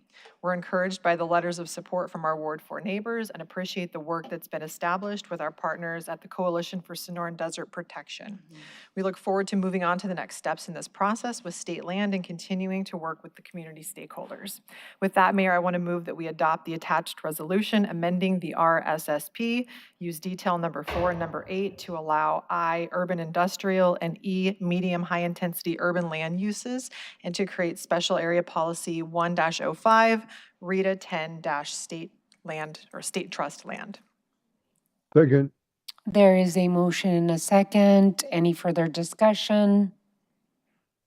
I did want to add my gratitude to Councilmember Fimbres and Councilman Lee for really working together in partnership for the benefit of the city of Tucson. I want to especially thank the Arizona State Land Department for being a very collaborative partner, and Ms. Carrie Sylvan for bringing her knowledge to this process and really bringing in partners like the Coalition for Sonoran Desert Protection, also our staff, our very own staff in our Economic Initiatives Office for really helping with the process and moving things quickly as we possibly can to move forward. I believe that as we continue to grow and we add state land into the city of Tucson and we look at planning, and goes back to what Mr. Mann said, that we are continuously looking at how we grow responsibly, how we protect our beautiful Sonoran Desert, how we protect the neighbors that are currently there, and that we look at the natural resources that we have and use them very, very carefully. This includes land, this includes infrastructure and how we grow in those areas. And it also includes how we build. And how we build, we're going to have to be very cognizant about climate and create climate adaptive development standards so that we can be the incredible, beautiful, thriving desert city that we are, but that we are also resilient and adapted to the climate that we have now and into the future. So thank you, everyone, for your work. I know that there's a lot of work ahead, but I do trust that with all of those that are on the table right now and everyone else coming in and that are going to be invited to the table that we want to hear from, that we're going to get to a very good place. So thank you all for your hard work. Anyone else? Alrighty, so if no further discussion, we need to go to a roll call. Mrs. Lee? Aye. Mr. Fimbres? Aye.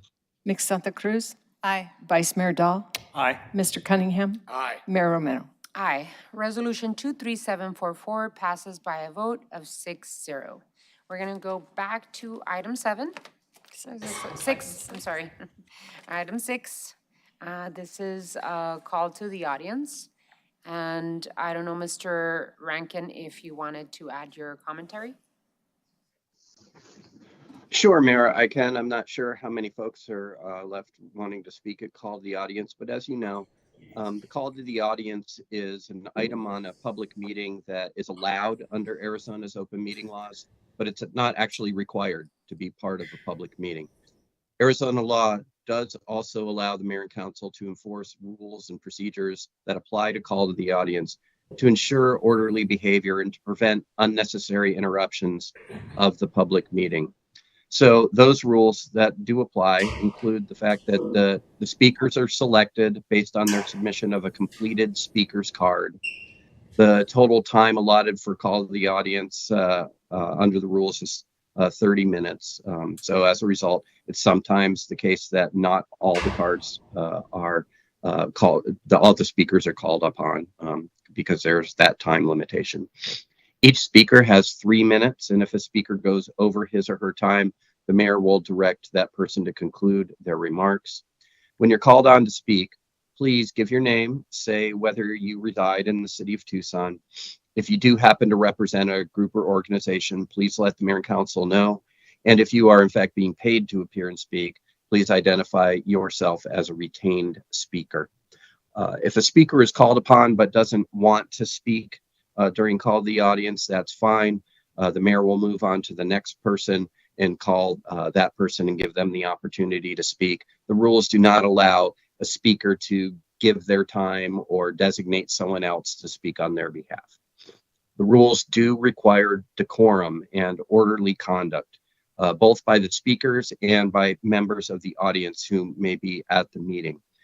Of course, any remarks that are profane or threatening towards any person are out of order. And in addition, no speaker or any other person who's attending the meeting can engage in conduct that disrupts or interferes or impedes in the orderly conduct of the meeting, including any statements or conduct that interrupts the speakers who are trying to present their comments to the mayor and council. The mayor, of course, under the rules, has the authority to ensure compliance with these rules of orderly conduct and decorum. And if in fact disruptive conduct continues and disrupts the meeting, then the mayor can recess the meeting as we've experienced and can remove order the removal of persons who are disrupting the meeting. Thank you, Mayor. Thank you, Mr. Rankin. So I have a couple of cards, the ones that we think are here. Speakers are limited to 3-minute presentations. Call to the audience is scheduled to last for no more than 30 minutes. Pursuant to the Arizona Open Meetings Law, individual council members may ask the city manager to review the matter, ask the matter be placed on a future agenda, or respond to criticism made by speakers. However, the mayor and council may not discuss or take legal action on matters raised during call to the audience. I'm going to start with our first speaker, Robert Royce.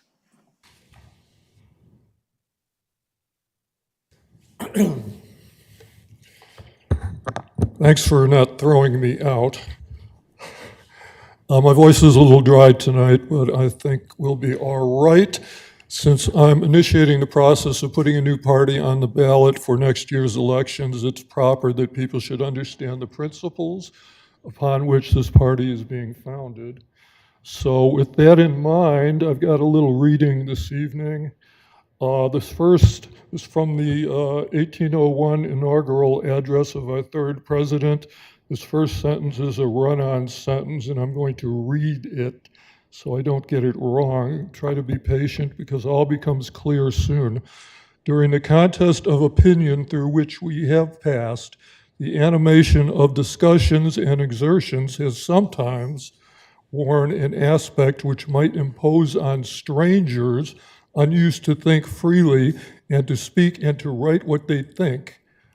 But this being now decided by the voice of the nation, announced according to the rules of the Constitution, all will, of course, arrange themselves under the will of the law and unite in common efforts for the common good. All too will bear in mind this sacred principle, that though the will of the majority is always to be respected, for that will to be rightful, it must be reasonable. That the minority also possesses their equal rights, which equal laws must protect, and to violate would be oppression. So let us then, fellow citizens, unite with one heart and one mind. Let us restore to social intercourse that harmony and affection without which liberty and even life itself are but bitter things, dreary things, excuse me. And let us reflect that having banished from our land that religious intolerance under which mankind has for so long bled and suffered, it is but a small thing if we countenance a political intolerance as despotic, as wicked, and as capable of as bitter and bloody persecutions. I will continue with the second half of the second paragraph the next time I am acknowledged in this room by this mayor. Thank you. Thank you, Mr. Royce. Ricky Armenta. Michael Cajero. Donald Tillman. Any others? Any others here wishing to speak at call to the audience? That you had submitted a yellow card? Alrighty. Okay, so thank you so much. Really appreciate you, Mr. Royce. We're done with call to the audience. And we move on to item 10, which is adjournment. Okay. Thank you so much. We will see you soon. Have a wonderful rest of your week.